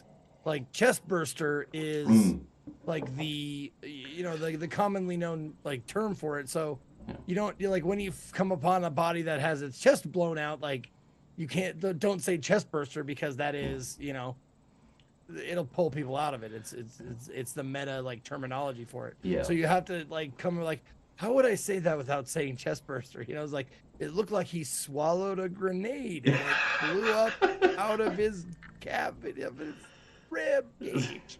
It's wrapped around his face. It's a lip locker, like. Yes. It's a countenance fucker. Something like that. It's a heartbreaker. Yeah, there you go. Yeah. Yeah, no, I obviously, like, I was there for most of the recordings. I think I missed one, maybe two. But I was there just to record, as, to have another, like, version in that. I'm not sure, and I don't want to put you on the spot, like, have you seen any of the videos, like the other cast and everything? I've seen the first 2 episodes, meaning the episode 1 of both casts. I haven't seen any of the other ones yet because I was waiting until It was all most done recently. Yeah. Yeah, so I could actually watch them go back and forth together. And but I did see it, and it is fantastic. The 2 episodes that I saw, where they the editing team like cut out all of the, you know, the cross table talk, the banter, and all that kind of stuff, the rules clarifications and all that type of stuff, and it's just RP from start to finish, and that is really cool thing to watch, especially with all the effects and the sounds and all that stuff thrown into. It's not something we're always gonna do, but it's nice to do here and there. And like, I love me some table talk. I love me some game playing as well. Although I don't do that many rolls and stuff. I'm a little bit known for that now, unfortunately. I need to do a game where it's just rolling and playing the game, like all rules. Yeah, like more game, less role playing. Yeah. But yeah, no, it was something that I've had in my mind for a little while. You know, like just recording, being able to do post-production, you know, like playing into the aspect of it being a show. And I really enjoyed it. Safi did an amazing job editing. Yes, indeed. The only sidebar is it is a little bit more, it's like double the expense of a regular show with the editing costs and everything, but... Oh, I'm sure, yeah. At the end of the day, we got Duacrima Outlook out of it. It's a really cool show. It's really cool to like create and also be a part of. I'm not gonna be like, this is something no one's ever seen before, but I'm like, it's a little unique. I'm quite proud of it. Yeah, no, it was an excellent idea, and I think, well, the minor amount that I've seen, like it's been executed very well. I'm glad. Have you seen some of your edited episodes? Just my part in the first episode. That's about it. Yeah. I haven't watched, because there's 6 episodes each for each squad, right? Yes. Each group. Yes. Yeah. I've watched 1 each, and now that I'm doing this, I'm reminded that I can watch all of them now, and I will do so. A lot of people have been waiting for it all to come out before they start watching, which is a really interesting thing about TTRPG shows and stuff. It's a very common thing, so, you know, you release the video and everyone's like, this looks really cool. I'm going to note it down to watch when it's all done. Exactly. But yeah, no, I forgot how intense the last episode was for you guys. Like, that was a full-on, like, just punches all the way to the end, basically. Yeah, man. I won't talk about what happened in my cast side. I don't want to spoil the surprises for you. But, yeah, we obviously you were there for the very end. Only Pariah survived. Well, and possibly Killian as well. Which I mean, I kind of got the feeling Pariah was gonna survive. She seemed like she was definitely like final girl material, you know, to use the horror vernacular. Yeah, she's too snarky to die. She was a nice foil. She was a nice backup foil for you against Churchill as well, because you and Churchill like bashed heads quite a few times. Man, that was great. But yeah, no. I think we could probably hit a couple of questions. Sure, absolutely. These are from the patrons who would like to know a few things. Okay. We have one from... I just want to make sure I get the right people here. We have one from Damned Man who says, Ezekiel and Sarge, how does Sarge feel about taking orders from his less experienced superiors, knowing doing so is getting his grunts killed? Well, that's the thing. Like, I didn't know that what I was being ordered to do would for sure get them killed, because I wouldn't have. I want to say I wouldn't have done that, but it burned me. It galled me to have, like, you know, a glorified like military scientist tell me how to run a an encounter operation, and that it made for some really good scenes and conflict between Katie Peters plays character Churchill, Lieutenant Churchill, and myself, Sergeant Maddox. Yeah. And but I hope it came through that it, like, I didn't agree with her decisions, but she is the superior officer, so I had to like grit my teeth and say, yes sir, no sir, like like a military person would. But I will say, in answer to the first part of it, or the part about knowingly getting them killed, I tried not to do that. Like, I tried not to knowingly do that, because I would have definitely disobeyed orders if I knew for certain that I was going to get them killed. But just because it's a stupid order doesn't mean it's a murderous order. You know what I'm saying? If I may, it would be the equivalent of like your superior officer saying, "Walk into that fire," like march your men into that fire, or stand out in the open and exchange fire with the enemy. Like, one is just a murderous order that you're probably going to disregard or disobey. The other one is like, this is an order given by superior. If you don't follow chain of command, it all falls apart. But I will do my best to interpret those orders in a way in which my guys can survive. Exactly. Yeah. That was my feeling exactly. It's like, I didn't agree with everything I did, but I did try to be a soldier. Yeah. And I think that was very appropriate. Like, you're not going to, in the middle of a very dangerous combat situation, break down the chain of command and go, no, fuck you, I'm not doing any of your orders. Like, you do the best you can. And that, I wonder if, I'm very curious, maybe we can have a couple of people in the chat, if they have any military experience, just tell us. But that feels very military to me, like, sometimes you get bad orders or iffy orders, you do the best you can with the orders you're given. Yeah. No, I'm sure it's a matter of, like the question said, like a matter of experience versus rank. I'm sure that stuff comes up a lot, because not everybody, even if they are an experienced, in live combat situations, if they are experienced with them, they might not have the same experience that you do, and you might be more experienced in this setting of combat and stuff like that. Yeah. So I'd imagine like there would definitely be some disagreements, butting heads, and everybody. I mean, military or no, you're human. Yeah. I'm not sure how well you'll be able to answer this, so just do the best you can. If you can't, you can't. Just, this is one that everyone is going to get, which is, what did the other crew do that surprised you the most? But obviously you haven't watched that deep into their show. Yeah. So. I haven't actually watched more than one of the episodes. So like the first episode of any RP session is a lot of exposition. So, but I can sort of answer it in that the most surprising thing that happened from the other cast was that we got one of them. Like, when did Pariah show up on our cast? Was it the third episode? Third episode for you. Yeah.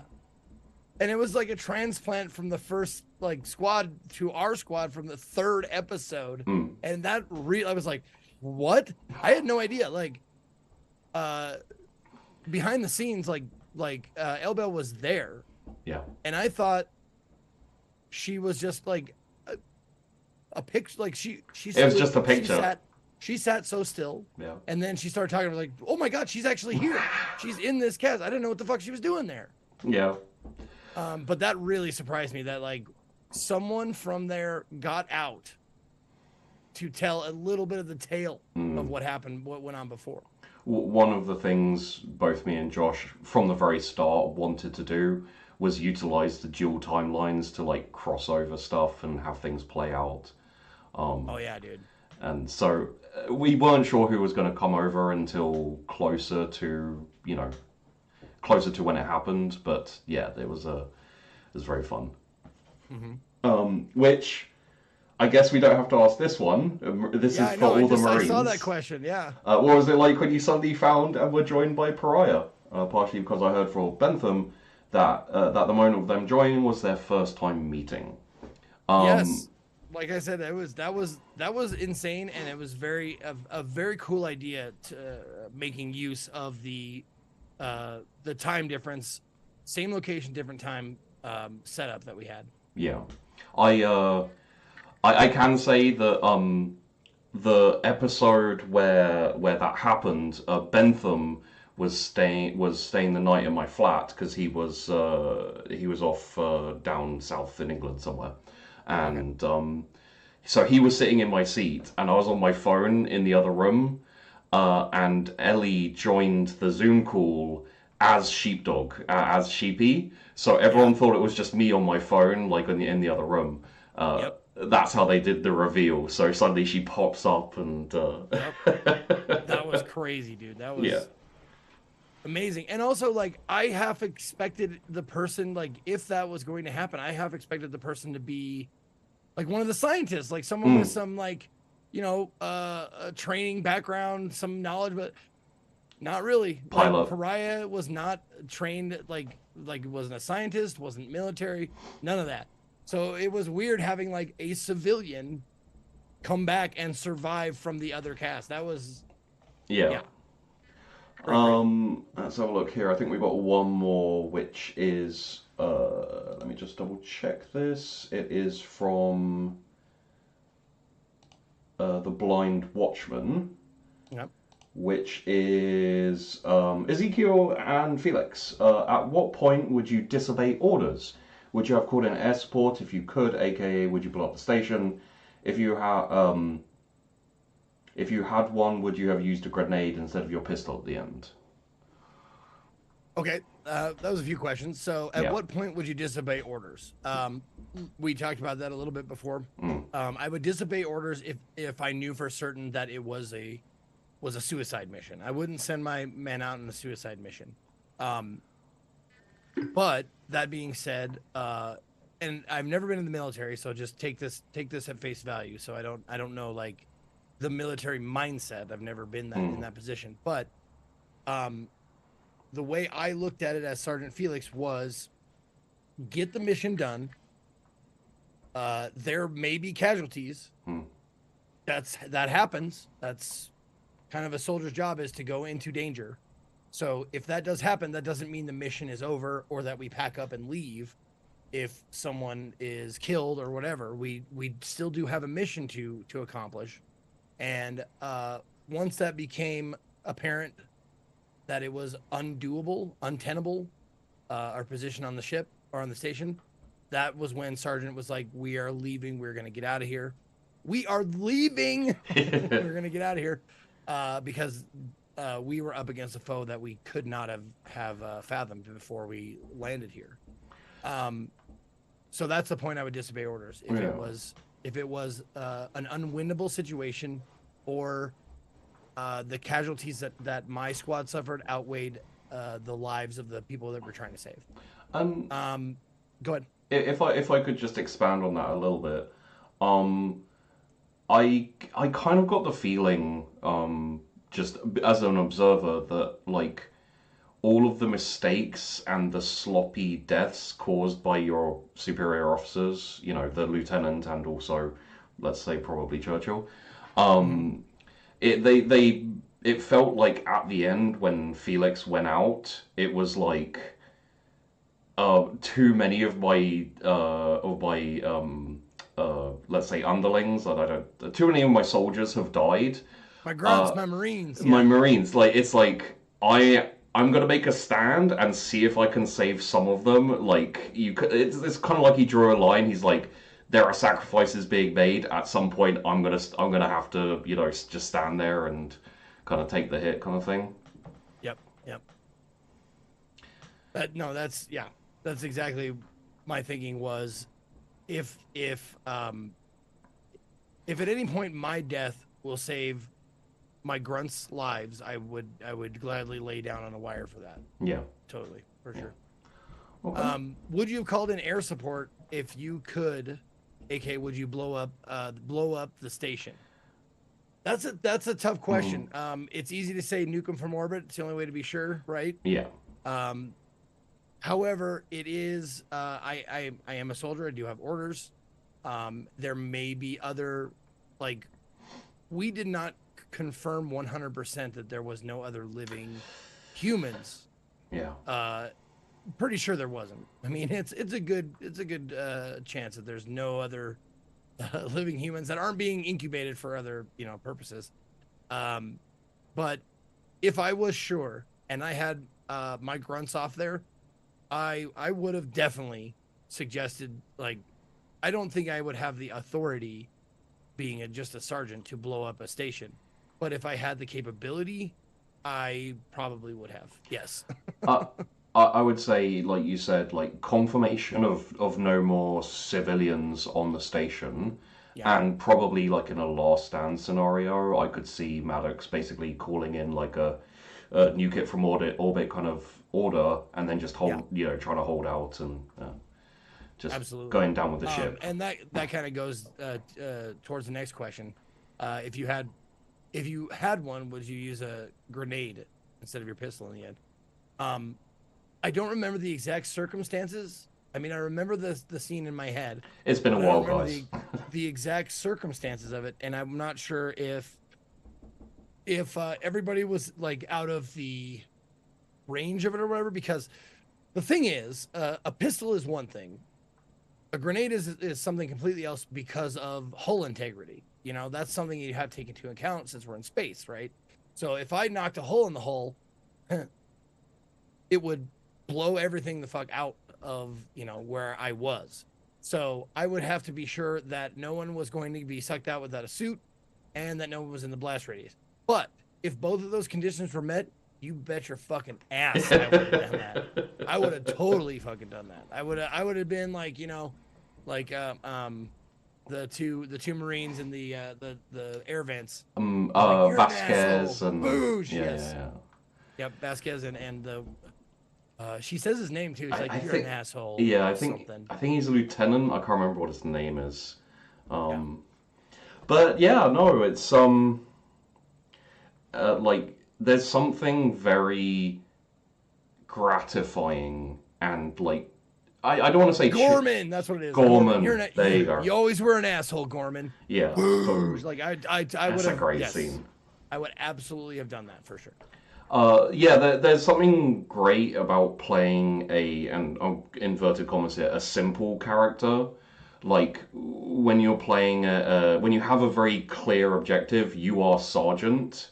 Even though you have to make some decisions and stuff, it's also you have your like character, you have the objective, you have very clear set goals. I don't feel at least for what I could see for both casts, I don't think anyone really had much of a time like figuring out their character because they knew what they were doing, they knew what the goals were and everything. It's it could be nice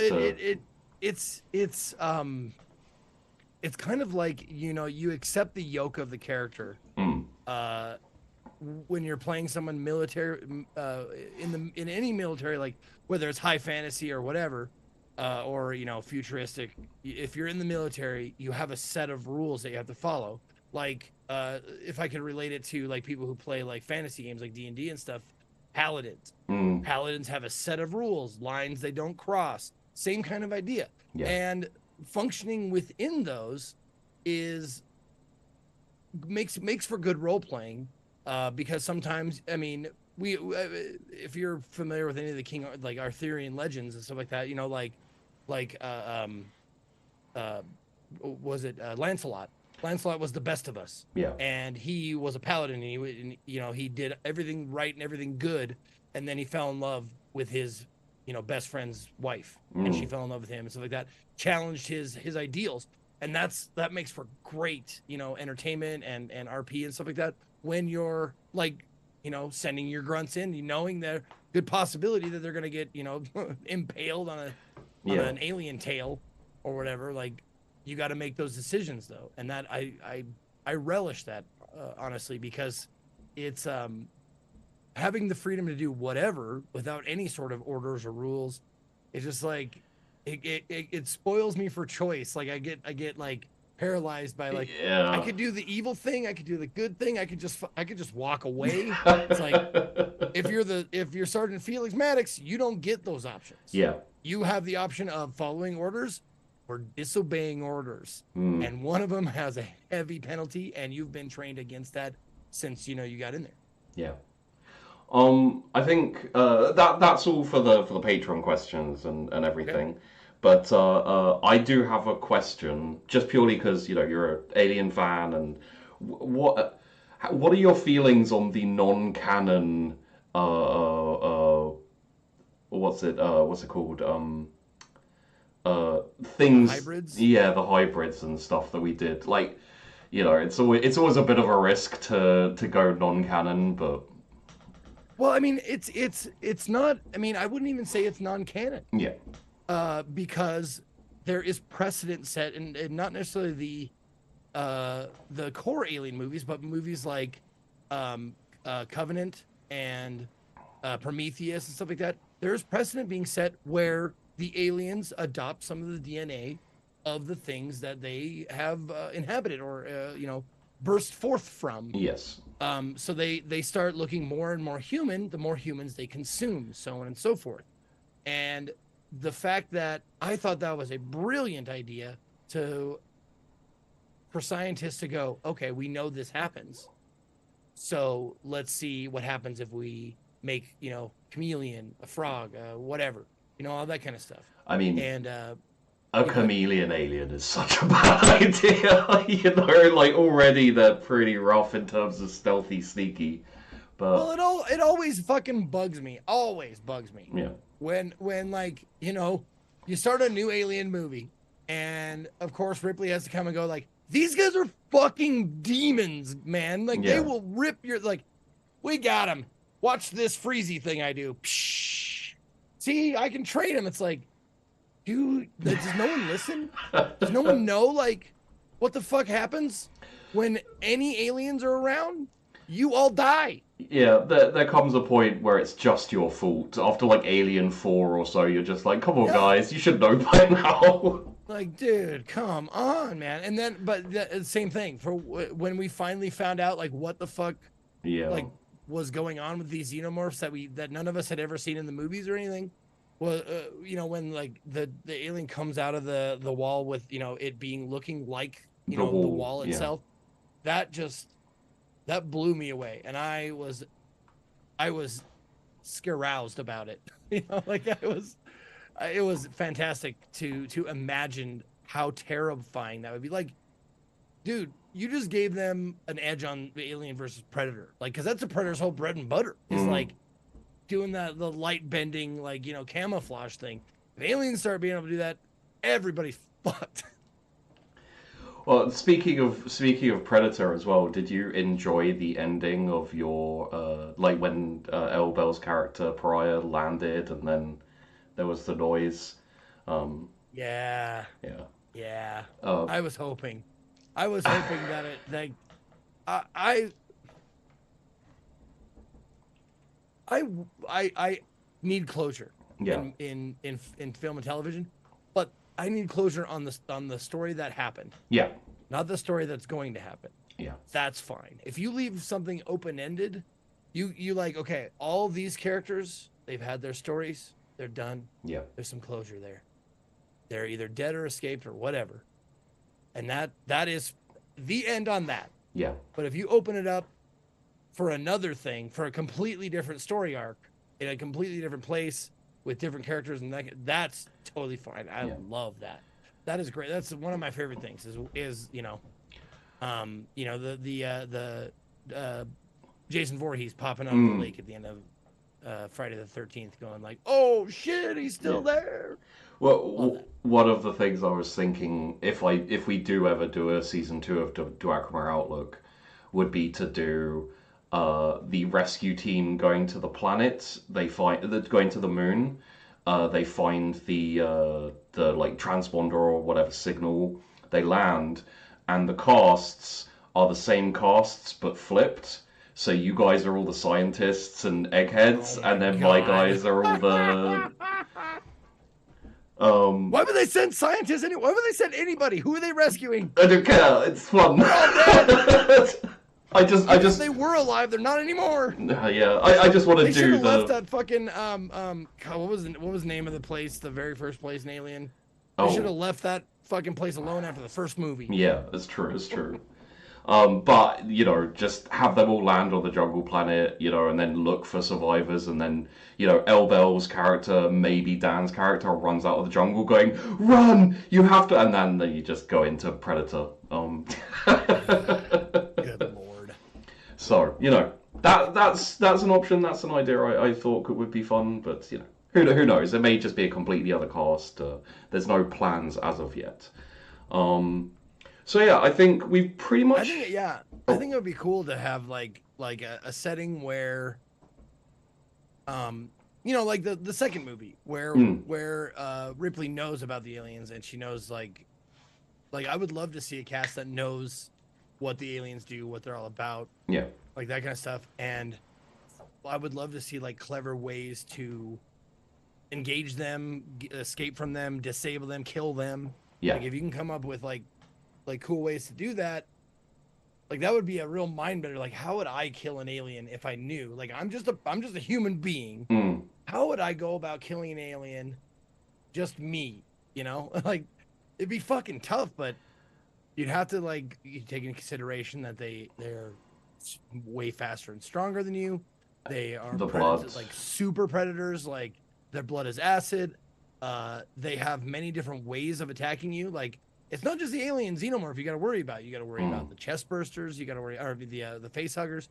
You got to worry about the queen coming down like overpowering you, coming to get you or whatever. Like there's just so many things that you got to take into account. And I mean, obviously I'd die, but if I was role playing, maybe I wouldn't. Yeah. Role playing someone who has the knowledge and experience and some kind of military stuff. I think it would have to be like baits and traps and stuff. Using their instincts against them. Kind of like Arnie did in Predator, but obviously that's not quite the same. The Predator has a bit more. Well, and that was the thing with Predator. He figured out how he was being seen by Predator. Yeah. We don't know how the aliens see us. They don't have eyes, they don't have a nose, they don't have ears. But it seems like they can see somehow. Yeah. They can smell somehow, and they can hear somehow. How? I have no idea how, but they can. I'm just doing a horrible 180 sidebar. Have you ever played the I think it's 2010 Alien vs Predator game? No. It is, you play as the Marines, and it's a fun, scary, it's not quite as scary as Alien Isolation, you are a Marine, but it's quite scary, fun, Marine section, and then you play as the Predator, and you get to do all the Predator things. Oh, I remember this, yes, yeah. Okay. And then you get to play as the alien, and you have a little short campaign where you run around as the alien, you see as them, it's, I don't know, it's a lot of fun. I thought I'd bring it up just because you mentioned, we don't know how they see in it, etc. Yeah, I mean, there's probably fan pages made about how they get around and see and hear and all that kind of stuff. But just going from the movies, it's like I said, they do. You just don't kind of understand how. Yeah. Is it just vibrations or what? Do they sense you? They don't really go into the details of it, which is good. It makes them more scary. It does, and it gives them an opportunity, anybody who's making fiction about these aliens, an opportunity to be well, we know that they do it somehow, so we don't have to explain it. Yeah. So this is a roundabout point. We should start tying things off, but I don't want to be the one to tie it off because this is your moment. So if you'd like to talk about anything else, bring up anything else, anything you'd like to talk about. Also, feel free to let people know where to go, check you out, and there's lots of good Zeke content out there, guys. not just my Duacrima. He does other things too. I do have other stuff.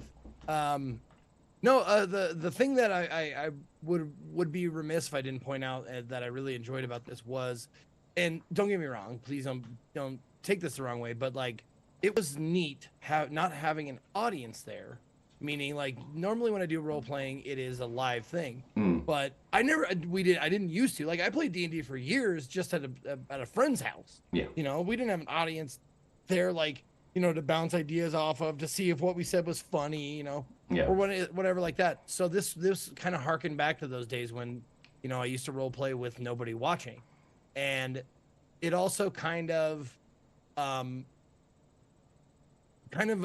helped to focus. Yeah. Helped me to focus, because I wasn't like looking at chat going like, did they like that or whatever. I had to like stay in the moment, which was really a really neat thing that I hadn't had for a while. And the fact that we knew that it was going to be edited later, it gave us a little bit more like freedom to fuck up. Yeah. Because we knew like anything that needed to be retconned didn't need to be retconned. It could just be edited. Yeah. Once again, thanks to Safi Pie for doing an amazing job. Brilliant editor. On that as well. But yeah, no, like final thoughts about the series. Like I also like that it was a finite like session. Not that I don't like long going things, but I've been in shows that kind of like we probably should have ended like 5 episodes ago. Yeah, I've done shows like nice that. Climax. You know, you don't want to. It's kind of dragging out now and stuff like that. But it was nice to know like 6 episodes gives you some immediacy. It's like you have 6 episodes to get this done, so move it the fuck along. And I love that, because I am definitely one of those people who is impatient when it comes to inane stuff. Yeah. It's like, okay, I get you want to flesh out your character. I totally do. I completely understand that. You want to describe them, stuff like that. But it's like, if you've ever read any of the Game of Thrones books, it's like, all right, George R. R. Martin, we get it. You like food and describing food. That's enough, dude. We don't need to hear about every suckling pig that comes out and how fancy it and delicious it looks and stuff like that. Like, don't bother. Get back to the dragons, homie. Just as a sidebar, I am known for my food descriptions in shows sometimes. I'm like, it has its place. It does. I'm not saying it doesn't have its place. I'm saying anything, whether good or bad, is too if much. you go too much, then it's too much. Yeah. And also, I think like the show with its shorter format, you know, like it's under 2 hours for nearly every single episode, which is pretty short for a traditional TTRPG show. Dude, most RPG shows that I know, at least 3 hours. Some of them 4, regularly 4-hour shows. Which and, I do understand. Like it's nice to be able to take your time and to role play and just enjoy a scene.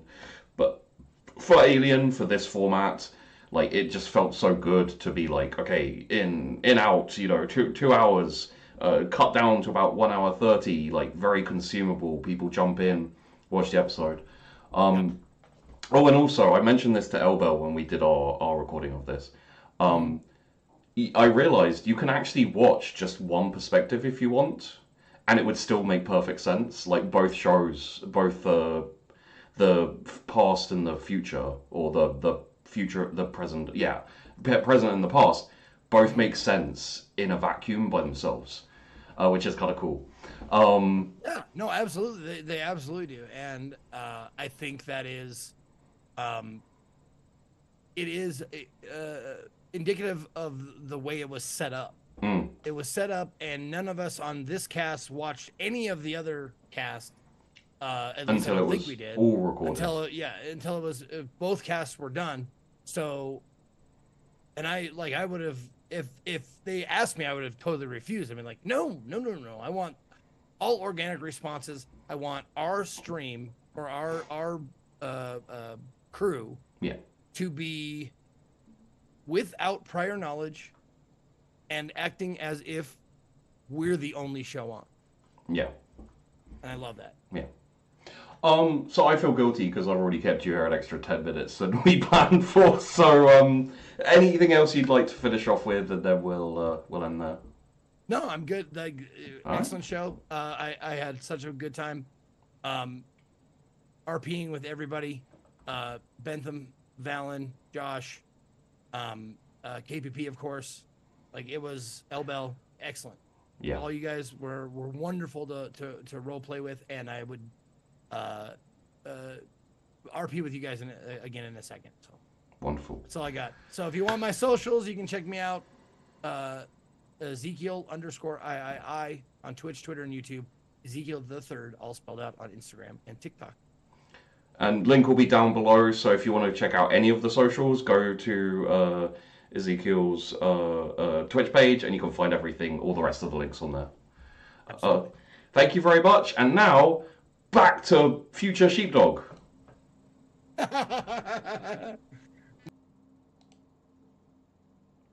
And thank you, past Sheepdog again. Hello!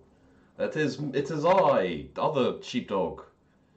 And yes, we have one more video, which is Dan's, Domestic Dan's, and I believe, it says it's 41 minutes, but I think that's wrong.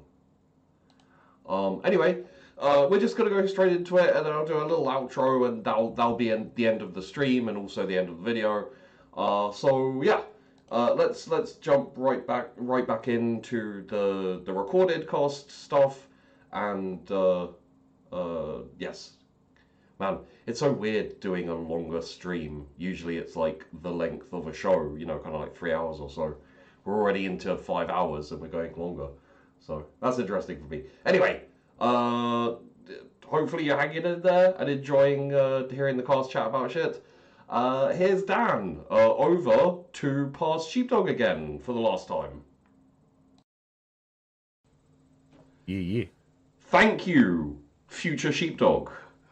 And now I'm doing a thing with all of the recordings where I thank my future self for the live stream. Good. Hey, that's some good self-care right there. Yeah. You are handsome and important. Hell yeah. Yeah. People like you, damn it. Well, okay. You. I'm British. I'm British. That's not allowed. But yeah, Domestic Dan is here, also known as Landon, but some people call him Langdon. Some people, namely half of the people I roleplayed with. Yeah. I think. Yeah, I was the only American on ours. We had a Canadian. Yeah, which could but count as American. It's true, but for whatever reason, both countries don't say that. They have a right to. They totally do. Yeah. And it's like, nah, we're Canadian. We're different. Stay away from us. No crossovers. No crossovers. No. Yeah, we have a border for a reason. So, Yes. Dan, yeah, essentially, let's start off with just anything you'd like to talk about. If you don't have anything specific, I can jump in with a few prompts and stuff. But yeah, go nuts talking about the Duacrima Outlook. Yeah. One, it was just a blast. That's just the overarching. It was great. I definitely and. You know this about me because you deal with similar issues, insomnia, fun times, and not as much sleep. And so I know it took me a couple of episodes, honestly, to like get more into character for me because I was so tired. In like the first and second episode, I mean, I was to the point where I slept through, I think, 3 alarms for that first episode. Oh, and you and I think, oh God.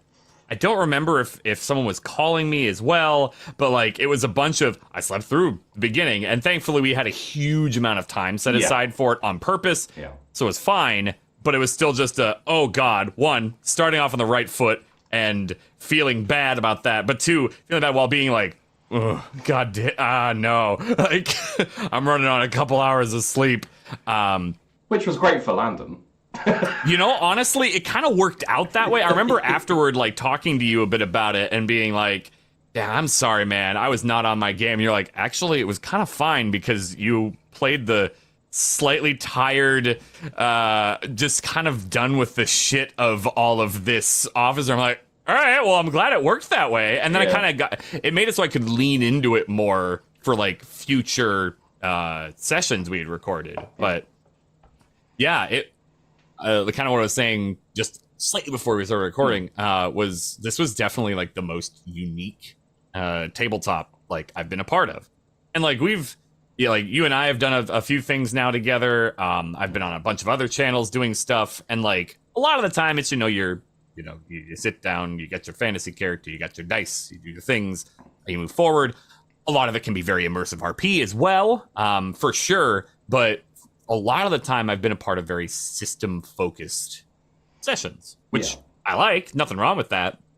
But it made this very intriguing when you approached me first, be like, hey, you wanna do something a little different? It's in the aliens world, and we got 2 casts, and it's kind of gonna be collaborative storytelling. It's just like, oh, yes, I will wake up for that. That sounds great. Yeah. Because it was so different, which was very fun. And not knowing what the other cast was doing was cool. And like, since we were in the past, leaving stuff for them for the future was also really cool. Like, yeah, it was a fun, very interesting experience. And I don't know the next time I'll have something quite like that, which is just kind of a neat little like checkbox on like things I did in tabletop. Season 2, maybe. Maybe, yeah. Well, I mean, but did anyone really survive for season 2? That you were one of them who made it to a planet, like... I mean, I made it there, but how alive is Landon for very long? We don't know, truly, that which is why I'm like, well, I'm sure we'll get to that. Super open. I love open endings. I'm one of the few people, I think, that is just like, I don't know how it truly, like, finished. Yeah. And we know that it's not going to continue. I mean, at this point, maybe not. Who knows? But a lot of the time, I'm like, oh, we don't actually know. As long as I know that I wasn't going to know by the end, it's like a big thumbs up. I love open stuff like that. Well, and we're actually talking about this with Zeke for his one of these, and he said, like, I don't mind an open ending as long as it closes off the stories. Like, there's a close on all the stories, and it's like, okay, you may not know for sure what happened to Landon, what happened to... Can I spoiler the other cast? Oh, you go for it. Yeah, you're fine. Man. You don't know what happened to Pariah. Mm-hmm, yep. But you don't need to. They escaped. Like, that was their story to the point where they got away. Even if there's other things going on...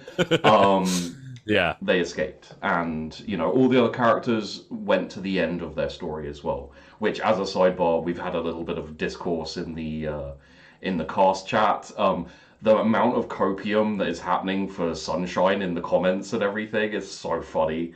Everyone's like, "You don't know we didn't see her die. It's literally her with an alien face to face with," and I'm like, we don't know she died. There's the hard and fast rule in it's any like dramatic show, definitely any anime, any of that. If you don't see a body, they've probably survived. No one's ever really gone. Right, yeah. Like there's some maybe that alien decided to do something else. We don't know. Maybe she's still living in those vents. I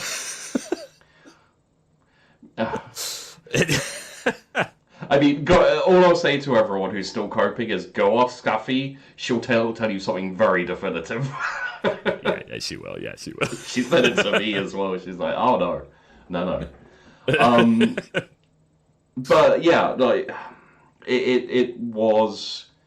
I guess the thing you were kind of leading into was talking about the collaborative aspect of it, which we. Because the whole thing was a learning experience, because none of us had really done this type of thing before. No. So it was about letting everyone know what we were doing and being prepared for a very different experience to the usual live show. Which, a lot of learning experience, a lot of figuring things out. But yeah, I was gonna say, if you don't mind talking about it, a little bit of what you and I talked about afterward.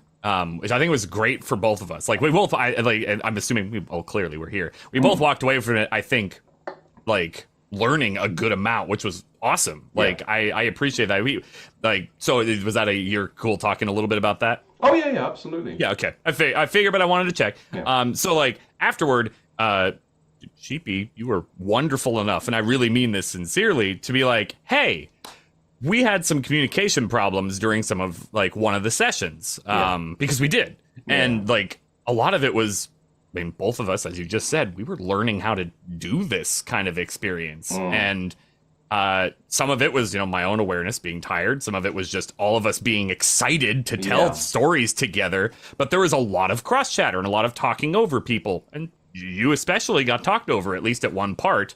And and you were very kind and actually reached out to me about it. And I say that because you didn't want there to be bad blood. Like, and I would, if it had happened to me, I would have done the same thing. And I appreciate it. I've said that a number of times now. But two, like, it was really good for me to, like, think about it more. Because I'm used to that in a live setting.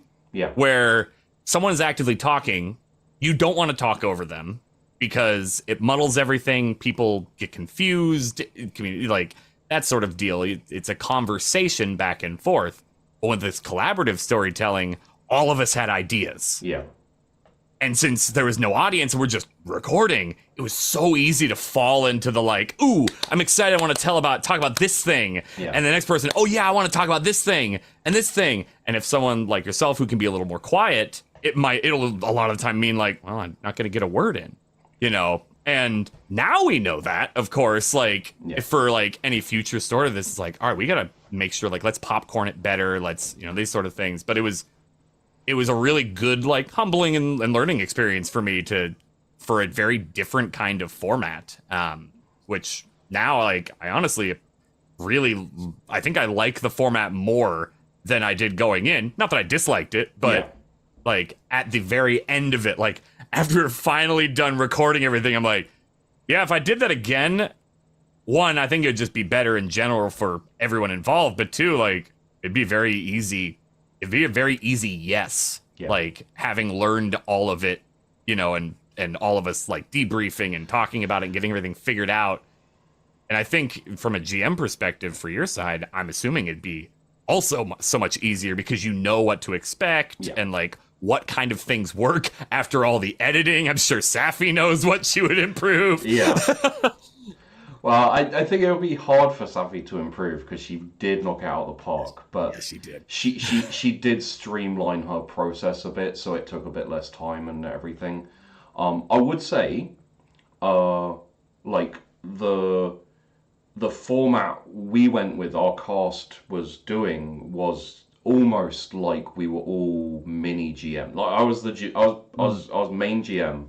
Everyone had their own thoughts, their own input, which was like, and because we were doing a scene and then we'd stop and then we'd talk a bit and we'd be like, okay, this is where we're going next. This is the next scene we're going to do. And then sometimes someone would be like, oh, actually, can I just do this bit here? Like I have a thing for this.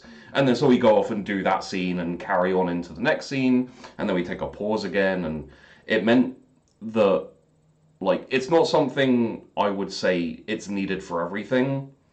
As an individual show was a shorter show, it's such a fun process, and everyone was really involved in their characters and in the story. Everyone kind of got a chance to GM themselves a little bit, which was cool. Yeah. Obviously, I had little bits and pieces. Like I always like to lead into a show with individual scenes where you get to bounce off an NPC or two, so you figure out your character. I think I loved that. Yeah. I think one of the biggest missteps in shows is to go, you're all at a tavern around the table together, go. And I'm like, no. Every cast member gets their own introduction with some NPCs because it's a lot easier to bounce off me without having to worry about the dynamics between the other players. And then once you've got a little bit of it, like for Ellie, she got to be a dick to me, to my NPC, and then she could try it on everyone else. Like my NPCs aren't important. I intentionally made an annoying dick to shout at. Like, that dude was a prick. Yeah, it was awful. But yeah, no, it's something that was very enjoyable. And speaking to, you know, what you were talking on, like, one of the things I have to do as a GM, like, I'm British, and I have a really weird social, like, interaction whereby even if I'm talking, if someone jumps on top of me and starts talking, I will be quiet. I will immediately shut up to let them talk, and it's my fault if I let that annoy me, because I essentially have to let people know that that's what happens, and it can be frustrating, but Sure. in the situation, there's no fault on everyone else. Like, you know, it's a learned behavior, so if it keeps happening, it just becomes the norm. So, you know, it's something that, and if you don't communicate about stuff like this, then you end up being annoyed with someone and they don't even know it, and that's unfair to them. So yeah. No, it's helpful for self-awareness on everybody, and I like this format. One, it needs it. Like, you have to have it. It won't work otherwise, because you'll have a few different people thinking wildly different things, and then like, we're trying to collaborate, but we're on like these like far sides of this room, and we're not working together because we haven't figured out where we're going. You know, and so like it's really good, and I look forward to, like, even if I'm not in it, whatever you do next in this format, I think like this was incredible. I think you'll knock it even farther out of the park with the next one with what you've learned. Like, maybe not the next one, but I do want a recorded session. So, like, you know, an additional show slot that is just recorded and edited. And I think that's what more I meant. Like, that next, like, recorded ahead of time thing that you do. I think it's just going to be absolutely exceptional because of what you've learned. What I'd say as well is, I may not even be me recording. I'm open to other people GMing and me like show running the experience. So I'm not saying it has to be Domestic Dan run, but if Domestic Dan is enjoying the format, I would totally run a Domestic Dan show. Oh, that's mean, isn't it? Put you on the spot.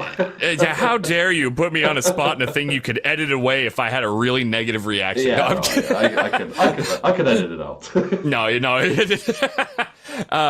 No, like, there is something to be said too. Like, I've done shows and I've done GMing where there is a dedicated production person. Yeah.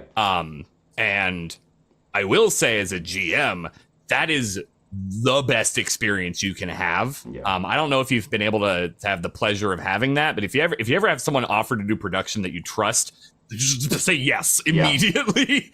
Like, you don't have to worry about music cues, like scene transitions, any of that. It's so nice to have with that sort of thing, especially if it's live. Recorded, I don't know exactly how that would work, but I'm sure there are some great ways to make it happen.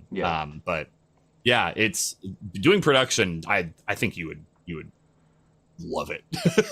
I do go, like, live would be difficult because I go very heavy on my music, and it's all you've been on Dragon Riders, you know. Yeah, like it's all themed. It all has purpose. Like, I mean, I think that's perfect for a live production. Admittedly, like, you're good at reading people. Like, you really are. So I think that could be good. Like, you thinking back to moments in Dragon Riders where I've like put on a song as you're starting like an emotional scene. Maybe that's what I'm talking about. I'm like, bang, emotional song, and you're like, yes, thank you, Sheepy. Now I'm gonna go like ham. Yeah, but truly though, like that's good production. And so, like, if you're working in tandem with, say, a GM who's kind of talked to you, like, all right, this is kind of the rough, like, what we're going to be doing for this session.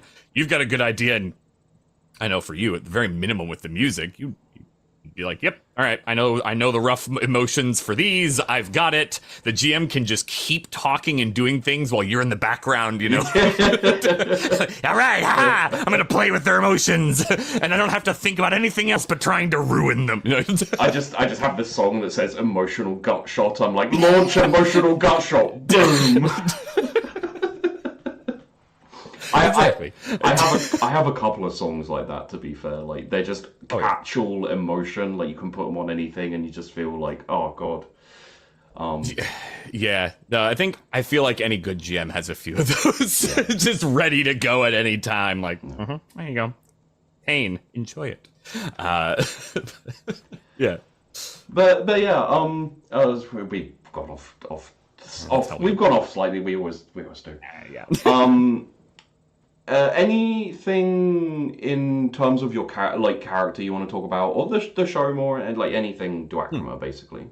Yeah, I know. Like for Landon, like as I think I touched on it a little bit, but for him in general, like honestly, I feel like he was one of the harder characters for me to play, and I think I had mentioned it like while we were recording and or just to you in general. Yeah. Because I wasn't. It didn't end up that way, mild spoilers, but I kind of wanted him to be a background character. Like, and that's what I like. And I'm sure you saw kind of a bit of that in the beginning. Yeah. I wanted to like help prop up others, like not like disappear and not have a role of any kind, but I kind of wanted it to be like yeah,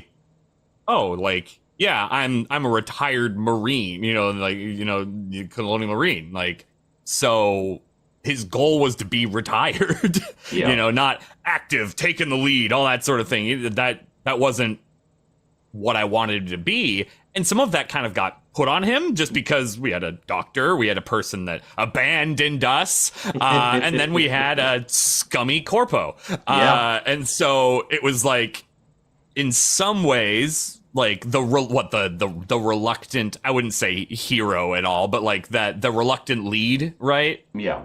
That makes sense. And so as a result, it was a good challenge, but it was challenging to try to find a balance of, I want others to do a bunch of things, but also I have to do other things because I have to swim in that pipe. I have to, sneak around because I'm the one who's skilled at it.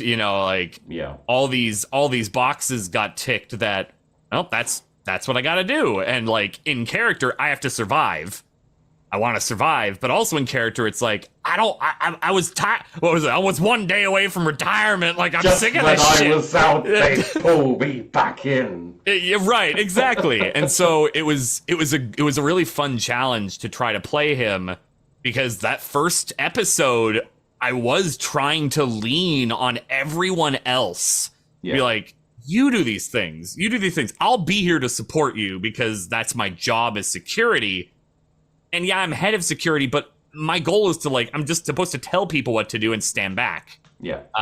And it was a really fun, difficult role to play for me. Like, and I think it was also like a little bit that first couple episodes of struggle of how to get my character where I want him. I think your fate was sealed once Sebastian came onto the scene. Yeah, that jerk. God damn it, Sebastian. Yeah, that was all right, we're gonna give you the NPC that you hate, and he will always follow you. It's like, God damn it! These stupid synths! I wasn't entirely sure, like, how he was going to address you and everything. I think it changed a little bit. I just loved the fact that he called you designated superior. I know. It was such a slap in the face every time. I have no respect for you as an authority, but it's programmed in me, so I will remind you of that at every moment. I think it's the most sarcastic, without being sarcastic at all, I've ever played like a robot or an AI. What, malicious compliance? Yeah. Yes. Yeah. Like that robot, that synth, had no personality. It was just a program, basically, and it still managed to come off as this like grumbly, sassy like sidekick who's not happy with his superior. Yes. Which was a lot of fun for me. Oh no, it was great. The love-hate for that character. Absolutely loved the character as Dan. So just hated them outside of it. I like making those characters. You guys had one on Dragon Riders as well, season 1. Like there was the. Oh God, what was his name? He was the bully, the stereotypical bully character. J6 or Jason? Jackson? Jace. It was Jerix. Jerix. Yeah, you got it. Nice. Yeah. And then we found out more things later that opened up his character. But yeah, no, you gotta have the non-villain antagonist. Yeah. Like a lot of the time, you need someone to kind of just cause a little conflict, but not enough where they're like, we have to kill them. We have to kill them. You realize that? No, they must die. We need them dead, and then we can move on with our lives. It's oh God, you're so awful. But you haven't done anything wrong. You're just awful. Wait, does that mean that all of those characters that I make are literally me just going, not touching, can't get mad? It kind of is in a little way. You'll be evil if you do anything. You want to get arrested? Yeah, it's so good. Oh man, that makes me feel bad. No, you should feel great for that. That's like GM dream if you can have characters walk away. Yeah, especially with role players. Role players love to get angry and just murder some NPCs. And so when you put them in a spot where they're angry and can't, it's delicious. I mean, that's what 40k is for. You do 40k, you get to murder everyone, like, free of guilt or any... Well, yes. But yes, so, before we get into questions, do you have any others, like that? I mean, I feel like we could probably talk for a few hours, but, God, yeah, you and I really could. Yeah. And have. Yes, yeah, boy, yeah, seriously, even if it's not in DMs, like, did you see this? Like, yeah, God. Any other things? I mean, I was trying to think. At the very minimum, it sounds odd, but like the station layout, that in particular, for whatever reason, I kind of loved just the map design and and like, I know a lot of the storytelling the map didn't really matter in a lot of ways. Yeah. Like, it was there. We referenced it, regularly, but just being able to have that visual in my mind and knowing like the Alien franchise and, playing like Alien Isolation and all that things, it was really helpful to just truly visualize where we were at all times. Yeah. Especially when we're like crawling around in the vents, trying not to alert, anything. It was having that map there and being like, I know I'm here. I know I need to get over there.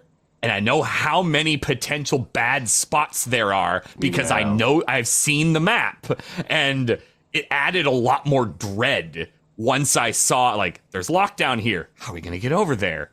I'm going to try to pry bar with physics. Doesn't work. Why? Because it's a blast door. Of course it's not going to work. the chief engineer literally made it locked so that no one could get through. Yeah. And yet, like, knowing the map, it was also like, that's the best door. That if we can get through there, that is going to solve a lot of our problems. Because we knew the layout. And so, like, it really added a lot. And I think a good map is just not given enough credit. Peachy made that, by the way, from scratch. Yeah. Really cool. Which is, so, like, huge props to him. But yeah, I think that, like, in and of itself, maybe that's the only other, like, small thing that I can think of that was just, like, honestly, I really liked. I have some questions for you from patrons. Of course. I have thrown it out to everyone, but we haven't. The patrons are the ones who are like, yes, I have 500 questions.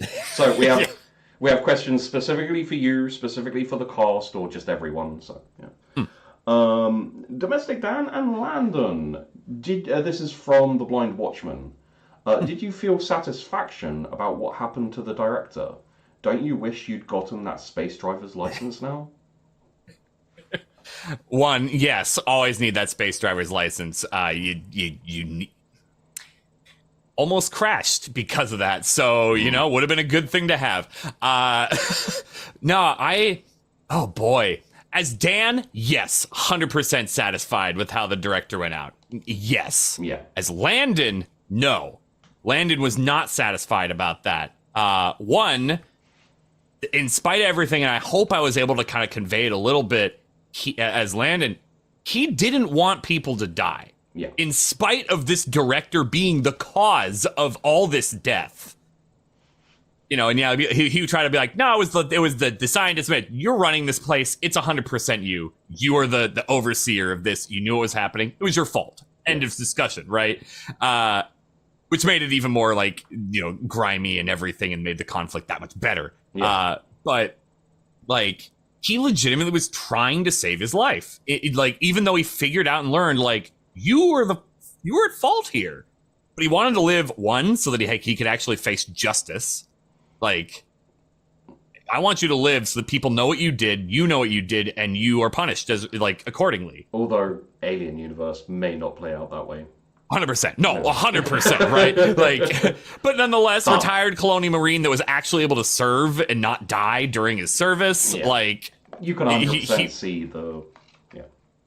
He wanted him to like face what he deserved, and in this case, like as Dan again, oh boy, did he? Yeah, I was gonna say he really faced what he deserved, huh? Oh yeah, but Landon, it was like I almost saved him, like I almost kept him alive, this close, and then the director chose his fate, you know, which is the narratively satisfying bit.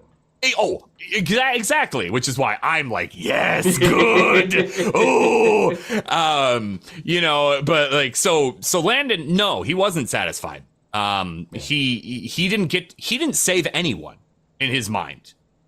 No one survived. Now, he doesn't know necessarily about, you know, like everyone. There may have been like maybe Sunshine lived. He doesn't know. You're playing into that copium. I told Dad about this before the recording. Like we've been talking. Yeah.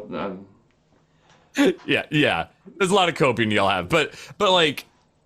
And you know that, you know, yes, there's some other things, and yeah, eventually he'll probably learn that people thrive. But by the time he got on that shuttle, in his mind, everyone died, and he had no ability to save everyone. Yeah. And for like the chief security officer, who was a Marine who came here to keep people safe, he failed everything he had gone out for.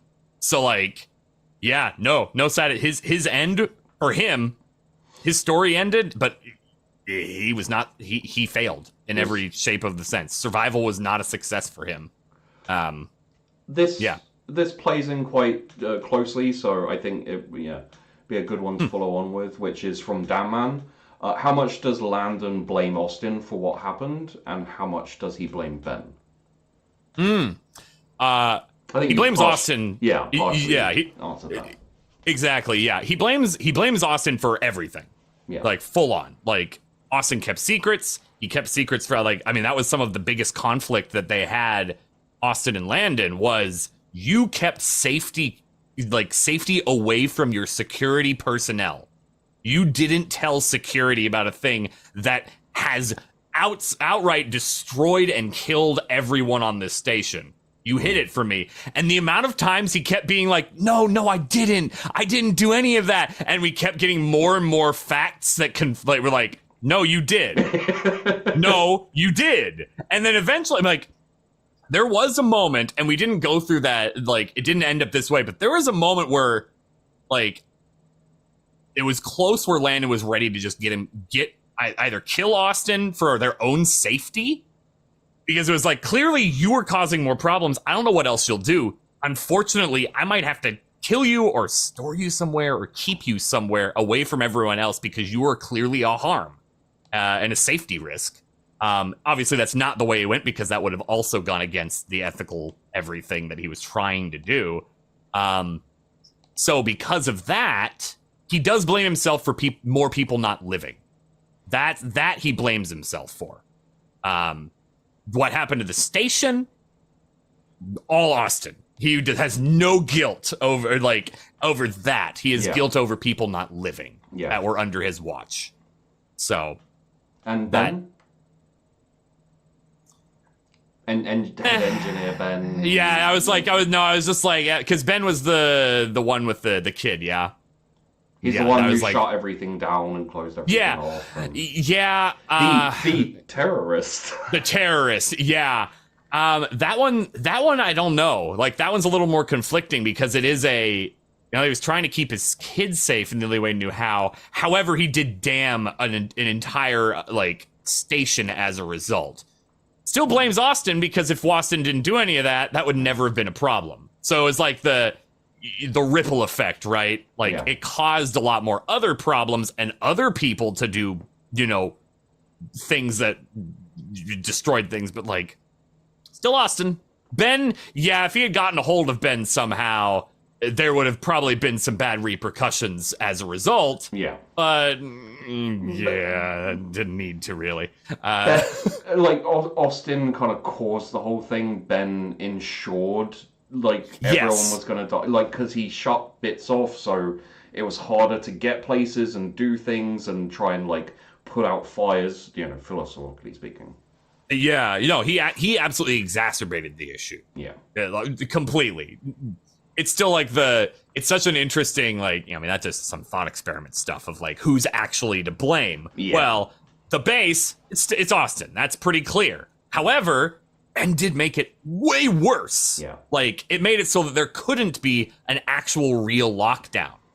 Like it prevented that. It prevented a lot of things, distress calls, everything that could have maybe salvaged and saved some people. But at least in the moment, like thankfully, like that you all would have seen, didn't really have a lot of time to think about whose fault it was outside of the literal guy next to them. So Ben caused problems, but it was like, we have to survive. Austin, just shut the fuck up. We need to go. Like, stop pretending you don't know what's happening. We all know you did it. Let's just move on and live. I have a question running through a little bit, but have you seen all of the show? Like how much? And we've had the very last episode. I haven't been able to watch yet because I've had so many things the last few days, and I think legitimately I'm watching it after this. Okay. So I won't spoil that then. Although I think you know a little bit about. I know the rough ending because again we had collaborated on all of it. I know roughly what happens, but not explicit details. Yes, and looking forward to seeing what you think of the last episode. But it doesn't involve the last episode, so it should be fun. For sure, yeah. How interesting was it seeing a section of our side of the cast that you weren't privy to? The Sunshine Jim McKenna section. Which, can I just say, that episode is my favorite. Like, I love that episode. It's so good. But yeah. I honestly, I just, in general, like, that in particular, being able to see Sunshine try to fucking live, like, and just the desperation of all of that. Also having Jim be real, not just a name we shouted into the void on our side, was pretty cool. But like, I don't know, being able to see an entirely different facet, like one, yes, the Marines and then Pariah and all of that. It was really cool to see that. I don't know, I just love being able to see so many different perspectives. Yeah. Like, Sunshine being separate was really cool because, again, different perspective. Again, throwing Jim in there, like an entirely different one that none of us got to interact with except for Sunshine, was really cool. Like, I don't know. It was a very unique experience as a role player, being able to not experience half of a show until it was out. Here's an interesting thing. I realized not very long ago, you can watch just one perspective and it still makes perfect sense. Yeah. Which is so cool. Like, I don't know why you would, but you can. No, you could, but you absolutely can, because it was more or less two different shows. It was kind of like watching the show and its sequel at the same time. Yeah. Like you edit like a movie edit where you edit them both together. Have you heard? Like, it's a big tangent. I'm not going to go into, but I believe it's called it's either the Hatchet or the Machete Star Wars edition, where they took episodes 1 through 3 and mashed them up and cut it up and cut out all like the not good stuff that was completely unnecessary. There's like one character in particular that didn't really move any plot forward. But like they cut it up, and like some spots were kind of swapped around a little bit, and it was in order to like have it be a big cohesive story rather than things kind of feeling disjointed and all that sort of thing. And I feel like this, like, not that this was disjointed or had like stuff you wanted to cut out, not that, but this isn't necessarily the quote correct order. Yeah. But that's okay. There is, I'm going to show myself off as like a high school weeb here, but there's one show that was like called like, I don't know if you've ever seen it, it's an anime called The Melancholy of Haruhi Suzumiya. Yeah. Yes. And Hi, weeb. Yeah, I was like, I'm pretty sure you'll know this show, which is why I wanted to reference it. The 8 episodes. Yeah, the 8 episodes, and the weird, like, Noibi part, when it was released out of order, not in sequential order. And so now there's anime purists that will watch it out of order because that's how it was aired. And you saw, like, the last episode halfway through the show. And so, like, it made this really, like, there was, like, timey-wimey stuff kind of in the show anyway. Yeah. But, like, there's a reason, I can't remember the exact reason why they aired it out of order. There was something that wasn't entirely intentional about it, and there was some intent too. It was just very strange. And then when they re-released it, they released it in chronological. That was the other part of it. But it was very cool to see perspectives that you didn't know were going to exist in the midst of one story that you're trying to follow. Because they would just insert something in the middle of this, and you're like, all right, so I'm watching these 3 episodes in order, and now, where are we? What is happening? This is not the timeline I was in. What is going on? And I feel like the show kind of did some of that, which was cool, because you watch our first episode, and now it's the Colonial Marines going in to clean up a mess that no one knows what has happened yet. Like, including both casts, because we were recording them roughly at the same time each episode. So they're cleaning up messes that not necessarily have happened yet, and then we need to know the mess to make to like close the timeline, and then vice versa.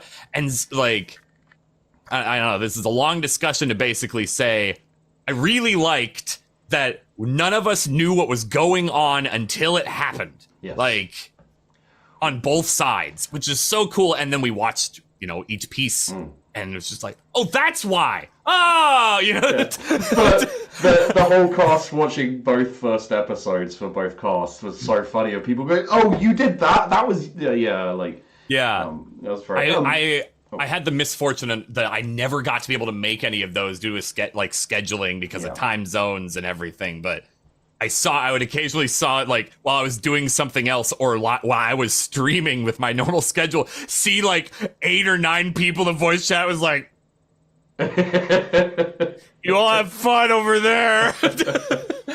I think some of the things that they were reacting to was like the first, the flash on Pace's, when Pace is like using the power generator and it sparks, and then Safi does the flashbang and the whee. Yes, such a good edit. Things like that, like visuals and audio and like just another mild tangent, but like we never, like, while we were going through, none of those visuals were happening. Which I mean, people like watching it now would realize, probably assume that, but like we didn't have a lot of those sound effects, the blood visuals, the like any of that, and so being able to watch it after and like. That, like, we were pretending that was a thing. We just had to kind of visualize it like normal our peers, and now it's there. That's cool. Then you got a little bit of visual, a little bit of like thematic music, and a little bit of sound effect. I'm just turning myself blurry, apparently. Yeah, like what you would do every time. Oh, sorry, continue. I was just gonna say, in the show, it was literally just an atmospheric music piece, and there were like 2 or 3 that I would play. If I could set for the scene, I would, but mostly it was just John Carpenter vibes, go! And that was the entire time was like a slightly off-putting like pulse, basically. Yeah. Oh God, yeah. Music was definitely like that was the best thing for me. Waking up, getting in costume, and then immediately going into anxiety music. Yeah. Yeah. I woke up pretty quick every session. God, yeah, what was it? Oh yeah, like you mentioned, like the transitions, like that was also really cool, because what you would do is you would do sets, like scene setting in between, but we never got to, like, again, see them until the editing was done. And so it really, like, one, your lead-ins are very descriptive and, like, help set the tone and, like, what we see, which also just made those, like, all right, you're seeing the station from the outside now. Like, you know, like, all that. That was an accident. Like, not an accident, but that wasn't... I didn't see Safi doing the transition scenes that she did for, like, moving from scene to scene. It's something that she picked up on me doing and edited in because it worked. And I was like, oh, that's fun. You genius. Yeah, that's like, it was that much more immersive because of it, which was cool. Because it's you know, you're the narrator essentially, and for the most part, you didn't step in because of, again, the collaborative storytelling. It was in between our breaks that you would step in and discuss, like, where you were kind of like imagining and envisioning and essentially GMing the scene outside of the scene. But those little spots, it very much was just like, the narrator is here to tell you and kind of help you immerse in the experience. And like it kind of felt like an 80s like thriller because of it, because a lot of the time those like 80s, those 80 era thing, you had that narrator filling you in on what's going on, you know. One of the reasons I did the, you know, I would say like a station, orbiting a station in space and etc. Is I wanted us to aim more for like a production, a show, but more like a mix of improv, RP show, and like radio show. That kind of like, yeah. But I didn't want to go TV show or like full on production with like, I didn't want to go too over the top with making it feel like a TV show or because like it like that if you want to do a TV show, you can just tell a story. Write a story, send it to Hollywood. They'll pick it up because it's a book and because that has blah blah blah blah blah. Mm-hmm. The thing I was aiming for was radio show, like much more of a, and obviously TTRPG show as well. Yeah, like that feeling of, like drilling into your mind and engaging your mind as opposed to like, which I love all the visuals and I love all the sound effects and music and stuff. Like it never went to the point where it was just showing you everything. You still had to imagine and stuff. It's just it was enhancements, not replacement, more or less. Yeah. So yeah, that was something that I very much enjoyed. I should ask you a couple more questions because we do have a couple more. Okay, yeah, good. I don't want to keep you here for 3 hours. Just yeah, one. you know I would too. Like that's the problem. Yeah, we would both do it and be like, all right, so it's a nightmare time for you and it's approaching night for me. Yeah. This is for everyone from Frodato. What did the other crew do that surprised you the most? Oh God.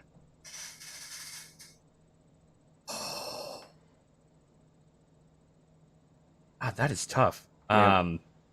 That is actually a hard question for me. And I think some of it is just because I do like. Now this sounds bad, but like I don't remember as much, and that's just my own memory things. Yeah. But and watched a lot of them a while ago. Oh, yeah. And haven't refreshed it, but I don't know.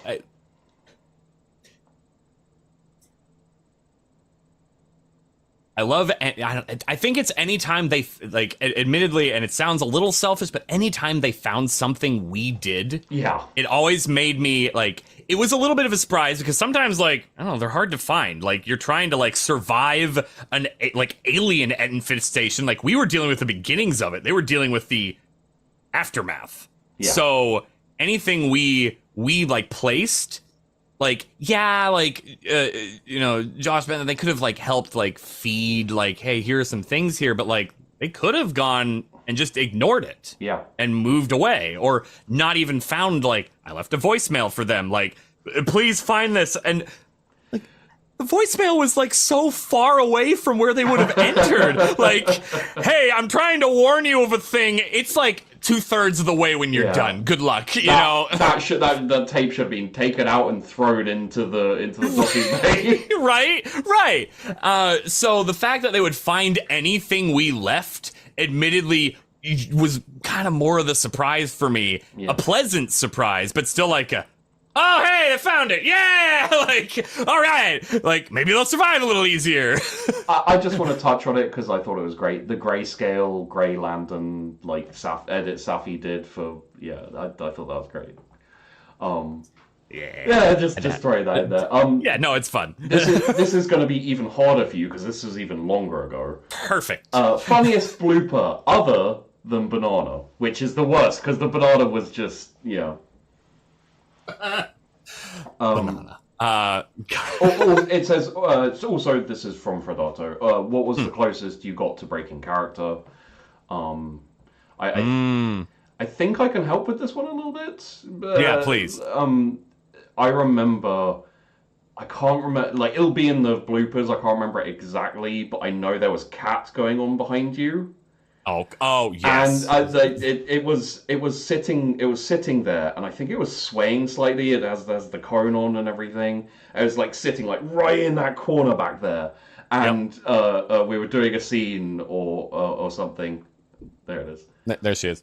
We were doing a scene or something, and it just like popped into view and was just sitting there like a lampshade, looking like a lamp. And we all just kind of like, I think Safi started smirking, and then I completely broke because there was a noise or something. And she was trying to the thing that she loves to do is try to itch. Which means she just thump to her cone, and so we were all like mid-scene trying to be serious and just right in the back. It's like, all right, I'm gonna kick her out of the room. I'd say that's a nice little second, but there are a lot of moments. That's a pretty good one. I mean, I think no. I also know one of my favorites. Okay. And it was right when we were starting, and it was right before we started recording and doing our individual sections. Yeah. The one that sticks out to me the best, Banana's number one, but this is my number two. Ellie it's like, I have to be a bitch. I have to be a bitch. Like, Ellie, if you don't know her, she is the sweetest, kindest human. Yeah. And her being like, I have to be a bitch. I have to be awful. I have to, and her trying so hard to get into the mindset ahead of time, and she did a great job. She did. But like, how do you compliment someone for being a bitch? Like, and even more like all of us like, okay, all right, we got to not crack when she is just absolutely awful because we know this is so out of character for her, and us trying. I think that answers also the like, what was the hardest spot where you got close to breaking was her not trying because she succeeded, but her just being the worst, and also having that weird situationship with Sunshine, and her going from like just tearing into these other characters and the scientists, and then immediately having that like almost sweet but like kind of dommy relationship, a little arm's length, a little teasy, was just so like, okay, I have to keep it together because we have a scene after the dichotomy of that. It was tough. It was tough in the best of ways. The closest I ever got to breaking, I think, was also that.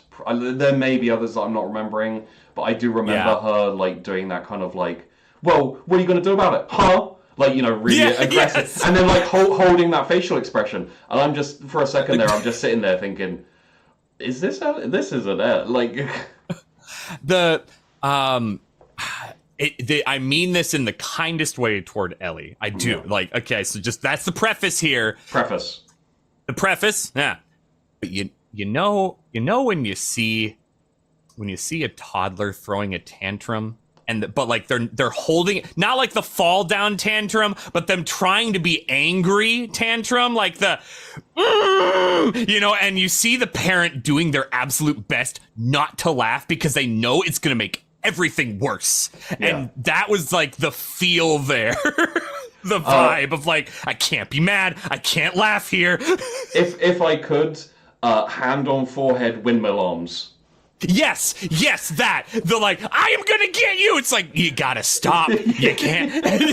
I can't laugh here because it will make you madder, and I don't want you madder, but boy, do I want to laugh. That was the feel for me in those scenes a lot of the time, because it was just like, you're doing so good and you look so mad, but I know inside you're not. So, yeah. Yes. I have one more for you, which is from The Blind Watchman, which is favorite moment and or favorite death scene. The favorite moment, Pariah, Sunshine, their separation. Yeah. Hands down. I know there are also tons of other moments. I still think that is number one for me, and wasn't topped by anything else. Just because it was so raw. The way that Safi had the door banging in that scene, like, just added to like the shock, pain, betrayal, like everything. Like, before that, they were basically saying, we're going to stick together no matter what. Yeah. And then almost immediately is abandoned. Like, that was rough in, like, the best of ways. Especially because everyone could tell that Sunshine was, like, into Pariah. And it didn't, like, Pariah was, like, she cared about her maybe, but there wasn't... It seemed like she did care, but not enough to stay. Nowhere near enough to stay. Like, which that was just such a good scene, and like, just, it was so well done. I absolutely loved that. I'm watching it. It was heartbreaking, but I loved it. Yes. Favorite death scene. Ooh. It's hard not to say Sunshine. No, we didn't see her die, so we don't know. I'm just gonna say that every time now that I know that people are holding out. So I think I mean, it's easy for me to be like, well, Austin, okay, he got what was due, it just desserts. But I actually think the one I liked better, in a morbid sort of way, and I don't remember her name, but that NPC engineer. She was following us around, and Landon was trying to keep her safe. Yeah. Again, yet another one of his regrets. Trying to keep her safe, and it was just the beautiful alien scene, and just all of a sudden impaled. Yeah. Like, I think that was her, right? She did get the tail impalement. Yes, that was right before the abandonment scene. So it was like one led into the other. Yes. So you don't know this. My intention with her was to let her survive as long as she was with you. And because she didn't stay with me. Because I wanted that through, because I knew that your character wanted to save people, wanted to keep them safe. Very, very good. And I was like, okay. And this isn't something that you actually need to feel guilty for or anything. No. I don't imagine you do. But I wanted that through line for your character.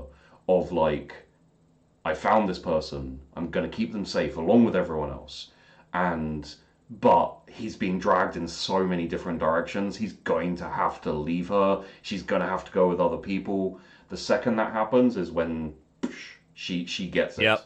And so, that's beautiful storytelling, because I didn't know that until now. So it's even better. That's like the little like GM like cause and effect check boxes that you always have in the back of your head. Yeah. Ooh, that's cool, man.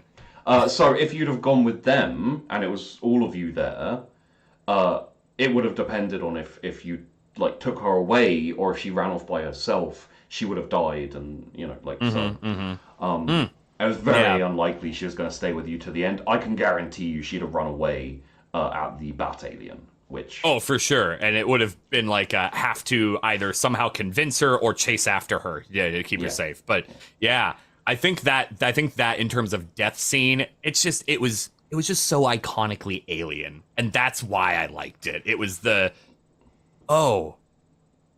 you look down, you've been impaled, and the human brain, like, it does work kind of like that. You've got a little bit of delay before pain, and if it's a too extreme a pain, you go into shock, and you don't necessarily recognize that you're even in pain. Yeah. And it's just I'm dead. And then you die. So... Which I did try to foreshadow earlier with your character and the alien in the vent with the dripping down. The dripping, yep. And damn new. That was the first place where you met her. I thought it was a nice little... It was a very good, loops, closed circle loop. Because, I knew as Dan, but I think at that point we didn't know in character what we were really truly dealing with. It wasn't until you went through the pipes. Yeah. I was able to peek under the door that I jammed and saw something, but didn't really know what it was. But when you went over into the other side, into the science lab area, when you made noise, you could hear the skittering in the things, and you were like, they're up in the vents, they're hearing us.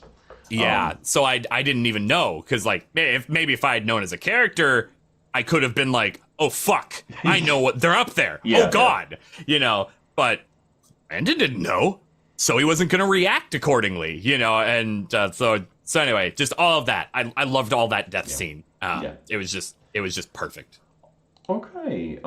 We just about hit an hour. Which thank you for talking so much, because it's always great when there's so much to say, and as you said, could probably go on for a long time. But I will finish with a little bit of a tidbit for you, which you may know this. I may have told you. Apologies if I did. Did you know that there were two plans for Landon and for Austin at the very end? Yes, I have forgotten them. But I do remember you telling me this. I don't remember the content of it, so this is perfect. Okay. So the one option was what happened. Because when you're doing storytelling and things like that, and you know this, you GM a lot, you have it's often very good to be flexible, but also rigid at times.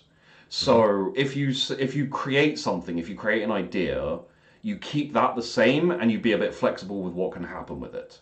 So, for example, the escape pod for the secret science lab was always going to eject. Yeah. What we said, what me and Peachy were talking about, is there's two options. Either Austin is like, I'm going to sacrifice myself, pushes your character out, and then closes the door and ejects, and sorry buddy, but I can't let you tell people about what happened, this is important for the company, and then obviously the alien.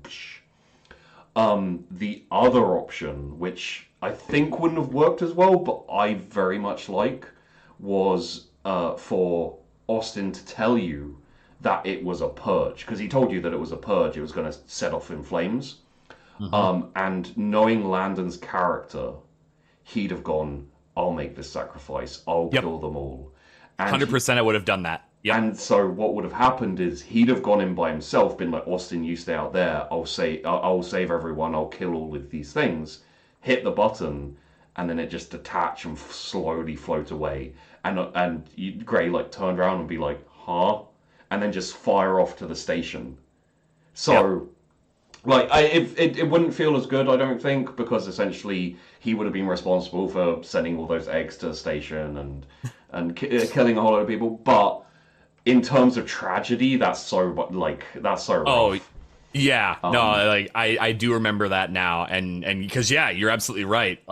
That's what I was trying to do. Yeah. And then he shoved me out. I think did we do a contested roll for that? I'm trying to remember. I think we did, and I failed. Possible. I think we stopped and debated for a second because we weren't sure exactly what you guys wanted to do, and so we left it down to a contested roll as to whether he succeeded. Yeah, or not. I think that was I like now it's just like remembering back.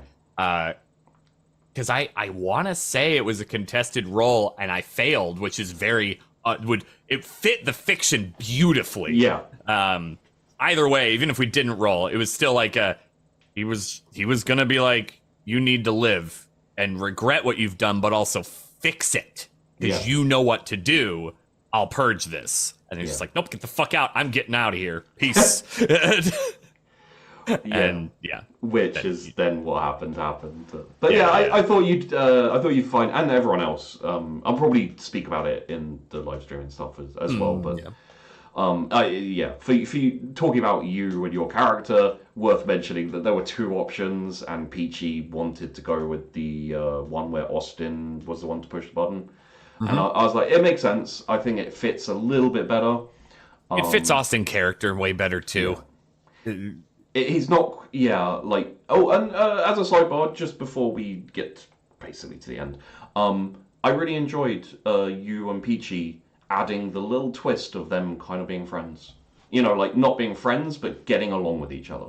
Yeah, until, until everything at the end. But it was a fun little, like, not like a sibling dynamic, but like that coworker that you kind of look out for because you have to, and you eventually get so used to it that you still kind of, because Austin did at times have Landon's back. Which was it was subtle, but there were some key points where it didn't seem like Austin wanted to kill Landon. No. You know, it's just more listen, I got this more important stuff going on. I do regret this, but not enough. It was similar almost like with Pariah. Like, It highlights nicely how, like, even people who do bad things and who like can be assholes a lot of the time, when they have the option not to be, quite often they'll just not be an asshole. You know, it's nothing where you be like, oh my god, you're not an asshole, have a medal. But it's like, you know, just when you're sitting down, they're off duty and they share a cigar, they share a drink, and which is exactly what we were yelling at each other, and then like calmed down, and fuck, and just poured a drink. It's like, have a drink. It's like, thanks. Yeah, right. It was like, I'm still pissed as hell, but okay, you know, I'm like being able to move a little past it. Well, it was a fun dynamic. I love everything about the show. That may be one of my favorite scenes, just purely because. Give me a complicated relationship and complicated people, because it's never that simple. Yes. And, you know, like, having Peachy's corpo character having a little bit, it's not much, just a little bit of, you know, humanity, a little bit of good, not always doing the comedy line, showing a little bit of give and take and bending. Yeah. I love that type of stuff. For sure. Like, it honestly, like he was effectively the main villain, sort of, but like the corporation was the biggest villain, and there were a few times, like, me as Dan, sure, I kind of know the thing, but it seemed in a lot of ways like he was genuine in a number of his things. Like, he didn't want everyone to die. He wanted to get rich, sure. You know, he wanted to be a good, corpo director. But there were things he was even just like, my hands are tied. I cannot change X, Y, and Z. I am unable to. They won't give me the resources even when I ask. So it was, It's like, I can add more or less color.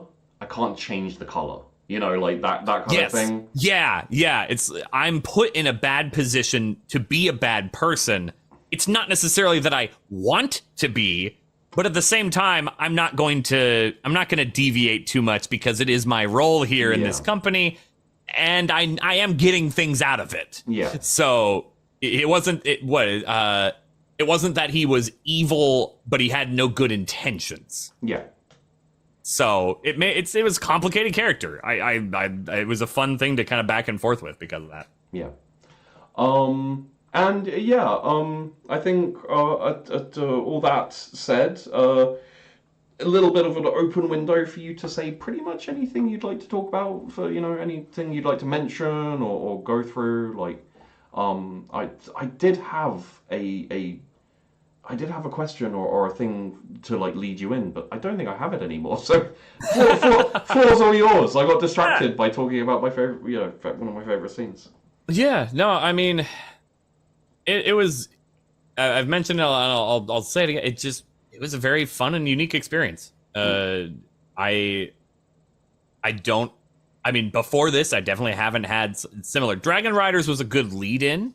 Kind of like some of this format, admittedly. Yeah. Because occasionally you would be like, here's like 5 paragraphs of what I'm thinking of where we're going to go with this. And you'd want like, hey, let's have a bit of a back and forth of where your character might go. Yeah. So there was a little bit of that similarity. It wasn't scripted, no. But nonetheless, there was still like a little bit of leading and a little bit of like, hey, here's some things your character would know and could act on if you want, which I thought was cool. I just wanted to say, like, people can 100% say, like, the shows I do are scripted, because to a degree, there's some truth to that. Essentially, like, there is planning, but what I will always say is I make no decisions for the characters. I make no definitive storylines. I go with what my characters choose to do, and it tends to be quite open. There is a lot of improv and roleplay in there. The only things I ever do is if a character has an important scene or an important choice that I might present to them, I give them the option of talking about it or not. So I'll essentially say, I have an idea. Do you want me to just go with it, or should we talk about it? And half the time they say, just do it, and I will. Yep. And the other half, they want to talk about it, they want to figure it out, because it is important for people to feel okay with where their characters go and have some ability to choose themselves, because otherwise it'd just be me telling a story. Like, right. even if they have complete, improv control, the GM can essentially say, no, you're dead. Or, no, if a character goes like, I'm going to open the door, the GM just says it's locked, and that's it. And they go, well, I pick it. It's unpickable. I cast open lock. It's magic proof. If the GM has a lot of power that they can use to basically like lock down their players. Sorry, I'm going off on a bit of a rant here. No, you're fine. But it's important to talk to your players and to make sure they can make their choices for their characters. And also, some of the best scenes we've had have been through communication first. Like, it's great that you want to surprise your players, but my core stance is never surprise your players unless they want to be surprised. Always ask them first, because if you surprise your players and they don't like it, then you could have. And also, there are a load of janky scenes that we can all point to and be like the GM had one idea, the player had another, and the other player had a whole other idea, and none of it fit together or worked, and everyone was confused. But when you talk about it and when you figure it, not script it, but just figure it out, decide the basics of what you want to do, the rest falls together. Beautiful scene. Very often. Yeah. I mean, and like, I think the things can be a little scripted, but they were never railroaded, right? No. And I think that's the distinction that I think is very key. Like, you're not just pushing the players down a track and telling a story that way. I honestly, even a lot of the time, I don't even know I would call it scripting when we're like collaborating in a storytelling, because like you're deciding together, but it's almost like improv still in that sense, because we're firing a bunch of ideas together, and which one sticks is the one we go with. I would say it's not scripted because there is no script. Yes. At best it is guided, at best it is storyboarded, like figured out, but it's essentially there's no point where people are reading on a script where people know exactly what they're going to say or how they're going to say it, and it's still always open to change. And like, if you're playing a game, if you're playing a TTRPG, playing a roleplay game, it's the same as me with dice rolls and things like that. Like, one of the rules I have is that if it's part of your character, you probably don't need to roll it unless it's really difficult. So if you're a pilot, you don't need to roll to fly the ship. unless you're like dodging asteroids or something really ridiculous, because nothing is worse than being a pilot and critical failing a piloting role when you're trying to land your ship. And then you and the GM just sit there and go, well, this makes no fucking sense. Like, what are we doing? What are we doing? You just here? forgot how to do the most basic thing that you should be learning. Yeah, right, exactly. What happened? Did they have an aneurysm and just fall dead on the on the controls and crash and kill everyone? Like, what is that critical fail when that is your job? You've been doing it every. I don't know. It's no, for sure. I fully agree with that. I think a great way to put it as well, just on everything you've been saying, is key story points. How you get to that key story point, that's all of the improv. It's like, we have story beats. We want to be roughly here because we know this character is going to do this thing. That's what we want to do. We have pacing because we know how many episodes we have. And we know roughly this is going to be the end direction. We may not know what will happen at the end, but this is where we're all trying to get. So this point here, this point here, this point here, you have those story beats, and then the players fill in all the gaps. So yeah, it's far from scripted. It's just the storyboard. It's all of that. Yeah.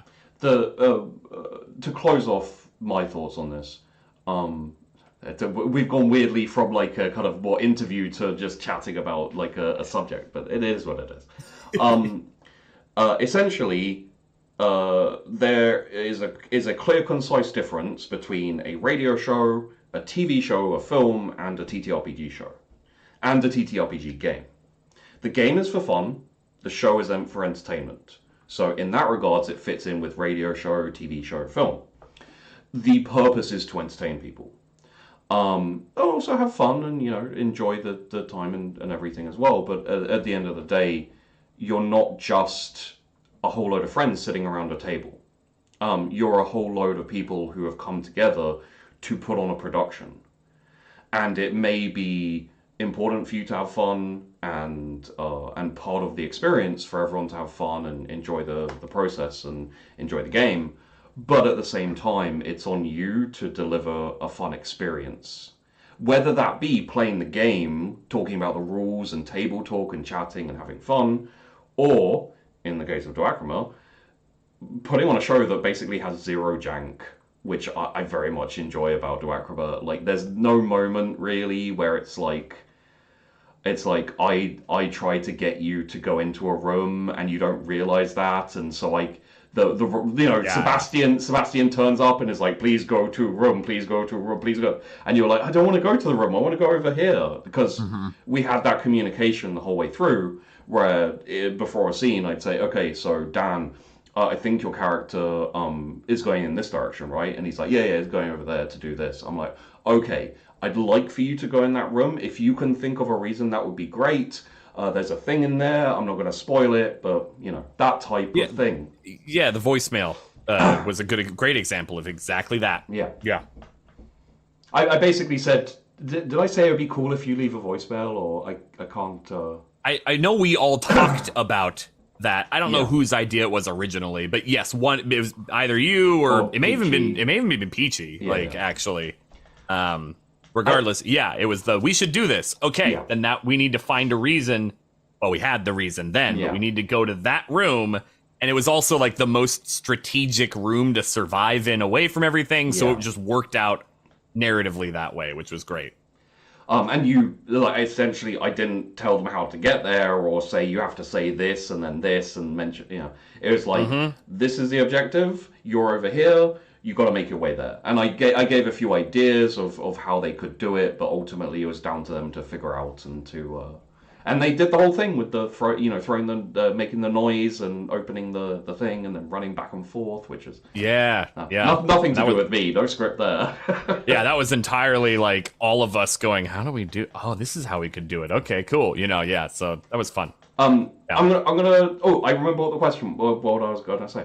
So me closing off, and then you just say whatever you want to say. Feel free to promote yourself as much or as little as you want. I can stay here for another hour if you want to promote yourself for that long.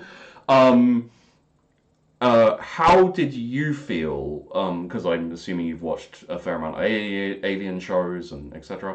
about the hybrids, because that is technically not canon. Correct. Yeah.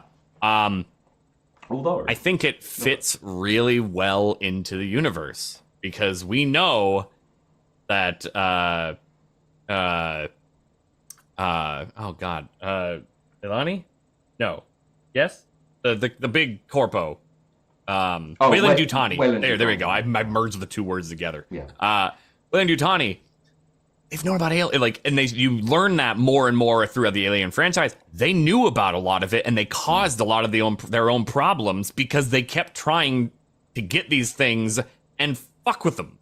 And what are you gonna do with an alien? You're gonna get genetic material to try to use that in ways and forms. Maybe it's for weaponry, whatever the case. You're gonna try to do that. It really wasn't it wasn't that much of a logic leap. It was just no, of course they would try to do something like that. That, it just made sense. That they would have tried to make these weird hybrids because they've been experimenting on them. What else were they going to do with it, Yeah. So I liked it. I thought, I knew it wasn't canon, but whoop-de-doo, it's close. I will just real quick. Yeah. It is close. The Alien Fireteam Elite, the game, they had a ton of different variants of aliens. So even though those particular ones may not have been canon, they introduced a lot of new ones in that game, showing that there can be different variants. There you go. There they all are. That one's like a Triceratops. Have fun. And also Alien 3. The dog alien. Yes. It's thinner, it's quicker, it's more cake. Yeah, so they absolutely kind of hinted that it could happen. It's what we based the idea off. Yeah. And I'm gonna screw it up even more by saying favorite hybrid. I have mine. I know what mine is. Conceptually, oh god. I will say that my favorite was still the bat one, just because it was scary. It was so scary, and it was a really cool mechanic as a game thing. Yeah, being able to be all right, we learned in character it's activated by noise. Okay, these things we need to get in make noise. Okay, I know it's on the other side. I'm gonna open this and shut it so it makes an alarm, draws it to it, and then we can move around and get to the other side. So it added a lot of cool tactical stuff that we had to do to get away and around it, which I absolutely loved. And nice tension. Yeah, great tension, because if you screw up, it now knows where you are. The leech was really cool as a concept. I liked the bat one more in terms of mechanics. I think in horror aspects, the leech one was way more terrifying. Creepy. It was just creepy as hell because it was a slow killer on top of everything else. It wasn't like the regular alien that just finds you, cuts you apart, and then, does whatever, eats you, makes you a host for the new one, any of that. No, the leech just sits there and immobilizes you and drains you. That's horrible. So fun fact, I do believe that Josh said almost word for word, do whatever you want with that fucking thing, I'm not touching it. So I had the leech all to myself because he was like, nope, I'm not doing that one. Yeah, I don't blame him. Yeah. So yeah. I guess guns would be easier. Oh yeah. That is true. It would be the weakest if you had to face it because it was slow and gross and all that and easy to see. Yeah. But nonetheless, but yeah. So I guess who I am, as you might know, domestic Dan. I do lifestyle, variety, and all that means is I do a lot of cooking and a lot of house stuff, and then gaming. Usually focusing more on things like horror, and then also games like Stardew. So I kind of have a weird. Just on opposite ends of the spectrum. You've been playing gaming. 7 Days to Die? Yes, I have recently. Been saying that? And very good, very fun. Yeah. And then and then lots of tabletop on a few different channels. This one, Table Story. tend to be like the two places I exist in terms of the tabletop world. Although now on nicotine table scraps on nice. Fridays. So it's sort of at the same time, kind of on 3 channels at one time until now, which they've all episodes released. So now sort of 2. So that's me. You can find me there all over the place. So. All right. Well, thank you very much for making the time to come out here and chat to everyone about Duacrima and your part in it. And I will throw us away over to Future Sheepdog. Thank you, past Sheepdog, again, and for the last time. Oh, fun. Okay, so essentially, that's all of the cast Q&A and the Duacrima stuff. I'll probably do a little bit right here where I'll just talk for a second and then we'll end things here for that. There will be a little bit more extra content for the Duacrima Outlook. I think the majority of it will be on Patreon. As I explained earlier, like partly it's just because the Duacrima Outlook was, I think, at least double the usual like cost for a show. And, you know, obviously that's been pretty expensive. Unfortunately, we didn't get Katie Peters. Katie Peters Plays is super busy. Like, we went back and forth trying to figure something out, but just, it wasn't viable. So, maybe I'll be able to do one, and I could maybe upload it as like an additional extra, possibly. I'll have a chat with Katie, see what she thinks. Yeah, figure that out. But yeah, no, essentially for the extra content, it's pretty much probably going to be a couple of the bloopers, the like GM chat, because there's 2 GMs. I think it'd be quite interesting for me and Josh to sit down and talk about everything in depth and, you know, like that type of thing. And then obviously it'd be really cool to get Safi's, like, a full interview style, Safi's perspective as editor, as well as player, but mostly editor for this one. And just basically hear her talk about the process and, you know, everything that went into it and her thoughts on it and everything. So, but because those aren't integral to they aren't integral to the show, they're just an interesting extra, I'm going to throw those on Patreon, and they'll be accessible by probably all tiers of Patreon. Same for the bloopers. You know, I'm putting one out on the YouTube for free, but I also have to encourage people to sign up, you know. It's part of the deal. It essentially, like, for those of you who've been with me since before The Wander Again, you probably know that I'm not too fussed about, like, I'm not too fussed / not too good at monetizing things and, you know, encouraging, like, I'm very bad at promotion where I'm like, hey, go and support the channel and stuff. But it essentially, like, and the pace cut. Did I put the pace cut up on Patreon? I don't think I have. I put the banana outtake up on there.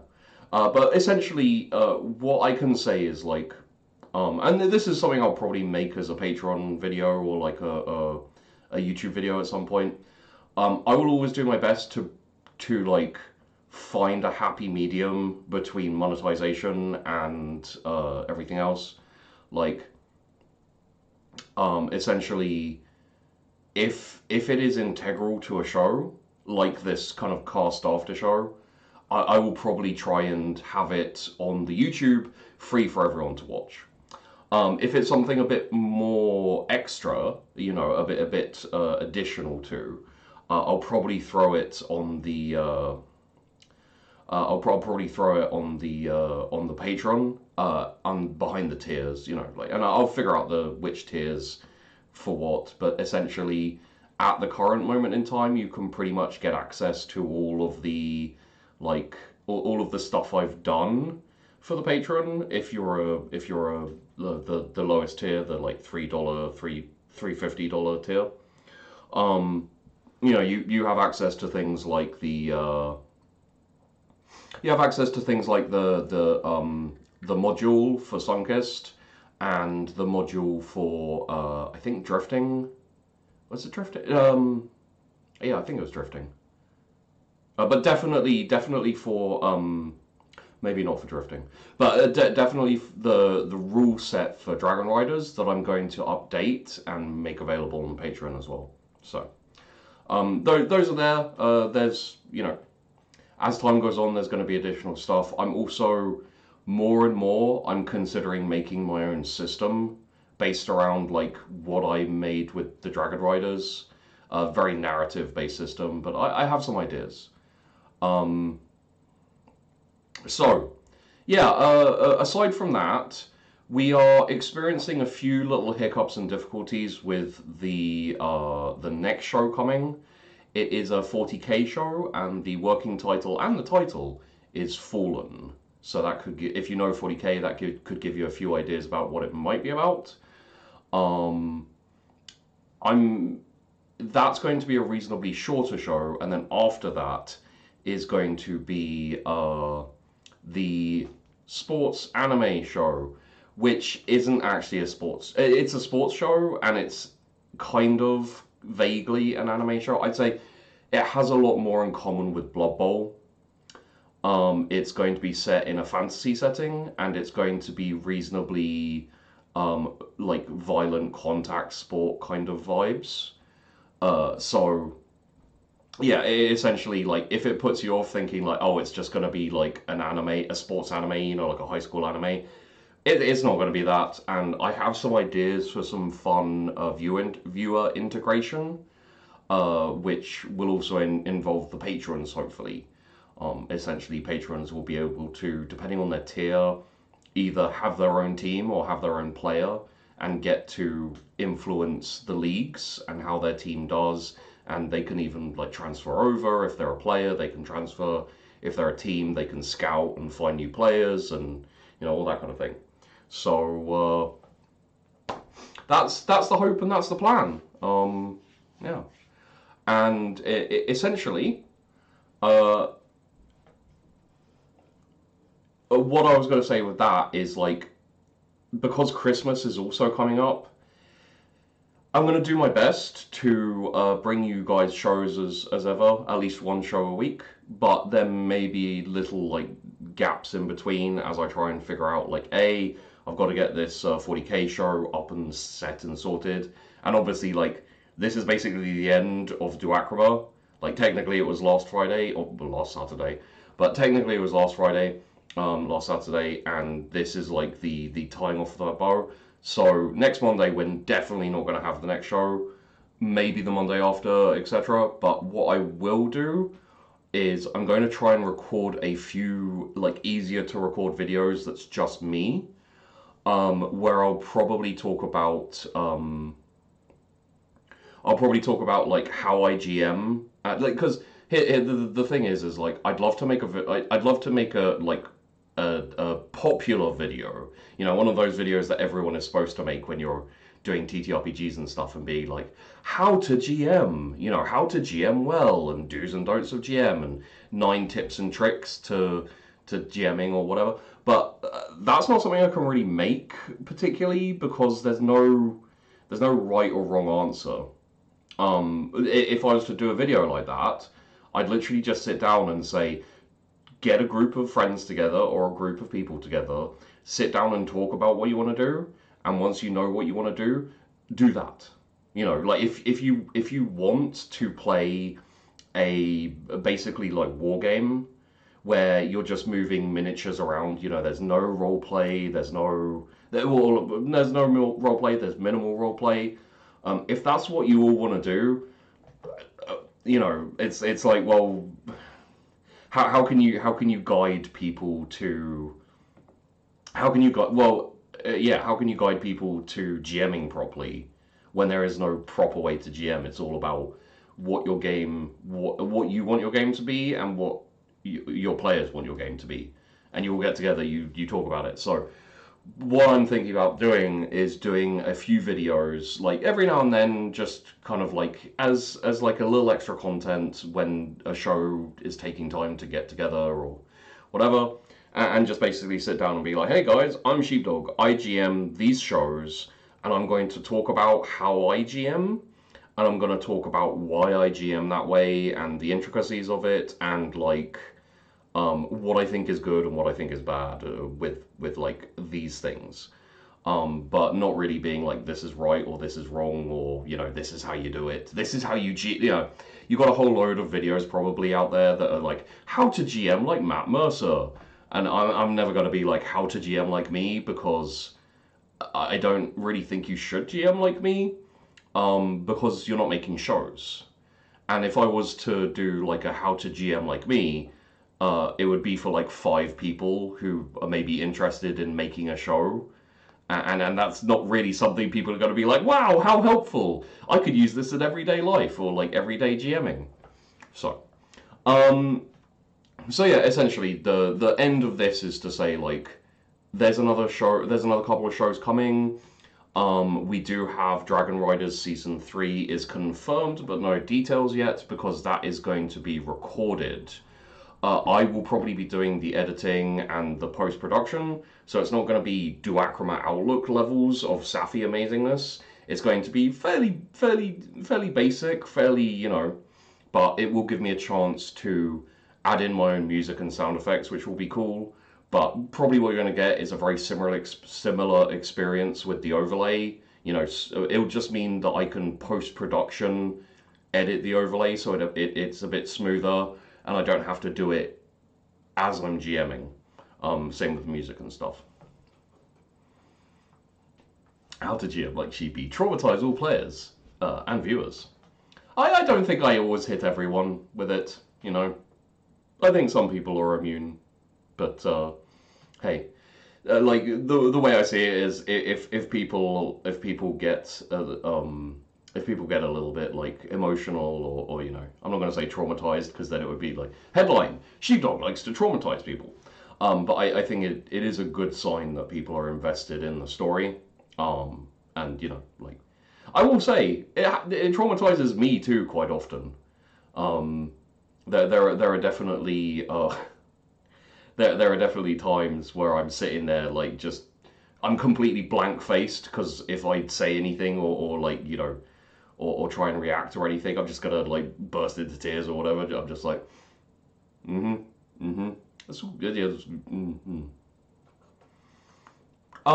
So yeah, that's just throwing out like for the end of this video, for the end of this stream, just throwing out those basic details for everyone. So I don't want people thinking like, oh, I can't wait for the next show next Monday. It's like couple of weeks maybe until that one's going to be live as well. But a couple of weeks maybe. We need to get some ducks in a row and need to get that sorted, and then most likely, yeah, I'd say most likely we may not have another show this year, just depending on how long the Fallen show goes, and we're getting close to Christmas. I'll probably take a break over Christmas and New Year's, and then come back with, you know, the next set of shows and everything. So, yes, thank you for watching. I think I'm going to sign off here. I really hate the overlay, but I'm not good at that type of stuff. Like, there's a tip, GM showrunner tip for people who make shows is like, sometimes, at least I feel, it is worth, you know, finding an artist, paying them, you know, paying a graphic designer to give you an overlay and to make your show like don't get me wrong, my shows are good, but I feel like Safi's intros and outros, the overlays, like how they look, Askren's ability to make really cool overlays, they elevate the show, definitely. Like, you sit there and you're like, I like what's happening, but I can also enjoy what I'm seeing, and, you know, this intro, like, the QT intro and outro are amazing, especially, the outro especially is amazing. So yeah, if you're watching this live or later as a video, don't forget to like. Feel free to hit the subscribe button. I'm not super worried about subscribers as well. I'm not worried about subscribers as much. People come, people go. The important thing is that you remember having a good time and you think about coming back now and then. And yeah, go check out the Patreon. That is where you can support the channel. The more people who give a little, like however much you want, but feel free to just jump in and be like, hey, I like the shows you do, here's $3. And if enough people do that, then you eventually get to the point where I can make 2 shows, I can make 3 shows, like 2 live, 1 recorded, and I can bring you guys more content. That's the aim. So yeah, thanks for watching, everyone. Wow, my voice went high there. Thanks for watching, everyone. Hope you enjoyed this, how long is it? Hope you enjoyed this almost 7-hour after show with cast Q&A and spoilers, obviously. Which is stupid to say at the end. Like, why say it at the end? Like, obviously there's spoilers. You've heard all of them. But yeah, we'll see you very, very soon for the next shows. And yeah, I just very much appreciate people watching the shows, and especially Duacrima Outlook, because that was a weird risk to take, and I'm really glad it paid off. Thanks for watching, everyone, and I'll see you soon.